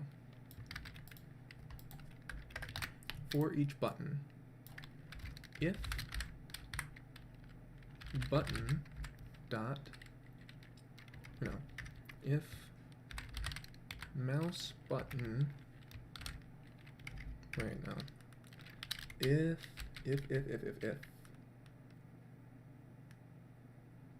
Pascal casting?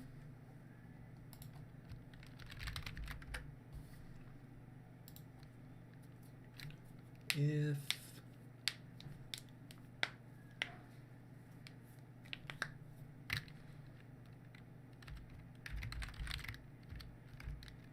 okay, if is button pressed, mouse underscore button, left button,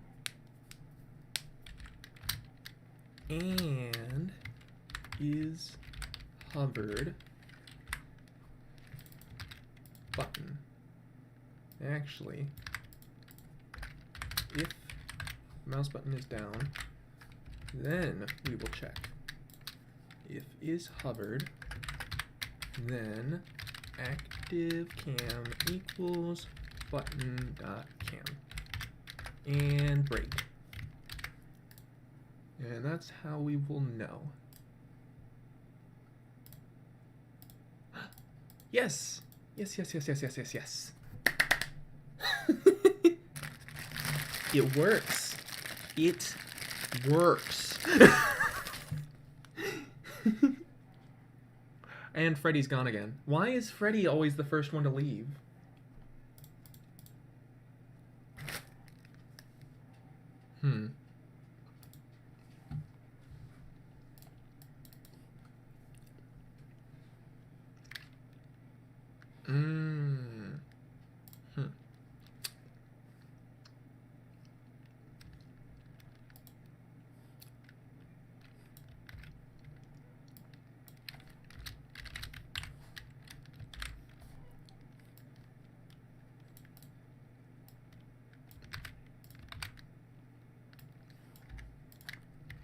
Okay, I think that I know what to do now. Okay. Try to find the sprite.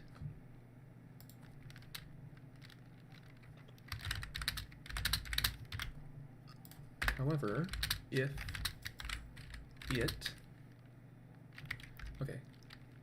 it is not equal to sprites dot end, then we draw the texture.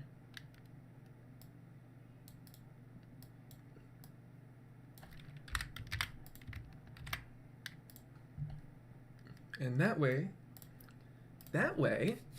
it will only draw if the texture exists. And why on earth what is wrong with that?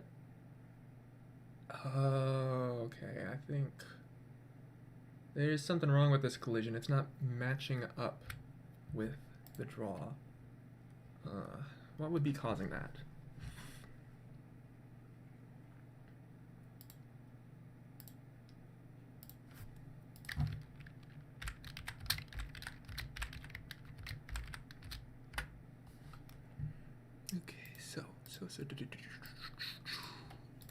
How do I make that work?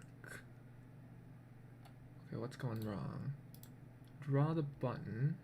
Seems to work fine. Check collision point rectangle. Get mouse position.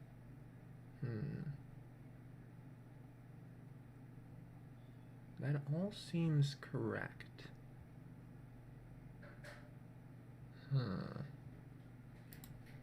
I don't understand. It should work. Oh, wait. What? What? Okay, so it works on the width, but then the height, it's offset by some weird amount. What's wrong with that? What is causing it?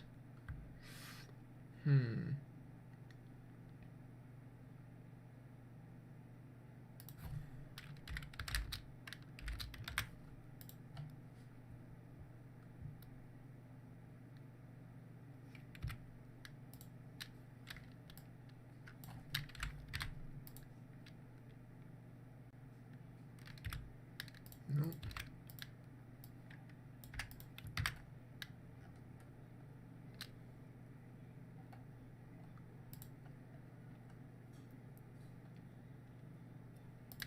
you know what, I'm just gonna add in all of the buttons.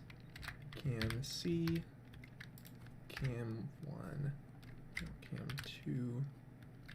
2A, cam 2B, cam 3, cam 4A, cam 4B, cam 5, cam 6, cam 7. And okay, so that's gonna look like that. So resources, add. Okay, so I'm gonna add in a map.png, and that is going to look something like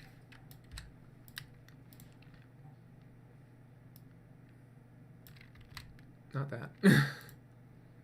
Okay, this is gonna be 0 and white. Perfect. Width of 2. Okay, so that is going to be big ol' center area, restrooms, connection, the hall down here, you hall down here, connection, this is gonna be the supply closet, connection, and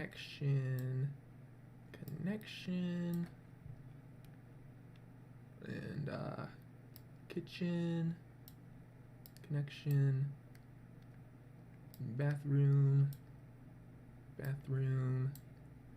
connect that, then that, Pirate Cove, and backstage. Oh, and regular stage, gonna need that too.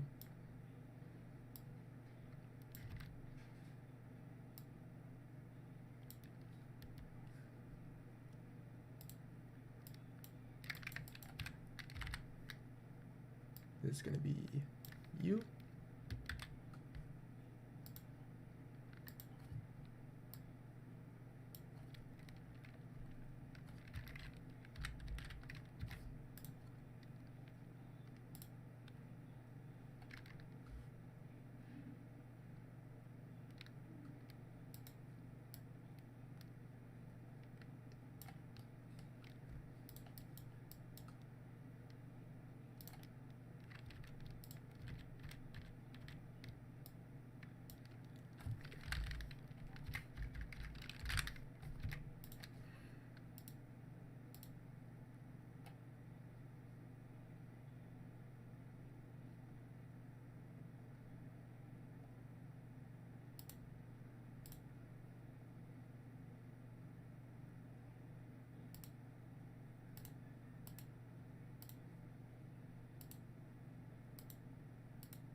There we go.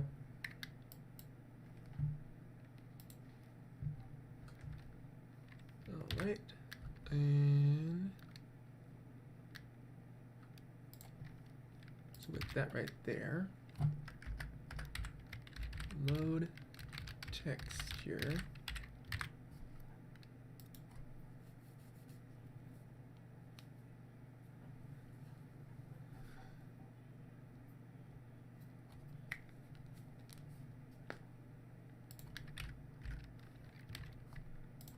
Got to add destructors. Fuck, see? Wait, no. I can just put this in the one place.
that should be able to unload all of the textures when I'm done with them. And load the texture. Texture.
Perfect.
Okay, so let's see. I need this guy to be at X, Y.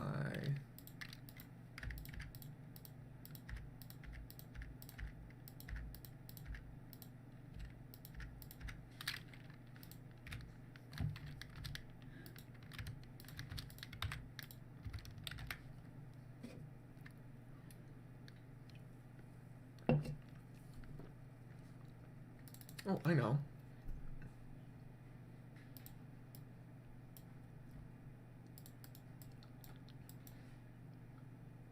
Alright, so if I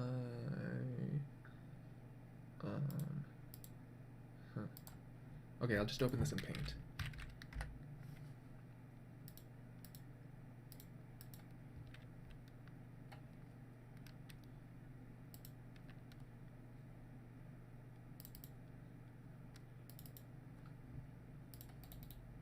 Oh, brilliant. Alright, how do I find what the position of the mouse is?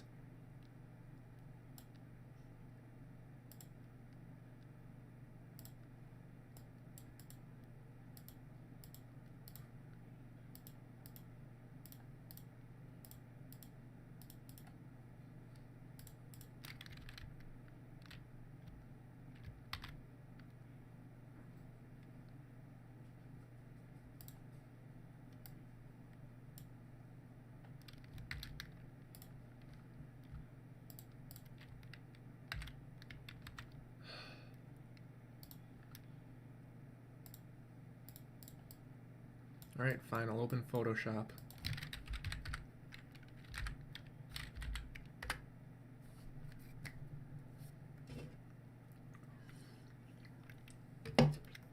Okay, Google, play some music. Playing some music on YouTube Music.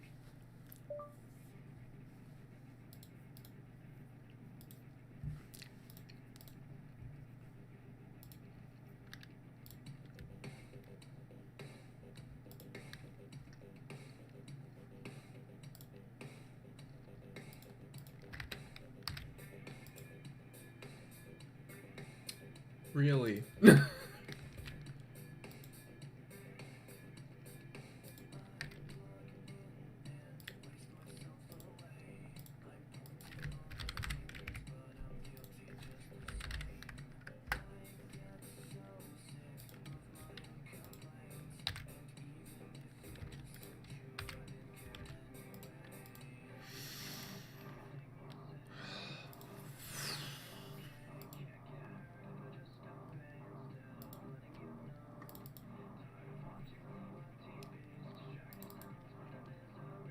There we go.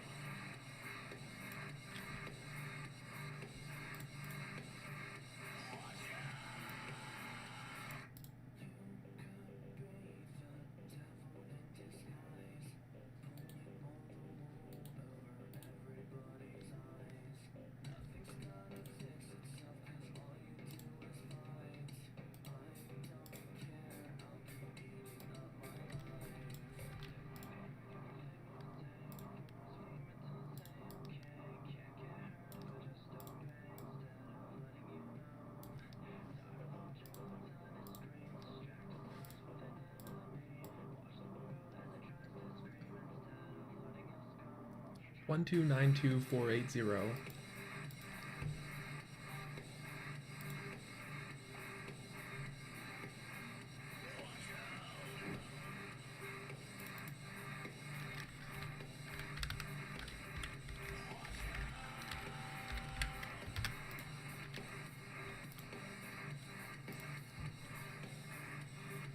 Perfect.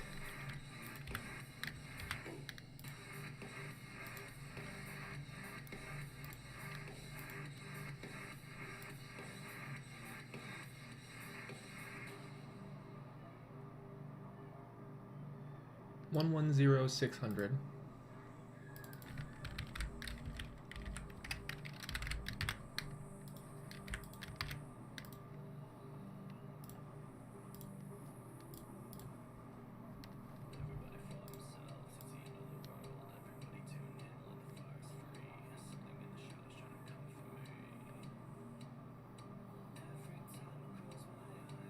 $1,200 680.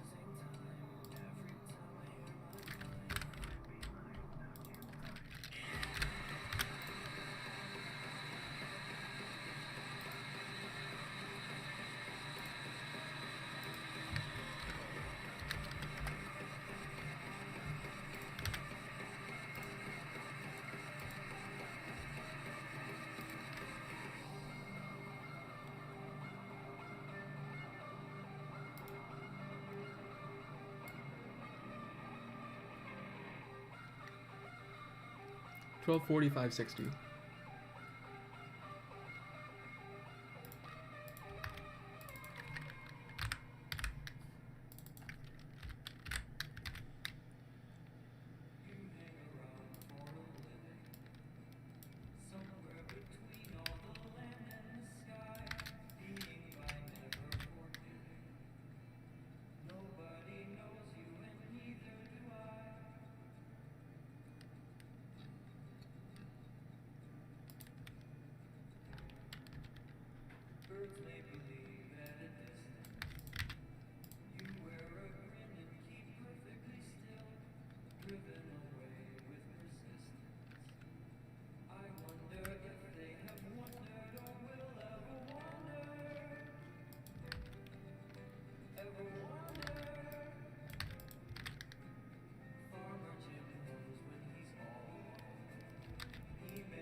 $1130 846.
1555. 1 5 1 and then a bunch of fives. 825.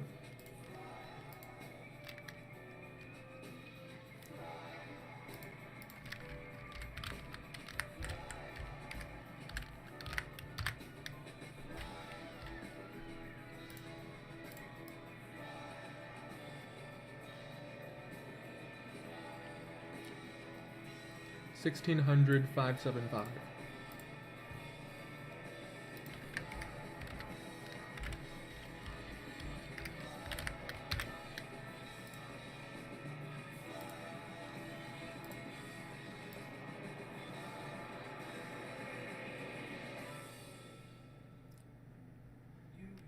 $1235,878.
Beautiful.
Okay, now I just need a thing for switching whether or not I'm in the camera.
That's odd. Oh, right.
One shot, one kill.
I just want to get an integer of what the time is. Oh my gosh.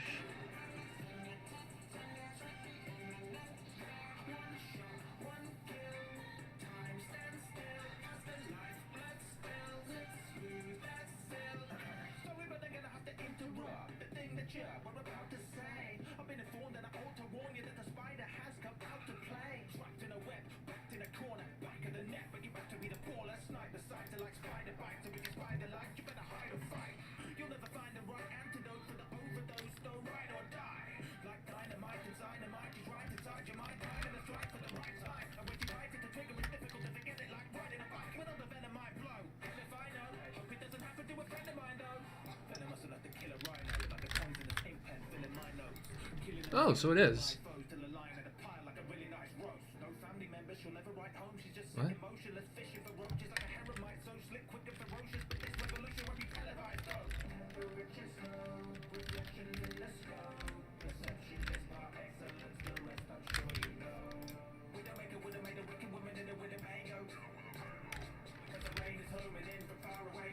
But I want to know what the current time is.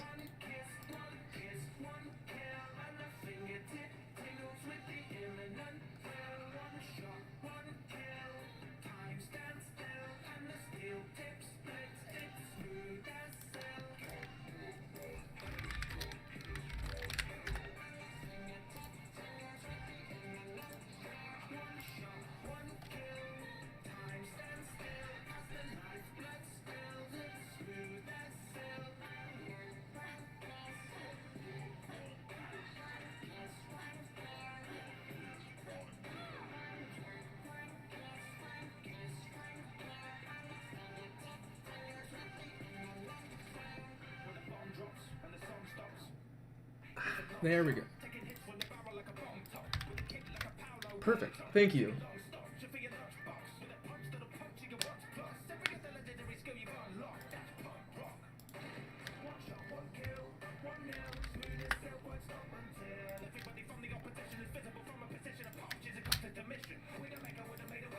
There, that should make it so that then the random number generates differently each time that you play.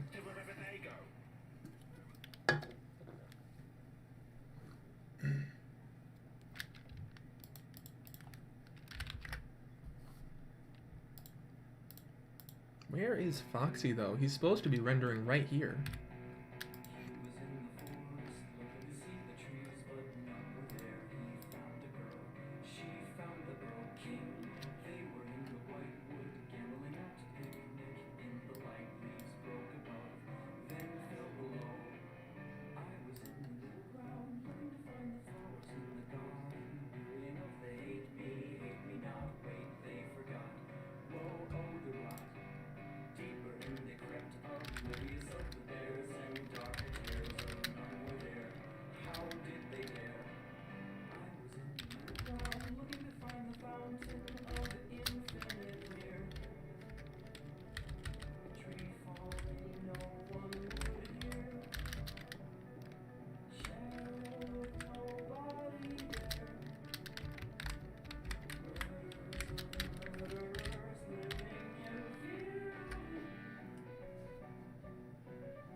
So why is Foxy not loading?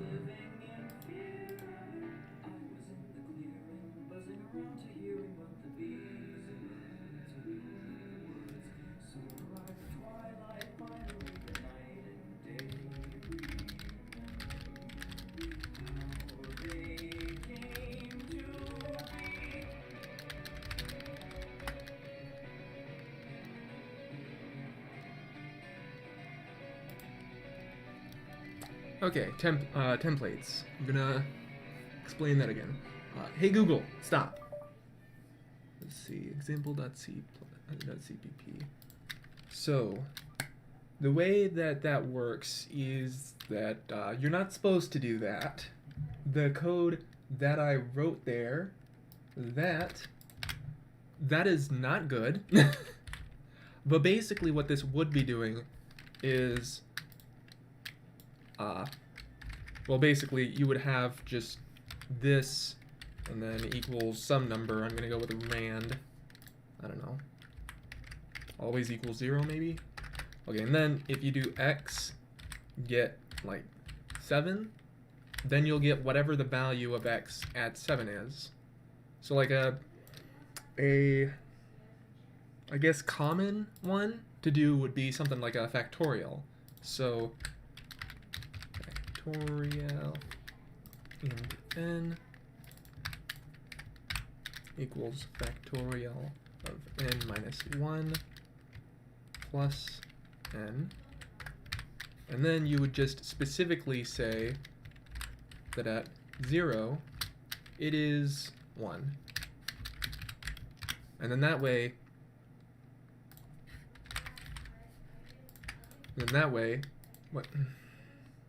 what is it? Okay. And then that way, int is a value for only real numbers. Okay, so int is a value for, boolean is not for decimals. Float is for decimals. Okay, so int means a counting number. So 0, 1, 2, 3, 4, 5, nothing in between. So like no 0.5, no 0.3333333, no pi, just 1, 2, 3, 4, 5, 6, 7, 8, all the way up to whatever the maximum number for the integer is. Well, the reason why you wouldn't use a function for a template... What? Anyway, a boolean is just true or false. It's not a number, it's just true or false. That's it. Why wouldn't you use a function? Well, you could use a function. The difference is that a function is runtime executed, whereas a template is compile time executed.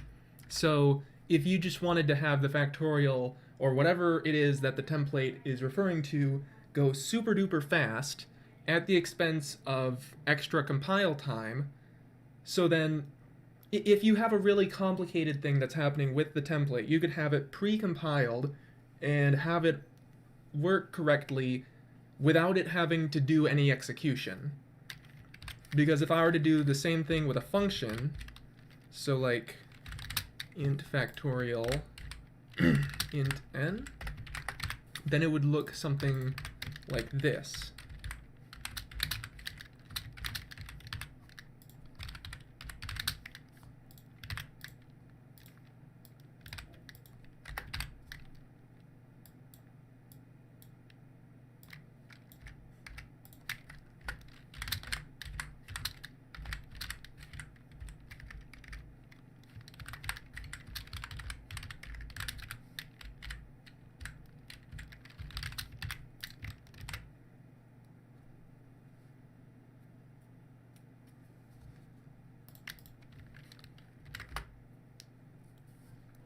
So you could do this, and that would do essentially the same thing as this, except that templates would basically, instead of running this recursive function, which if you were to have this number be something like 1,000,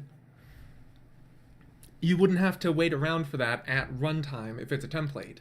You would have to wait around for it at compile time, so when I press Control-Shift-B, it would take longer if I were to have like factorial 1000, but this would be faster for compiling.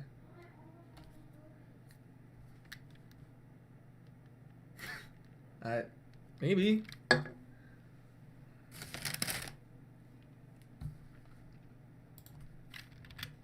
Anyway, why is Foxy not rendering?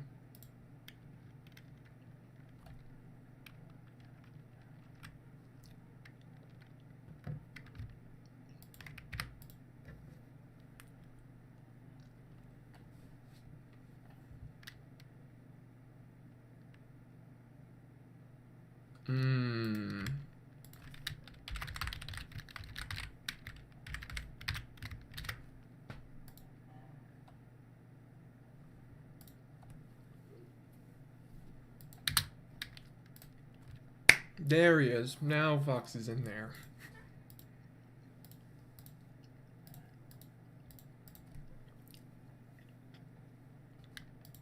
Also, all of the animatronics currently have AI level 0, so they shouldn't be moving at all.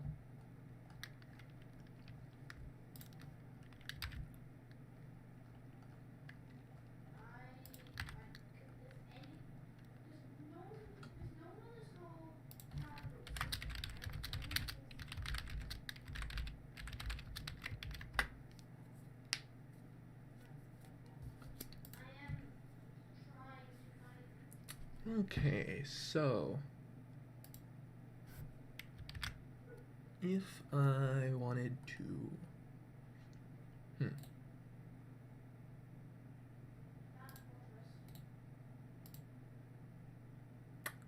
okay.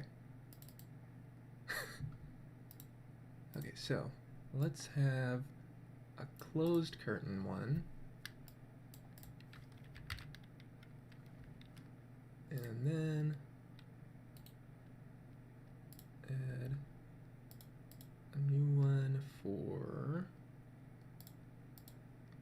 PNG Foxy underscore Pirate Cove underscore 1.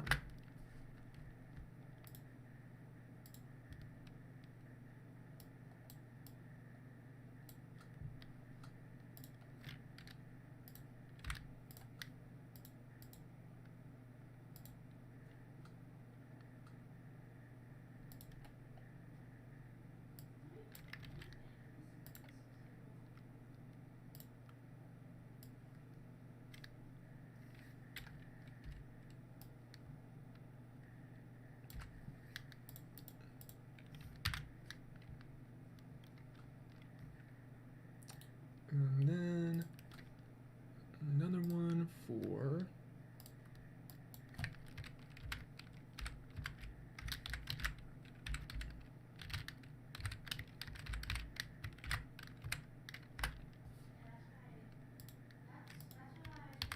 this is when he's going to be completely out of there. And then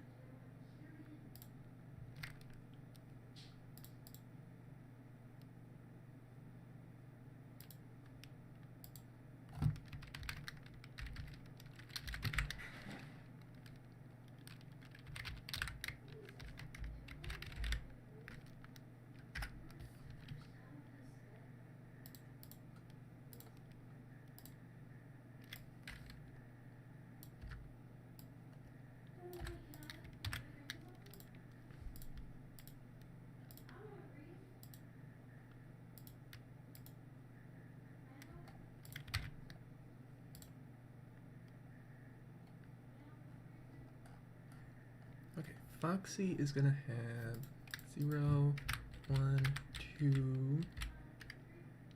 and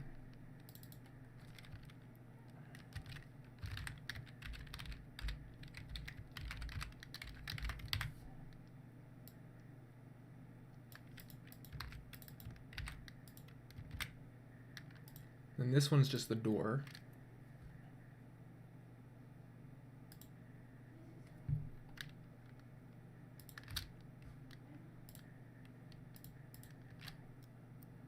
Let's set them all to level 20. Alright, animatronic level 20.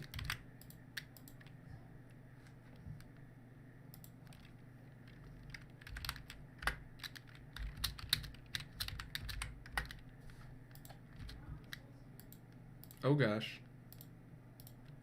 Where'd they go? Okay, Bonnie's already back there.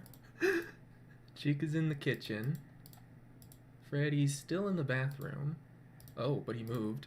Now he's in the kitchen. Chica's in the hallway. Wow, these guys are fast. Foxy, oh gosh. Wait, what? Freddy, what are you doing in there? You're on the wrong hallway. Okay, I must have gotten the halls mixed up.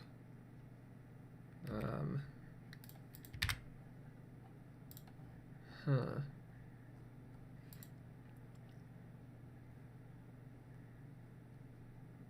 Okay, west hall, west door.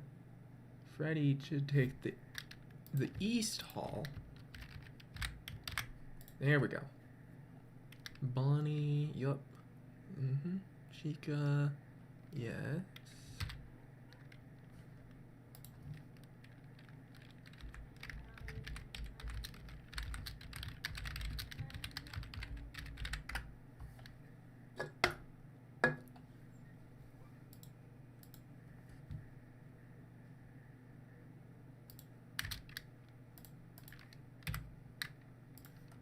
Okay, so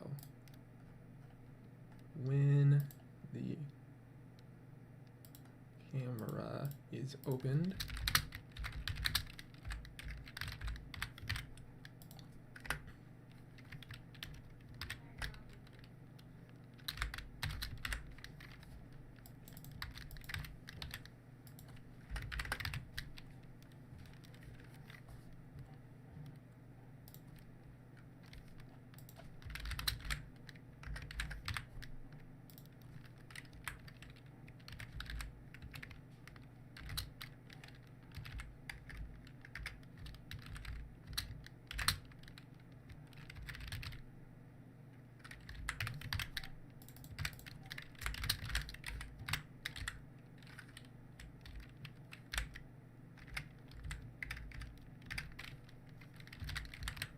dynamic cast to stunnable.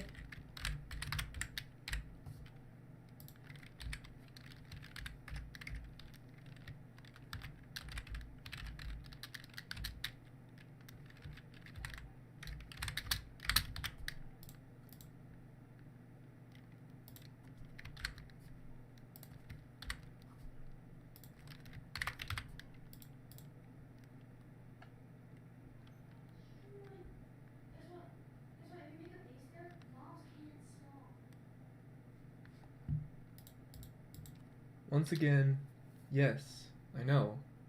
Templates and functions can get the same functionality. The difference is templates are evaluated at compile time. So before it ever gets sent to whoever is receiving it. However, functions are evaluated at runtime.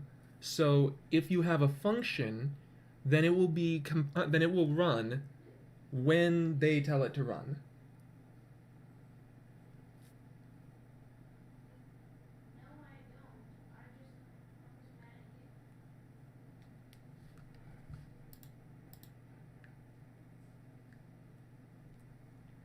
It's basically the same as just, for templates, it's the same as if you were to have 100 different integers that are all specific values that you had input yourself. That's the difference. A function would be that it would have to execute code, whereas template, it's literally just seeing it as a number, and that's it.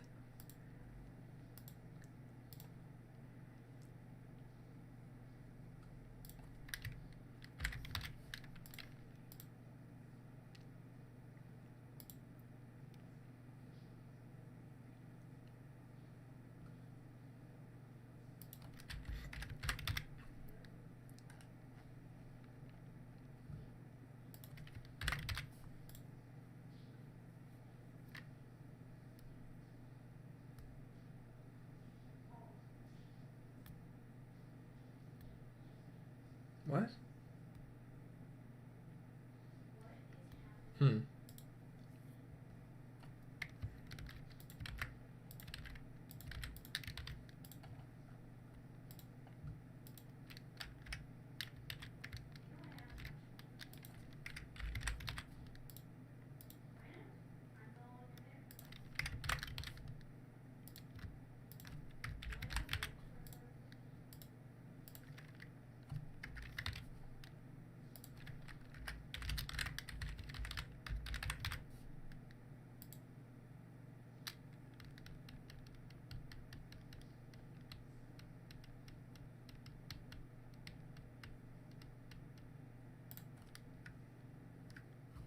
You know what, there's only 2 stunnable characters. I'll just friggin'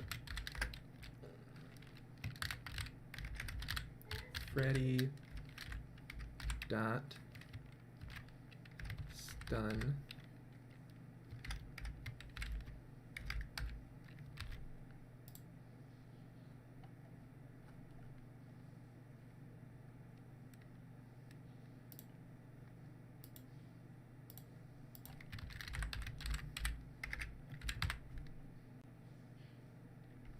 okay, but why?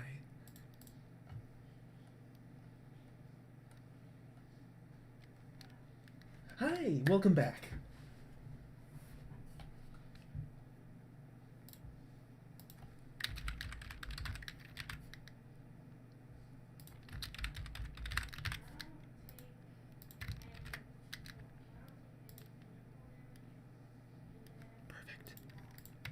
Alright, Freddy dot's done.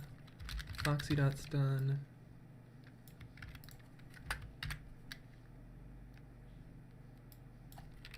Else Freddy dot release.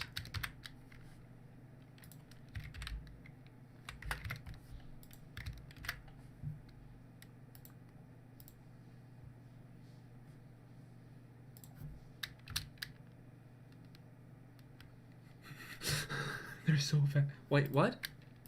Oh, I haven't implemented anything for stun to actually do yet. Okay, okay.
This is gonna be my first time trying this, but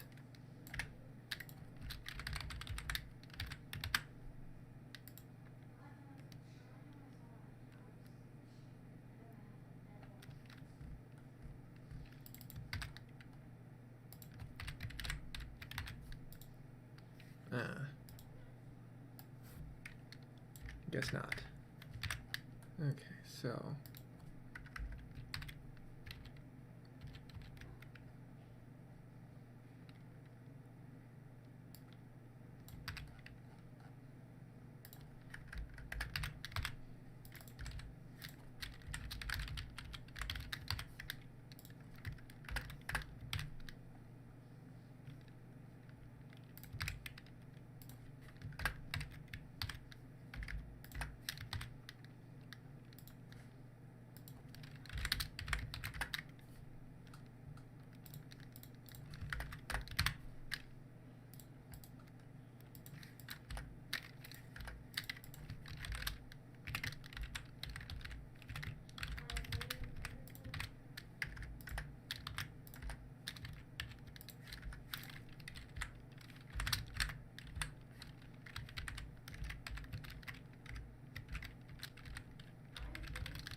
hey Google, unpause.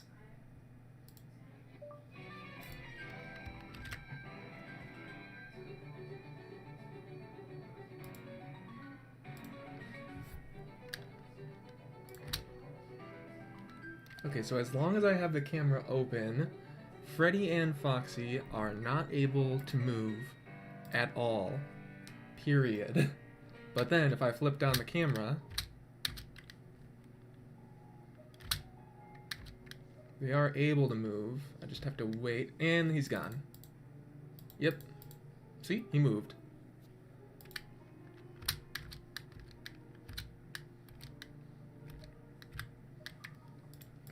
I'm gonna just put in some debug info.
Okay, just for debug purposes, I'm gonna make cooldown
Black Diamond Gaming? That username or a different one?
Just love to say he had to go.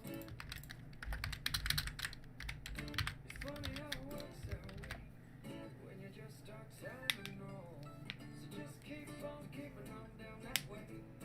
I said you're almost done. You got the devil on the run, and you ain't got no price to pay. I said I know. I used to walk down the very same road, and I thank you kindly for taking my advice. He don't care about you, all the good or the bad you do know. You can't take your life, you ain't paying the price. Yeah, the devil's prize. Yeah, the devil's prize.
Okay, for the tick system, basically what's going on is that every frame, the animatronics will tick. And if that number... Okay, so they each have their own cooldown. And, hey Google, stop. Okay, let me just show you what's going on. Okay, so each animatronic has a cooldown time and a cooldown.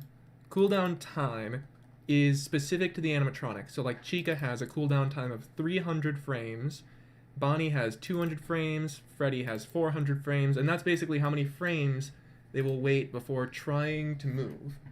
If they when they tick, if their cooldown is 0, then they will try to move, and then they'll reset their cooldown to cooldown time. But also every time that they're ticked, they decrement cooldown, so then like it becomes 1 less. So once it hits 0, they'll try to move, and then it will reset to their default number.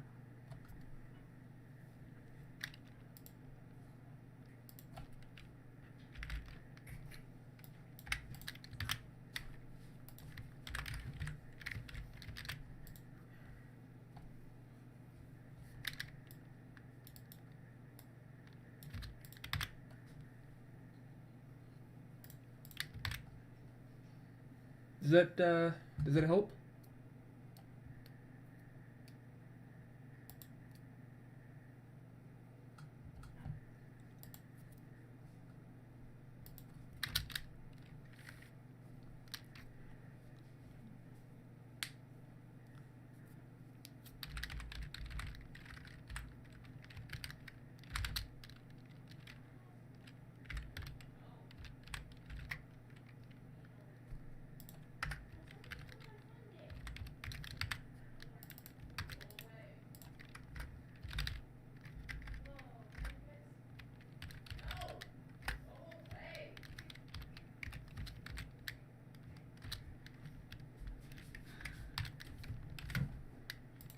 Here we go. Alright, so what this right here is doing is it's just where this I can now put on any line where I want to have public, but only if it's debug.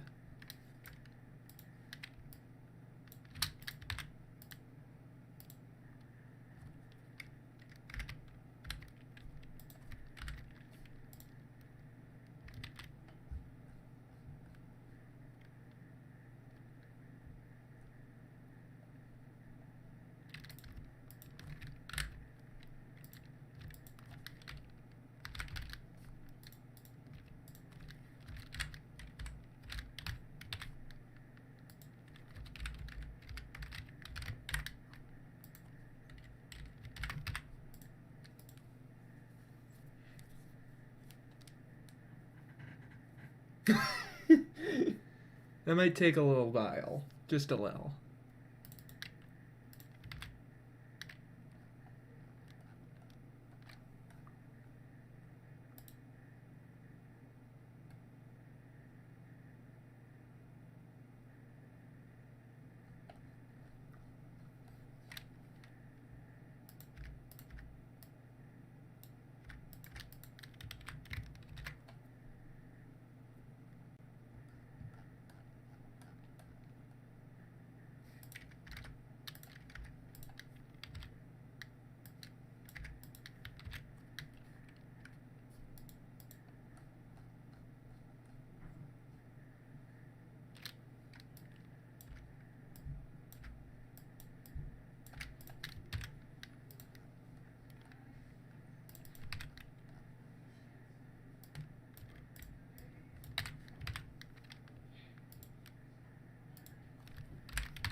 Oh,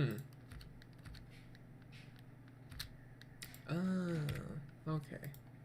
I see now. James, we're just changing, then we're going, okay?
Oh, virtual method. Okay, so a virtual method is basically where, so anybody inheriting from, okay, let me try and explain this with an example. All right, so let's say that I have a class A, and then I have a class B who inherits from A.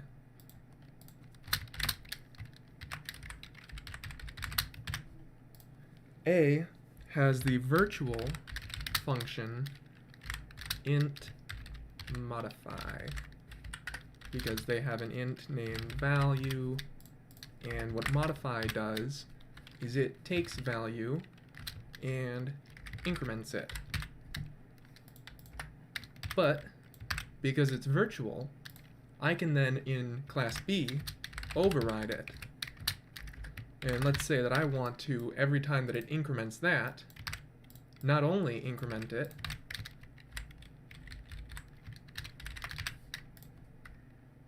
just as normal, what? Oh, right.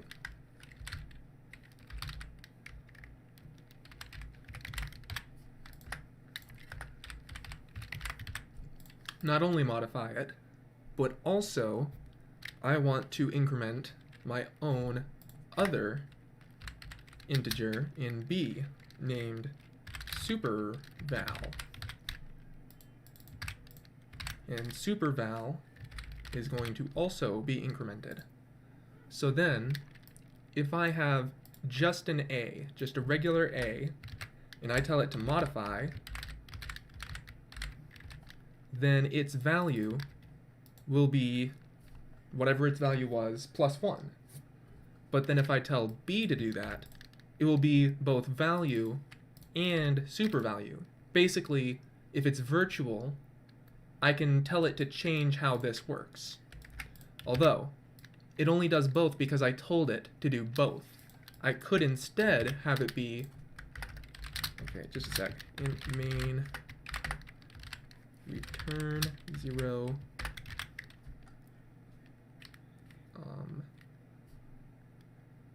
what? Oh. Okay, so A, B, B. So, with how this is, I could tell B to modify itself. And I could also tell A to modify itself. Now, A will say value equals val plus 1. But for B, even though it has val, even though they both have value, this one will instead have super val increment, and regular val won't do anything. So it'll still have whatever the original one was. But if I tell it to call A's version of that, then it'll do both. There's also this thing called a pure virtual function, and that's where I add an equals 0 at the end of that. And what that does is it says, if I'm an A, you can't have just an A, because it's abstract. It doesn't work. You can have like an A pointer and then initialize it with a B,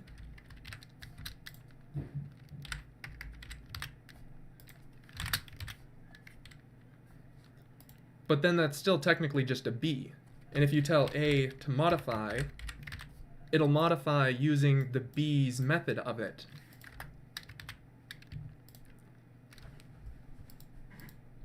And again, B's method just modifies superval, not val. Also, another thing is, when you have a pure virtual function, you can't not have that in inheriting classes.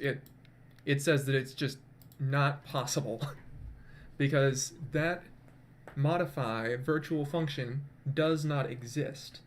You have said, I'm going to declare this function, and then you never actually defined it. It's got a green squiggly under it. You didn't define this.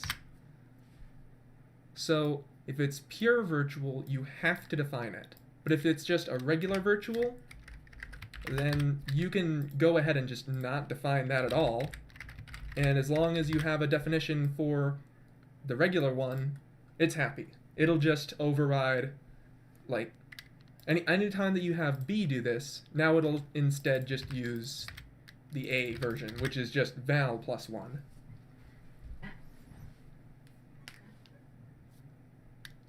Anything else?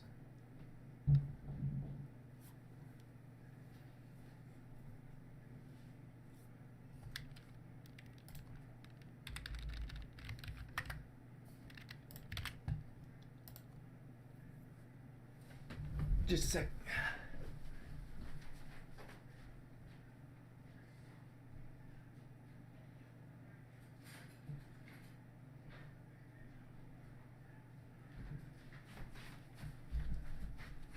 All right, I'm back.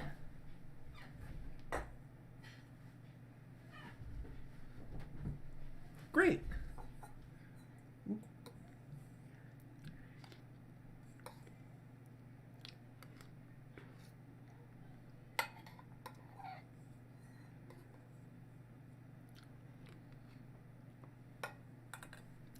Is there anything else that you have a question about?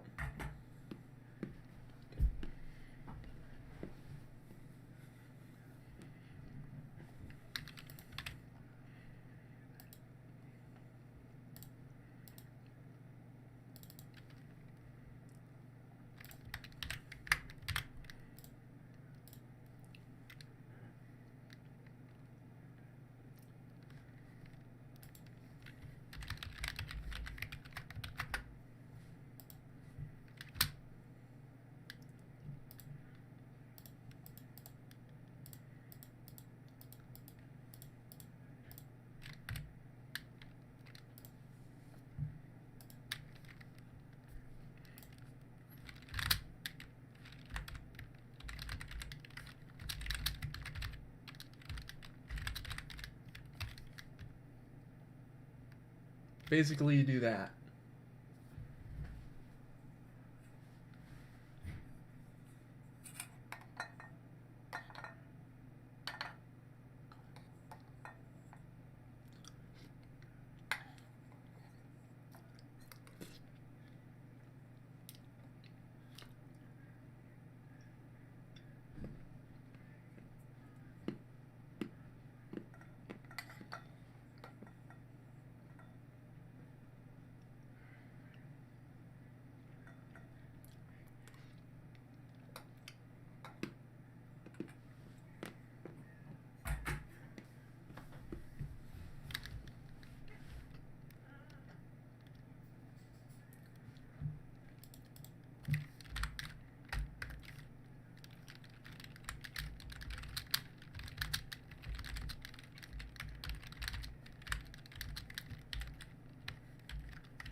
another way that you could make an int would be by doing this.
Okay, this is a dumb bit. You get the point.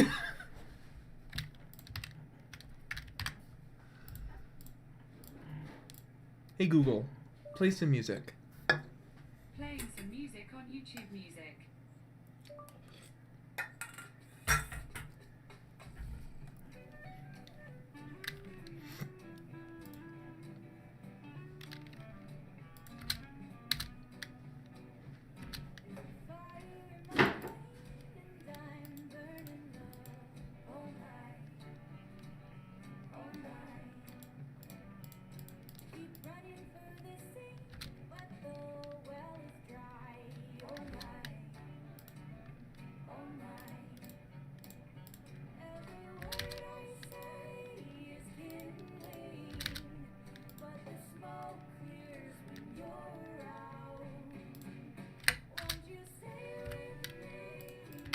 Alright, I'm gonna add in the render.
Alright, I'm just gonna let that render for a minute.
Well, I mean, my computer has like 32 threads, so it'll only take a few more minutes.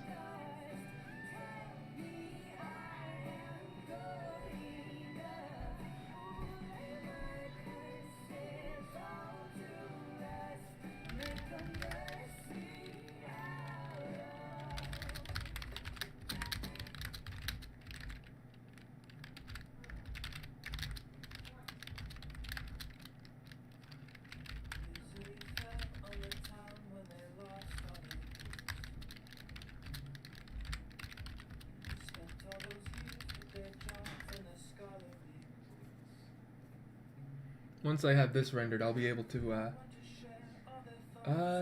I would be using my I would be using my RTX GPU, but it, it would require recompiling Blender, and I don't, you know, have the, I don't care enough.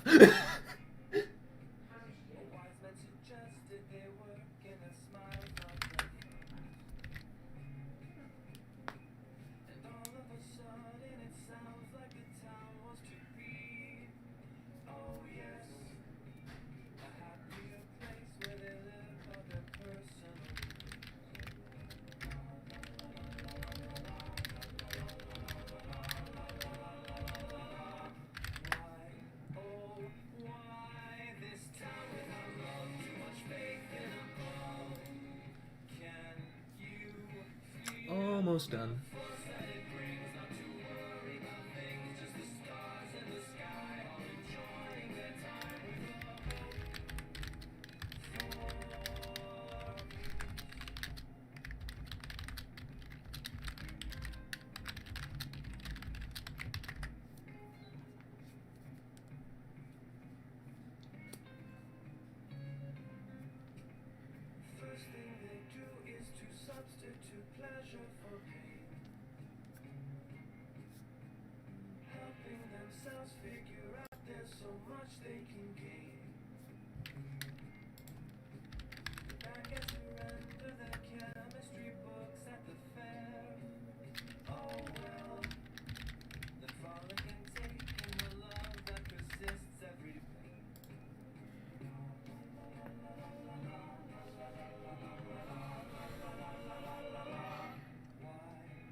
Cow.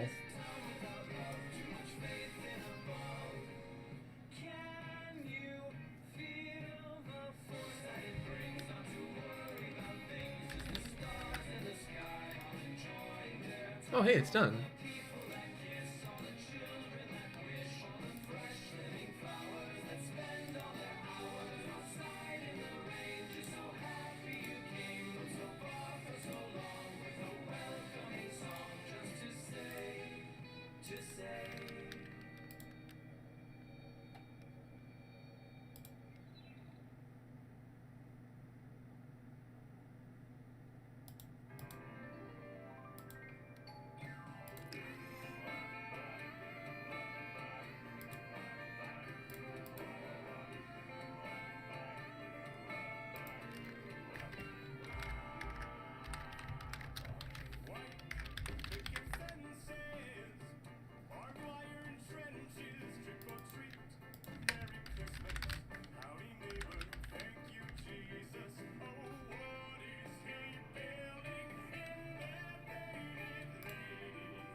Oh.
Hey man, come on down. They're selling truth on the corner now. Look at them all dressed in white. Said the angels must have came into town last night. Hey man, come on down. They got your fix on the corner of town. Look at them with their heavy hearts broken down at the bottom, not knowing where to start singing. It's all there, in black or white. You can lay it down or you can put up a fight. You can break bread with the beggars and thieves, or you could high horse your way to your knees, or you can take that lesson that you learned today. You share it around or throw it away, but in the end you're gonna see you're the only one, and this life's just a game until the game stops being fun. Hey man, come on down. They're selling truth on the corner now. Look at them all dressed in white. Said the angels must have came into town last night. Hey man, come on down. They got your fix on the corner of them town. Look at them with their heavy hearts broken down at the bottom, not knowing where to start.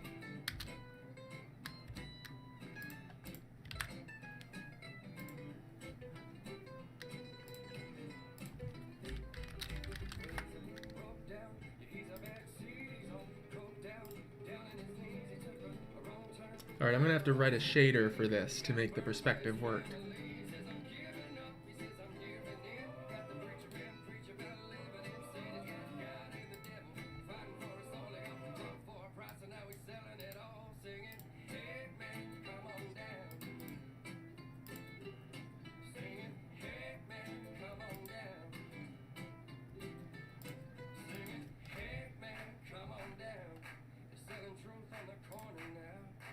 Look at them all dressed in white. Said the angels must have came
Alright, so.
Varying?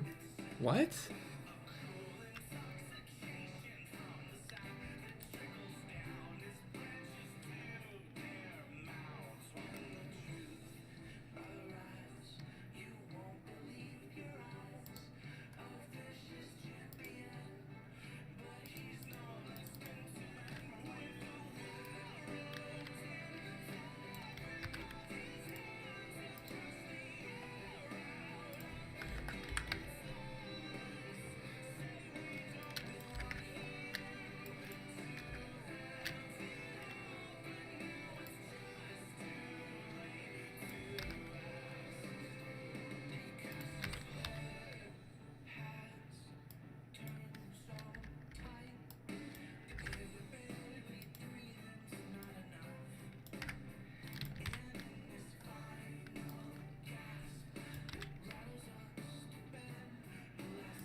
I want to see the poster. Listen up and you won't go wrong again. Buzz along on the first song and then get to where the two ends meet. Come along now. Run away from the humdrum. We'll go to a place that is safe from greed, anger, and boredom. We'll dance and sing till sundown and feast with abandon. We'll sleep when the morning comes and we'll rise by the sound of the birds.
I don't know. Maybe it's just because I'm a little bit tired. I don't know.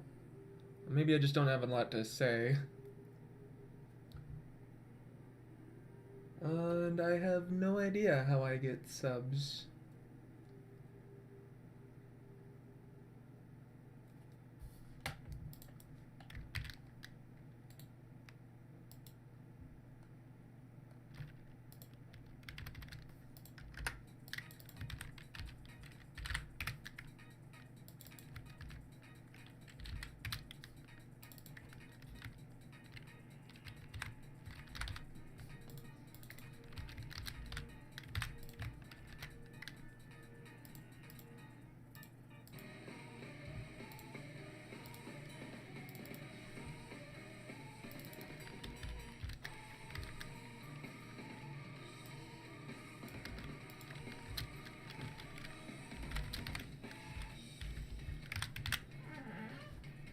Alright.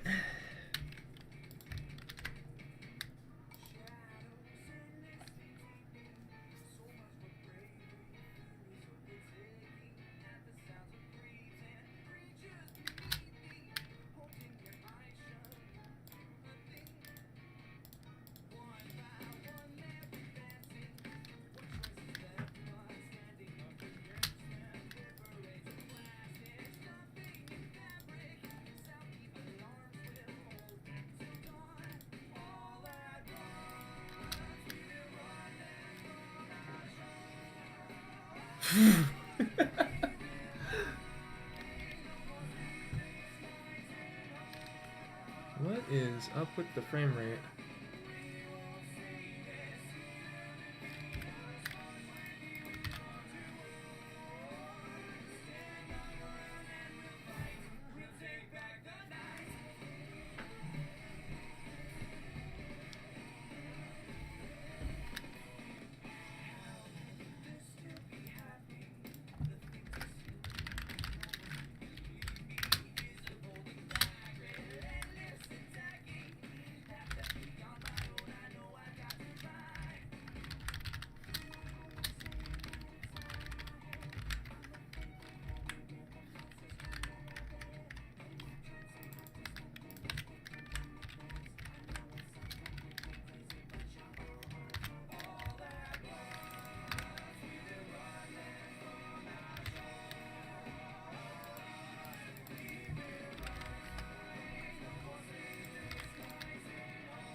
There we go.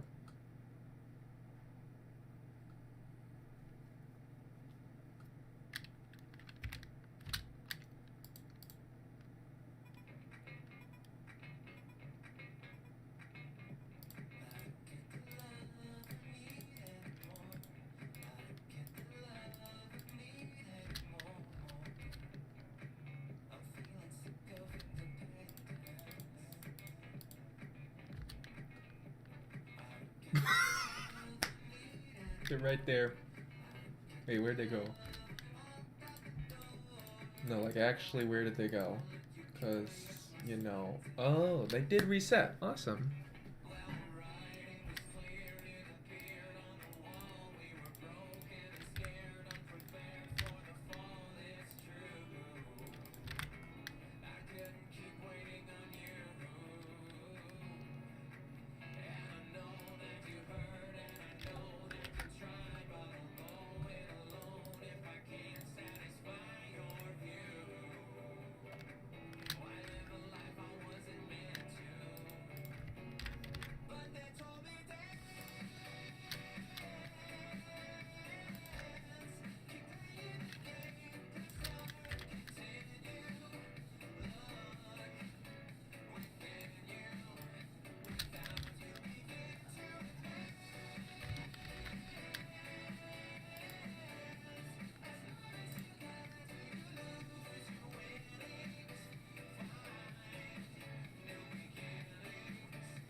Idea.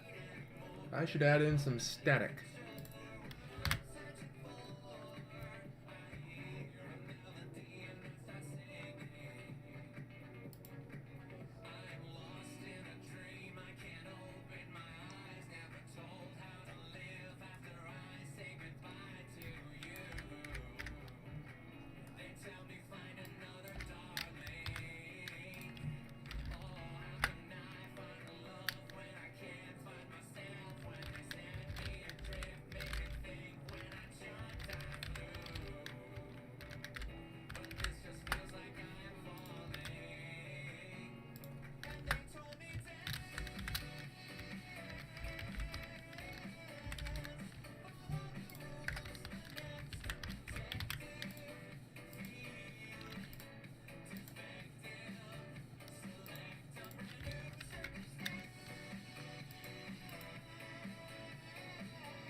stream it?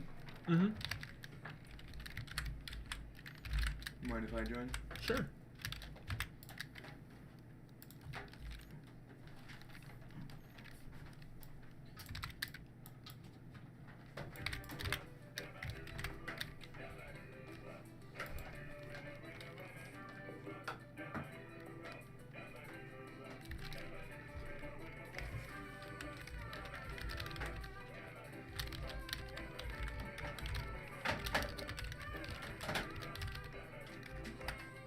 You know, it's actually kind of funny that you bring that up, Nintendo Kid, because I've made a program exactly like that. Like, literally that. I'll show you.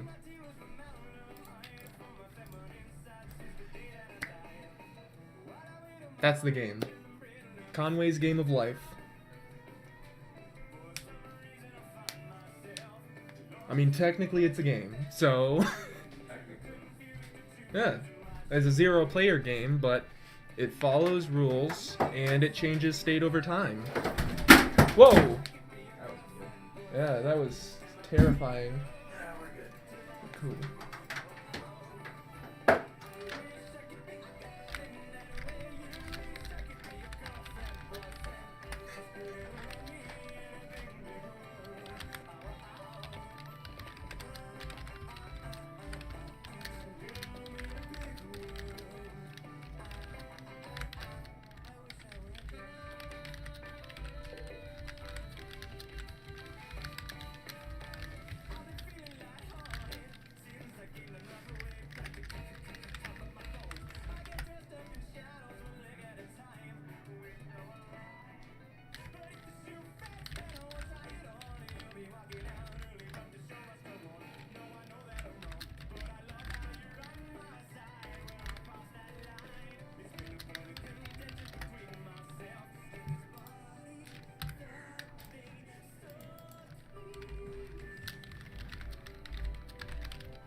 This right here is the code for it.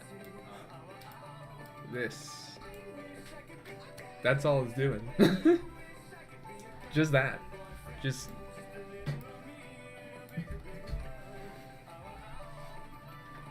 Oh wait, no, that's actually the post-process. Here's the game code.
They want to know if you like it.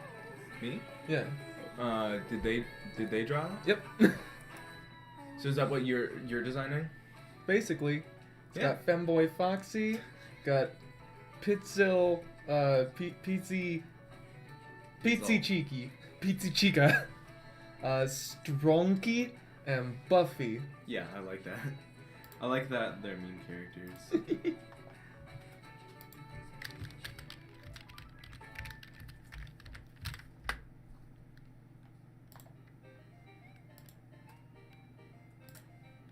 How do I make you? Oh, I just commented, so you should once you see my text pop up, you should be able to.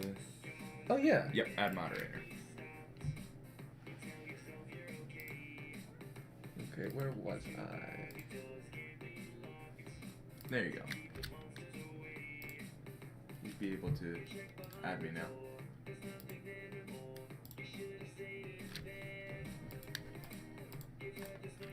Your roommate. What? No, he's my little brother, younger brother. He's Bigger. The, I'm the he's bigger the big. bro. He's the big younger brother.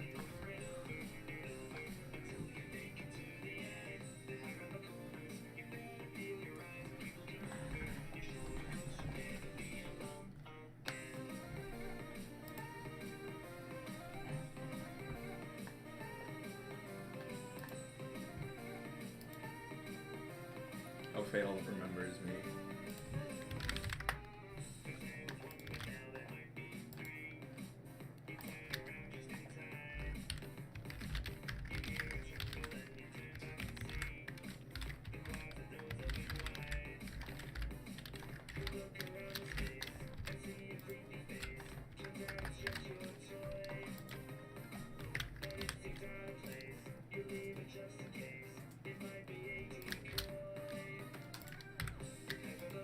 I'm just gonna do stuff in the background. Is that fine? Mm-hmm.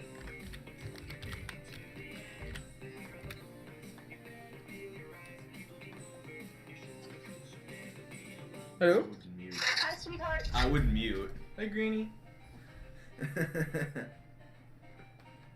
Oh, Hugh's just laughing in the background. What's up?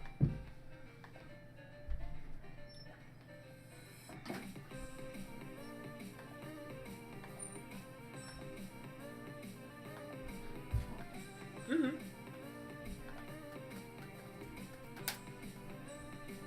Mm-hmm. Thank you. See you too. Bye.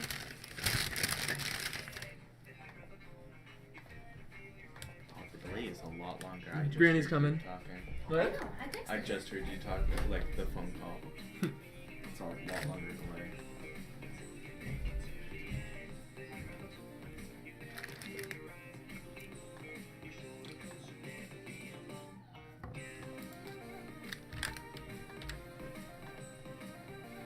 Cooking noise.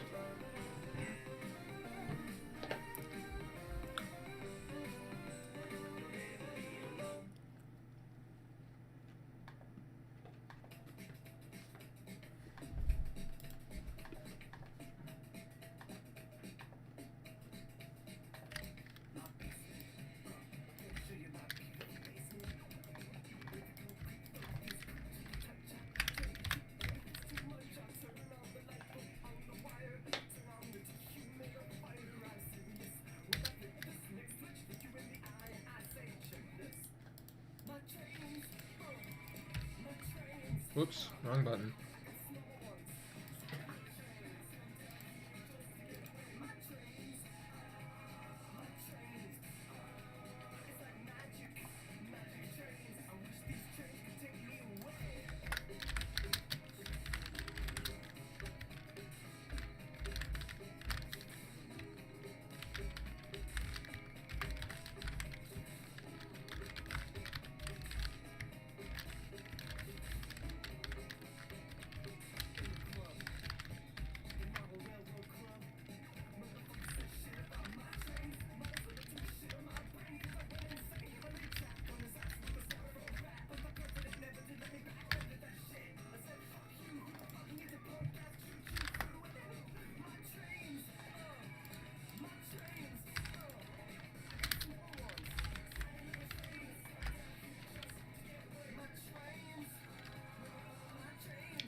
It's like magic train.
I like it a lot. It's one of my faves.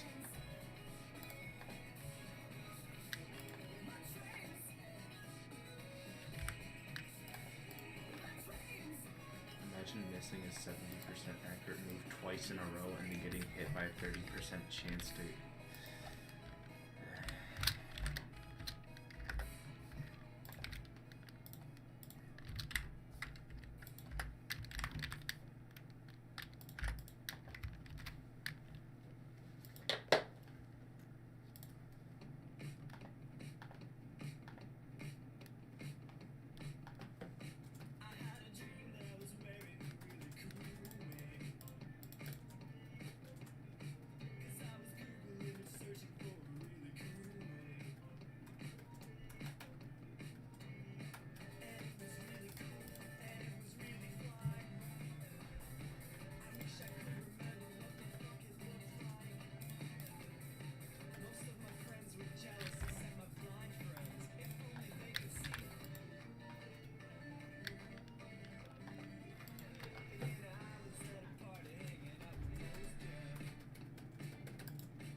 This is a really bad reason to stop making. What? They said we started making out, but we stopped because pizza arrived. Well, I mean, the pizza. It's Get pizza. someone Come else- on, man. Get someone else to pick it up. Come on, man. Get. It's not know. because they had to get the pizza. It's because they had to eat the pizza, man. Come on, get your priorities in straight. Get your own goddamn pizza. Get your priorities in straight.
Where'd you get the time turner idea from? Where did you find the time to get so many hours in? I mean, it's only like 70 straight days for just one of the hours.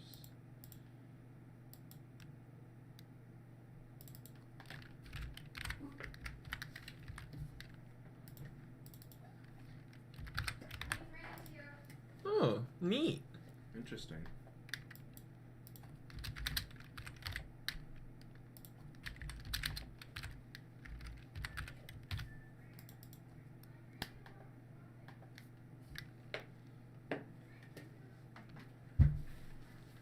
I'll be right back.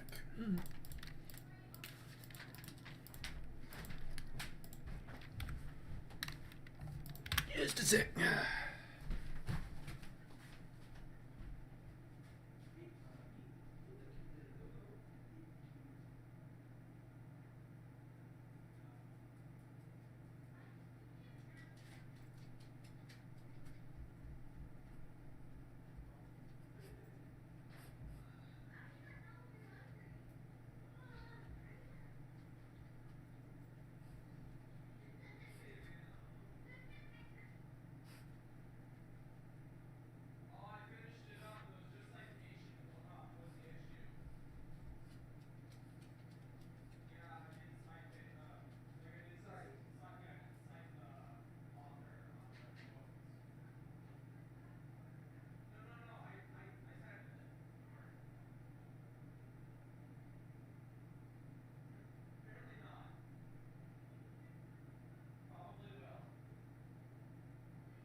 Yes.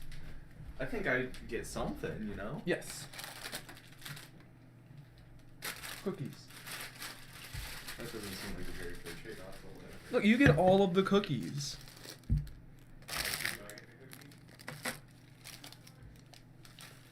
See? What'd I tell you? What'd I tell you? You get all the cookies. I still have to get you cookies. Yeah, I did.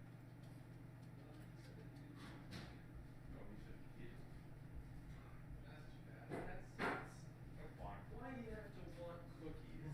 Come on, Jude. Why did you want to have cookies? Everybody else is the one who wants cookies, not you. Why do you have to have ideals? Come on. Why do you gotta have preferences like that? Hey Google, unpause.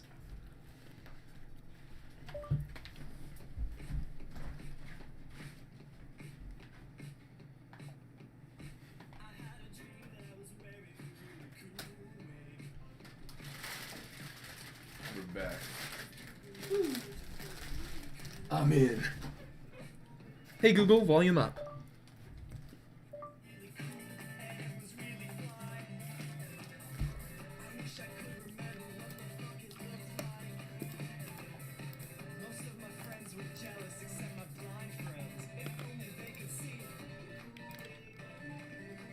Wait, what did I just hear the music say?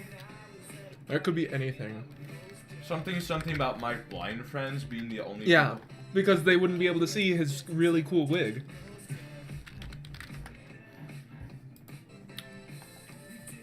I'm adding in a feature where Freddy has stored crits. We're not playing TF2. Says who? We could play TF2. I couldn't get my computer ready. I was being literal. I know. I'm just thinking maybe I'll have to start a new stream for that. No, you don't. You can just change the name of it. Well, yeah, but then it'll be... What, will it separate it into a new video? No, just change the name. Exactly. Alright, That's yeah, why I would yeah. want to start a new one. There we go. If you see the edit the name, you could just put and playing TF2. I don't want to have it like that. I don't want to put it in different playlists if it has video games. You don't have to. You can just add it to both.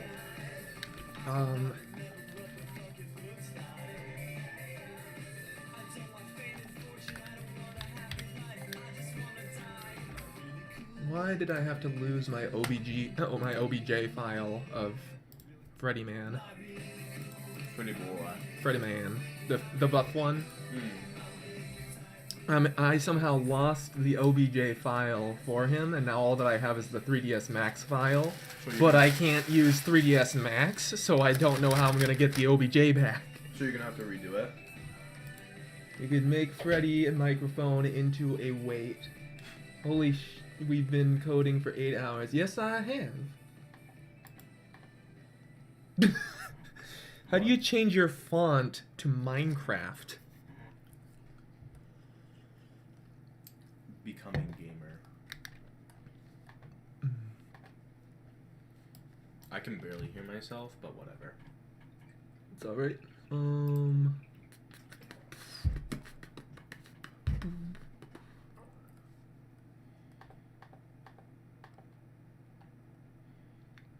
Where did I put it? You know what? I'll just render out a hot foxy. Hold up, what did I hear? I'll render out a hot foxy.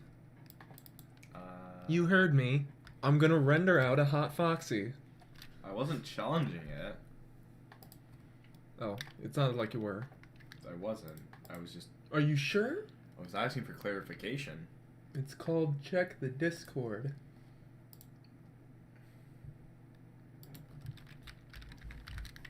Oh, is that to change it to Minecraft text?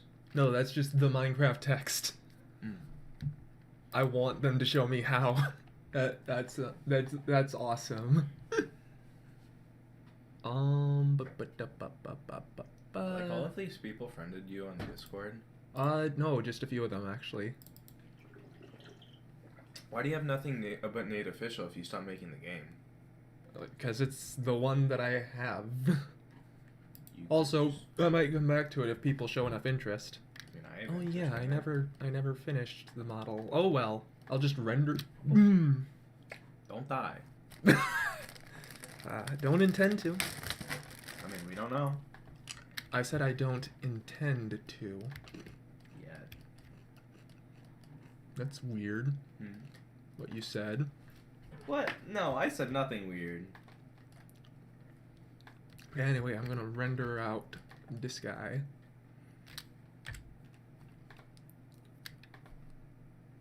Never mind.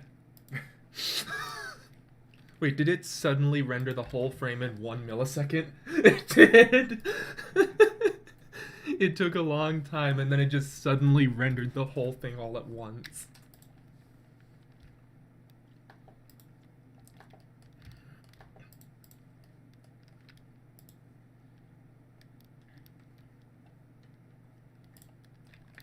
I would like to see a resurgence of Nothing But Name, but That would require people enjoying it. I enjoy it. Enough people, I mean.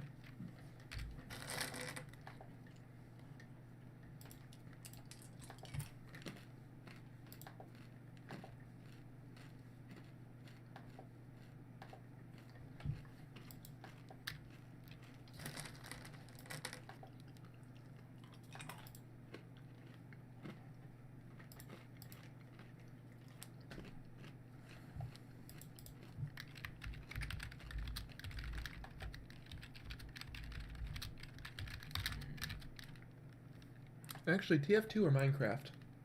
Your choice. I'm gonna go with Minecraft. Wait. Then What? LAN won't work. Well, I do have that new Wi-Fi thing. Then again, But that might break the stream. I'm I fine just I just haven't seen the new Minecraft, world gen, and I kind of want to play around in it. Mm-hmm. But at the same time, then you wouldn't be able to.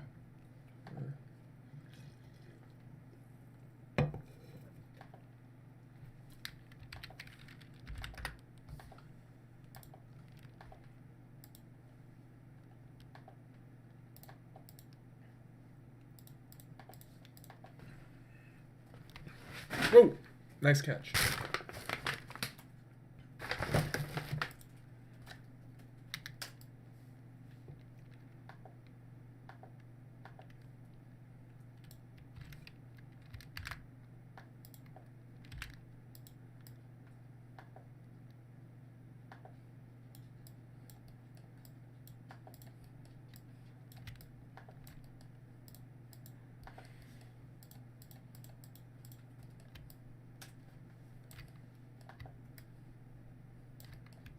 Oh, Swallow is useless.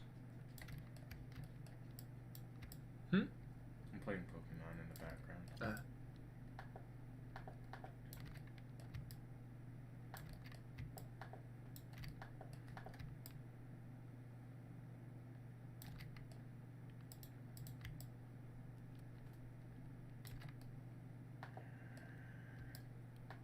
And apparently I get to be triggered because my luck's awful.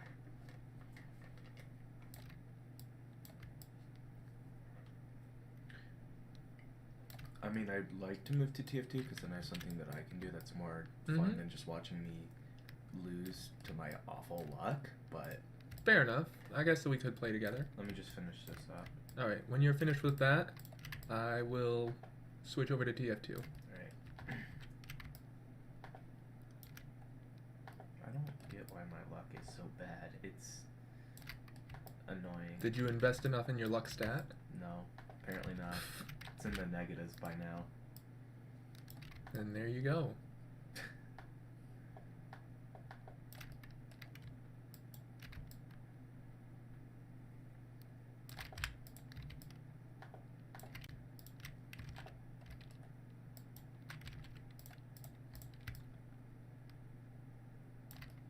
Like, here's some context on how bad my luck is. A move is 70% accurate, right? Mm-hmm. I miss it more than 2/3 of the time.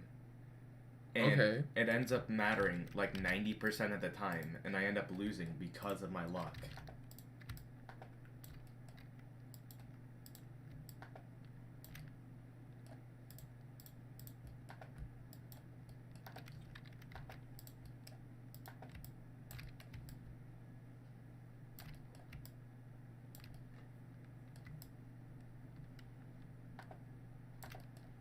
Oh yeah, here's another thing. Hmm. Move is 95% accurate, right? All right. I miss it twice in a row.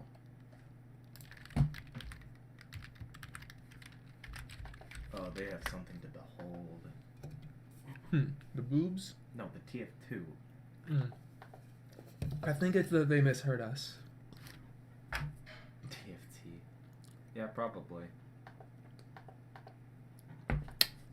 Boobs. Juggies. Big mommy milkers. Alright, that's enough of that. Milky Mom. He's still never heard of it.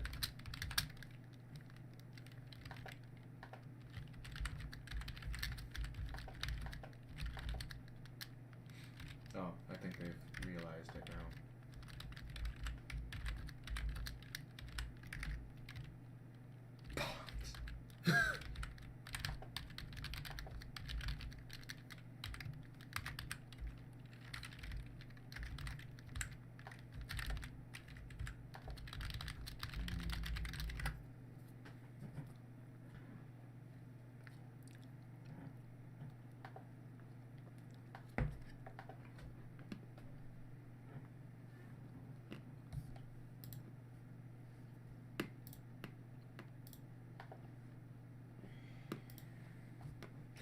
Yeah, I think I'm done getting triggered because that's getting annoying how bad my look is.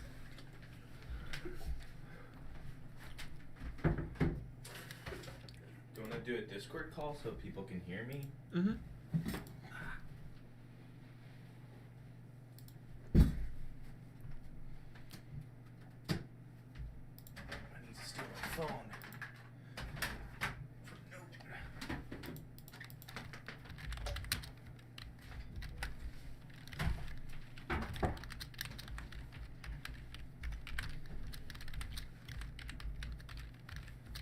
I guess I'm just here for quiet commentary. I guess ASMR, really.